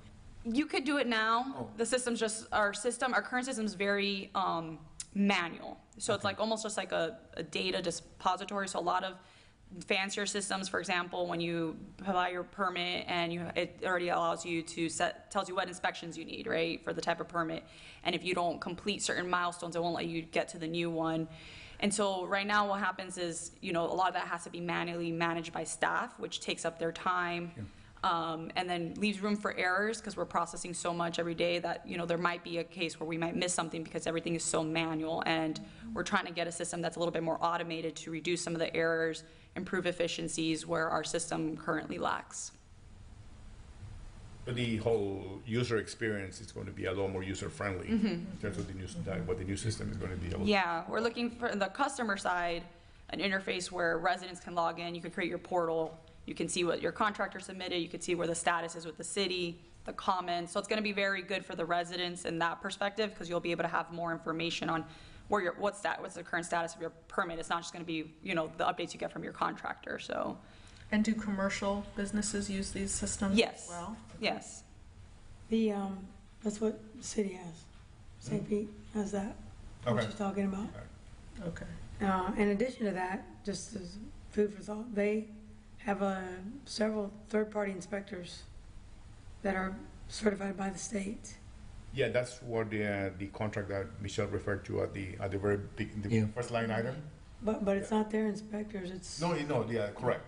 They're going out and inspecting. Yes, we have a contract with, it's called CAP Government, and they basically provide plan reviewers and inspectors upon request. So they basically help us manage the demand. So like for me, I hired my own, so I didn't even deal with the city. Oh, okay. So I had a third-party inspector to build that commercial. We do allow that. That's there's an application that you can submit to the building official, and then they review the qualifications. But we do allow those third-party providers. Anyway, okay. Do you guys have any other questions? No. Okay. Would anyone like to make a motion to approve? Yeah, before you make a motion, I just want to let you know that this fund is right now very close to exceeding the state maximum fund balance. So it's one of the things that we have kind of worked with the auditor in the past, because the fund basically lives out of permit fees and payments, and the state has determined that there's a maximum amount you can keep in reserve before you have to start turning money back into the people that paid for the money for the inspections. Lowering building permit fees. Remember that's what we did about 2 years ago when we reduced all the residential permit fees. But we're still in the margins, so there's the point is that this fund has someone fund resources available that we got to figure out how to properly invest that, not waste it, but invest it in the technology and things that are going to make the process better, so we don't run into So trouble. we don't get into trouble with. Correct, yeah. Gotcha. Okay. But how much of that was any of that related to that down there? Some of it is related to that. That's about $650,000 in permit fees that they pay. So it'll go down next year. Right. We might not be as close to the margin this coming You year. don't know what's, You don't, what's Right. going to happen next year, right? Yeah. Yeah, it fluctuates on the market. I mean, 2020, we saw everyone was doing home improvements, I and think, our fees went up substantially there just on residential that, I think Miramar is it's almost ready to to Yeah. get the permit, right? yes, And so. they'll be paying that. Is hiring more staff an option for this fund or no? We can, Okay. Yeah, You know. But I hear what you're saying. Yeah, Yeah. I'm cautious about hiring staff for the peak and then having to lay them off a year Right. later. Sure. So that's why we have the contractor option. Contractors Okay. and, Yeah. You bring them Okay. in for a year, you meet your demand, and then, if you need to scale down, you then. need more building inspectors, you hire the contractor. that's what we're Okay. doing. Anyone like to make a motion to approve? I building will make funds? a motion to approve the building fund expenditure fiscal year 2024 budget. Second. Okay, all in favor? Aye. Okay. Multimodal. Oh, multimodal, oh, okay. I was trying to spell it out.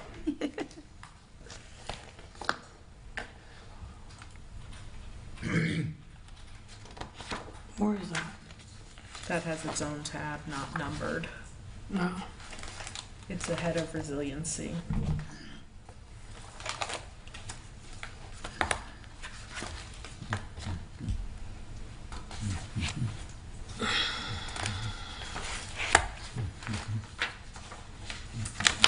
So this Here it is. is. Okay. So this multimodal is actually, it's a fund that we get from impact fees. It's a multimodal impact fee. And we have, well, we could only use it for specific things, which is any improvement that's gonna add capacity to a roadway, and not just by adding a lane, but it could be like a new sidewalk, new bike lanes.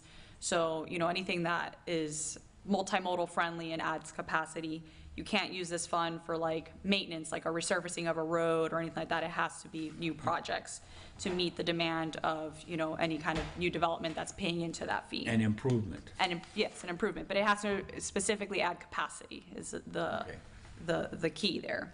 So the projects that we're funding out of this, because we do have money that's been paid, is the Sunset Way improvements, and that's adding additional sidewalks along Sunset Way.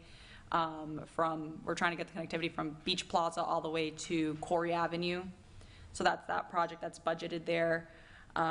We're currently doing the vision study, and so we're putting $100,000 towards, basically from the results of the study, they're gonna look at short, mid, and long term, and some of that $100,000 is gonna help to start doing the short-term improvements as we start working with the state, on how do we accomplish the long term, which are gonna be, like a multi-million-dollar project, because it's basically going to be restructuring. But we do have a plan of short-term to mid-term improvements that we can start tackling and addressing safety on the boulevard.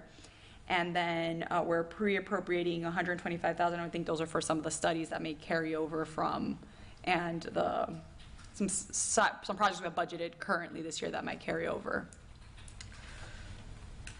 Is Pelican Pete gonna be in the 100,000? Or that's another? They're an independent resident initiative on its own. So Yeah, this we're supporting them, but it really not isn't. financially. no. Yeah, This I is think we purchased the Pelican Pete outfit, that's about Okay. it. or like $200, so, Yeah. Okay, cool. No, this is more for, actual physical improvements Okay. that everyone's going to see on the boulevard. Gotcha. Okay, and then the impact fees, how is it that I'm just curious of why residential amounts are so much higher than commercial amounts, and how are these So funded? this- Are they through the property tax bill, or? This fund is impact fee based, so what you're seeing with residential is probably a lot higher is because Corey Landings has to pay those amounts. That's what the impact fees. So it's based off of land uses. So Okay. it's a Pinellas County ordinance that we're a part of. And they establish basically on the type of use and number of units. There's a calculation based off of the number of units, the construction costs. They have a whole formula that they've created, and then they've tied a value to what that unit would, one residential unit would cost X amount of money, and then we plug that in, and then we get the numbers of what developers have to pay for impact fees. So it just depends on the type of project. So if it's like a hotel, it'll go under commercial. If it's an apartment complex, it would go under residential. So it's stuff like that. That's the difference between the two. So does this money go away, or part of this money goes away now since Corey Landings is stopped? Yeah, the money gets paid when the permit is issued. Gotcha. Okay. And we don't have to give it back? No, we never issue a permit. They never issued a permit. So they never pay that amount. Okay. So the expectation in the budget is that, but this is one of those funds that is capital driven. Okay. So we can be a little bit more flexible in Gotcha. our assumption on revenue, because if the revenue doesn't come in, we don't do the capital project, Gotcha. right? So Yeah, it's not like an okay. operating expense, or, once you're committed to doing it, then you have really no choice. Yeah, and I believe the money that we have in here, and this is what when we talked with Vince, we've had multimodal impact fees that have been paid in the city from the past that just have never been used. Okay. So that's where some of these projects are also coming from, those impact fees. So, that was something that he was managing, and I just got educated on.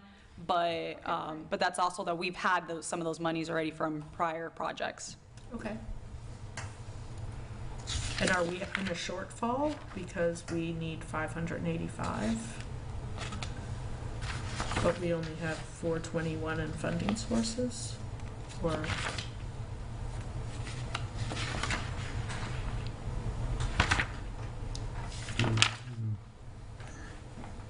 Or the rollover, just, again, it's flexible? Yeah, and I don't have we'll have a fiscal year '23 balance. Okay. Right. That should cover the rest of it. Right. Okay, cool. Can I just ask one question? I was just looking at this, which was on top of mind for me. The Gulf Boulevard Vision Zero Safety Study. Mm-hmm. How are we doing with all that? Are we feeling like we're moving forward with being safe? And because now we got, I don't know, do we have the scooters out here yet? I don't know. I don't see them all the time, but There's I only feel like they're everywhere. There's not a lot. This, that, the There's not a bikes, lot the of kids, scooters, yeah. There are a couple of places that will rent scooters, but compared to downtown St. Pete, no, Yeah. nothing like that. But this study, which really was part of that genesis, was the Pinellas County Vision Zero, which is basically zero mortality on the boulevard. That's the ultimate goal, and it's a partnership between Pinellas County, the state, and us, basically reviewing what we can do in the boulevard to increase the safety of it, which it will basically, how do you reduce traffic speeds? Do you create more median areas? You create more crosswalks? All of that is being reviewed in the study. What Michelle is basically putting in is like there might be some quick gains because putting a crosswalk is easy and cheap, right? And so there were things that we're going to be able to do right away. Some of the things are just going to take time because we got to be. I think there's a lot of opportunity to re-envision what the boulevard looks like, and find a way to basically reduce speed by reducing the design speed of the boulevard. Right now, you get into the boulevard and you feel like you're on an airport runway. And that is not consistent with being the main corridor on a beach community, right? So those two visions are inconsistent. So we're going to try to reconcile all that, and that's why it's important that the state is part of this. Yeah. Because the part of the solution for the genesis of it, they'll help with the implementation of that. So. Do they just, I see this all the time because I'm down Gold. The signs about the pedestrian walks, where you have the flashing, is there been ever any thought that you'd do two of those, like this one and then that one? Because I see people slamming on the brakes, you know what I'm saying? Well, one of the things that we're looking at is synchronizing the crosswalks with the lights. Yeah, Because right now you go green, oh, yellow, and then, Yeah. and if we can find a way to synchronize that, says, okay, anything that's within 200 feet or 300 feet of this intersection is going to synchronize with the light at the same time. So when you stop for the light, then everybody stop. You get all the pedestrians moving east, west. yeah, And then you go again, as opposed to all this start and stopping, that's going on right now. The start and stopping is very dangerous for both the drivers Yeah. and the pedestrians. Yeah. yeah, because some of them are stopping, some of them are, yeah. There's a lot of people that Yeah. don't stop. I don't know, from the study, because they did some crash data analysis, and rear end accidents are like the most common and frequent accidents on the boulevard, and that happens with a lot of that stop and go.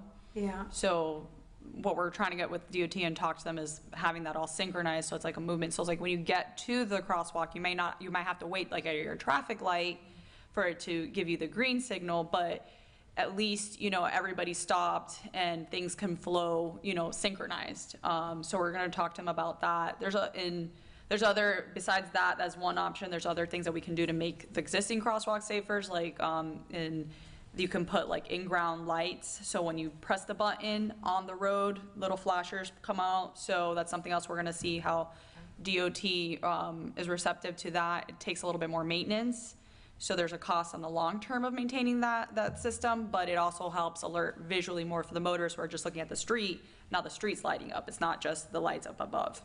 yeah, So just, there's different things, so we're trying to get, I'm sure there's into technology. what recommendations that we're thinking of, and make sure FDOT's on board with it, because that's Yeah. really the I get it. final say. We don't, so that's where we're at right now, working with them. That's cool. Great job, Michelle. All right. Thank you. Okay, does anybody have anything else? No. Okay, you want to make a motion to, I make a motion that we approve the multimodal fund expenditures as presented for the 2024 fiscal year budget. second it? Aye. Aye. Okay. Multimodal fund. Thank you. Thank you. Thanks, Michelle. And last but not least, yeah, we took Candice out of order because she had been in a seminar. She just drove down back from Orlando, right? Right. Yes. Oh. So, Thank you. Welcome back. Thank you for letting us adjust the schedule on you a little bit. Appreciate that. All right. All right, so we'll go ahead and start on the sheet that was pulled up here on the staffing side of things. I've been here now coming up on 6.5, maybe 7 months at the city. Obviously been involved in a number of projects, a lot of support, some firefighting and day-to-day things that kind of need to Where are we in the book? happen. Oh, Administrative services, administrative services. Administrative Services, Information Technology. Thank you. Okay. Yeah, it's under admin. sorry about that, guys. That's okay. Sorry. Thank you. Sorry to disrupt your flow. No, that's okay, it's okay.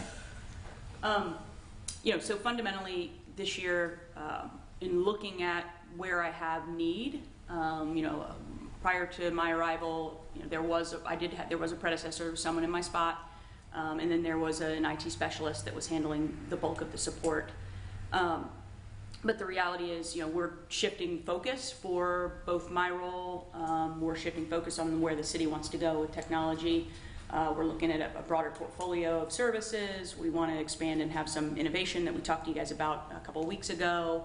And we have really a fairly significant need in the business analysts and project space. So I do find that outside of a lot of the support things that I do, that I'm spending a fair amount of time trying to help shepherd projects along, help suss out requirements for the departments and their partners so that they're kind of speaking on the same language, right? So that we're outlining what we want from these systems and services, and that we're actually getting those systems and services in the form and fashion that we've outlined. So I am looking to add a staff this year in a business systems capacity. So that's what's outlined on this sheet here. So it would be just one ad I did want to, first let me stop and see if there's questions around that specific ask. And I will add to what Candice is saying is that we, in the past, had purchased technology, either software or other systems, and we get 30 or 40% of the utility of that technology. And that is why, having this person to help bridge that gap and really get us to, to get the full benefit of what we're buying is really an important investment that goes with all the money that we're putting into. We put a lot of money into Central Square, the new accounting system. We're putting a lot of money into our building system, 300 and something thousand. All of those things, if you don't put the effort into see how it best fits with your operation and how do you maximize that, then you're going to waste a lot of that investment. So I really like the vision that she has in terms of having somebody who's going to help each of the departments get the best out of that. Right now, Candice is working with a lot of the operations manager because we had this tool called Asset Essentials, purchased 2019? 19? 20? Right. Yeah. 1920. Right. So, Yeah, 1920. No, it's newer than that. This one's newer than that. for some reason, it never got integrated with Cyclic Fix. So all of the information was being put in Cyclic Fix and then manually transferred to another system. So she's basically integrating that, so all of that is seamless. And it has great capabilities on showing you how do you manage your staff resources, allocate each person in the field to specific tasks. So you get a request for go and look at this water leak somewhere, and in the system you'll say, Natalie, at 8 a.m. on Friday, you're going to give you an hour to go and check this, and you'll check that the work was completed and all that. So it's a great resource management tool, never got really used. So this is just an example of many different areas where we can really capitalize on that. So that's what this person is for. To carry that one step further, is she also in charge of, not in charge of, but kind of looking at what is purchased by each department to make sure it all sings the same song? Yes, and that it is the most current technology. Because, for example, the library is buying some technology to keep track of the books. Well, but same time, it's not a techie. No. Right? And Right, she's a great exactly. librarian and later library director. But Candice is kind of like looking over her shoulder and saying, yeah, this is the current technology, and if we need to integrate with something else, this is how it We fits. can do it, right. That's so key. Right. Yeah, it's trying to lay out, more of a strategy, right? Instead of point solutions that work for a particular need, Yeah. we need to look at the strategic value of what we're buying and how it might integrate or help in other areas, and how we might connect some of those systems and services for future needs. Like, we might want access to data coming in and out of those systems. As Alex said, the work order flow between systems, the automation and the optimization of those systems are very important. So Yeah, this role will help me. Yeah, I think the additional investment is warranted, especially because when you partner with the software company, their customer success managers don't really have anything to do with making their customers successful. You really need to have internal resources, like you're saying, Alex, to help maximize the use of the tool. So, Absolutely, yeah. Their value proposition is a little different than ours, right? It's to get that project closed and get you to sign off, and we have a different, we're invested in a different way. yeah. All right. All right, so moving on to the broader expense sheet here. Do you want to go with that one that shows your? Yeah, let's see. I know Ryan's probably trying to get it pulled up effectively. Happy to go through things that are of minimal change, but what I thought I would start on are the things that are more significant change for you, and we can go from there. So I'm gonna start with the software budget. That's something that's relatively, it was a little bit of a bigger increase than some other areas, roughly around, I think, a 33% year-over-year increase. Most of that cost is wrapped up in technology surcharges for the services we already have, right? So almost everybody has come out with some surcharge component. You know, a lot of them are 5%, 6%, 3%. So the net of that over our application portfolio is, caused an increase year over year. The other two line items that are in that bucket of increase, we are looking to increase our Microsoft licenses this year as part of our security portfolio program. So some add-on capabilities and features to help us with our security, and vulnerability program around the endpoints. So the software that runs on everybody's computer. So that's a slight increase on those licenses. We already pay for that, so there's just a slight net increase. I think roughly we have budgeted maybe around $15K for that increase in licenses on the year. And then the last thing in that bucket is application portfolio increase. So I have been asked to look at some new, specific new products this year around possibly a lean search tool. I know we have some capabilities that we may be taking advantage of already here, but we're looking at how we might bring something like that on board. Before Vince left, we talked about a treasury tool, so I'll need to work with Sheila and others to determine, if that's something that we want to continue to pursue. He did ask me to leave it in the budget for this year. So it's a small net change of about $30K total of a handful of items. There's a line item for the clerk's office that they're having of interest around text tracking and some of the management of our endpoints for our phones. So these are the kinds of things that are making that bucket, a little bit higher this year than last.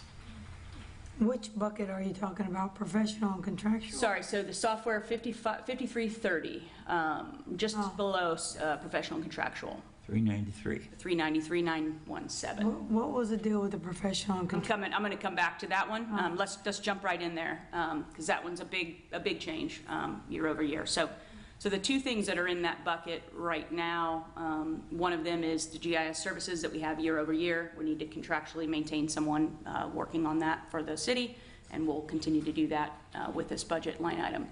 The other item is part of the security program. So if you recall, when I sat down with the CIP work and outlined a lot of the things that we need to do to shore up and raise our program maturity around security, two great things came out of that. One is I'm getting visibility to start talking about some of these things that are critically important to you all and others within the city, and it's starting to become even more of a priority. The second thing is we won a grant for about $70K worth of technology from the state. So if you're not aware, you may be. The state of Florida has launched a program for $30 million investment into local municipalities throughout the state. Nice. And we won that grant, and so we're bringing in about 6 to 7 new capabilities that we don't have in place today. And so this professional and contractual is to help me oversee, manage, and then maintain that. So it's not just looking or helping install the software, but these are platforms that someone has to have eyes on continually. Not just monitoring and alerting for threats and focusing on the alerts coming out of these systems and configuring them, but being more proactively looking at threats out in the marketplace and how do we need to protect ourselves utilizing these technologies and some others to better just harden the city and protect ourselves. So is this like the cybersecurity thing? Yes, by and large, that it's mostly for cybersecurity managed service partners. So that'd be a contract partner to come in and help us. And so I heard some discussion about, difficulty hiring in facilities and some of these other areas. You can imagine how difficult it is to hire a network and security expert or, 1 or 2 experts. We're going to have an entire bench of experts available to us if this is approved, right? So you bring in a company, they may be putting a person on your account, but that person has 10 to 12 to, 70 people behind them, maybe depending on the size of the company, that they can rely on to help service and support our account. So it's a huge value add, and frankly, I don't want to go out to the marketplace and try to compete for a security professional full-time. We need it, but it's just not in the cards right now, and not worth our time to go chase. Well, and it's good to have an external partner for these kinds of capabilities because the marketplace changes and the threats change. And so if you only have your person, then you only know your situation. Right. And then This you is the don't very have dynamic, the reactive learning. market. Yeah. Every time that they close this loop, the bad people Right, are the looking bad- for new ways to, to the thing. So Do we have any of that kind of stuff that goes on? I don't know. yeah, we had it. penetration almost 3 years ago, I think it was, Yeah. Is that right? where some of our data got captured. Yeah, it's just cost of doing business. Mm-hmm. Yeah, it's pretty critical. I mean, you know, if you think about the types of things that we have, right? We Yeah. have valuable, sensitive data that people Yeah. do want to try to exploit. Yeah. We oftentimes have legacy systems, I'm sure you're aware, you know, that are around. Those systems have vulnerabilities that maybe haven't been patched, can't be patched. There's a variety of reasons why those systems exist in our environment, and in order to protect those, you know, to the best of our ability, obviously upgrading, but also monitoring and So will you be presenting to this firm who looks at this, you know, all the different things we have in-house? I absolutely. mean, kind of like that? Absolutely. Yeah, we'll be talking about the entire technology footprint, all of the locations we have. Yeah. You know, every aspect of both the good and the things that are Yeah. of concern, they'll be going through and combing through in very great detail. Okay. Yeah. And it's one of the few exceptions in the state sunshine law, because Oh, okay. everything that she produces for them, you can imagine, you don't want that to be available to the right, public. right. Because, you know, Yep, makes Well, thank sense. God. yeah, then You don't want to give someone on purpose, the right? treasure map, right, with all of the, Right, handing it to the bad actors out there. So, yeah, it's Good. critically important. So that's what that bucket is, Good. primarily. All right, any other questions about the software or professional?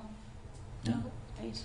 Okay, does anyone want to make a motion to approve the information technology I budget? make a motion to approve the Administrative Services Information Technology budget as presented for fiscal year 2024. Second. Great.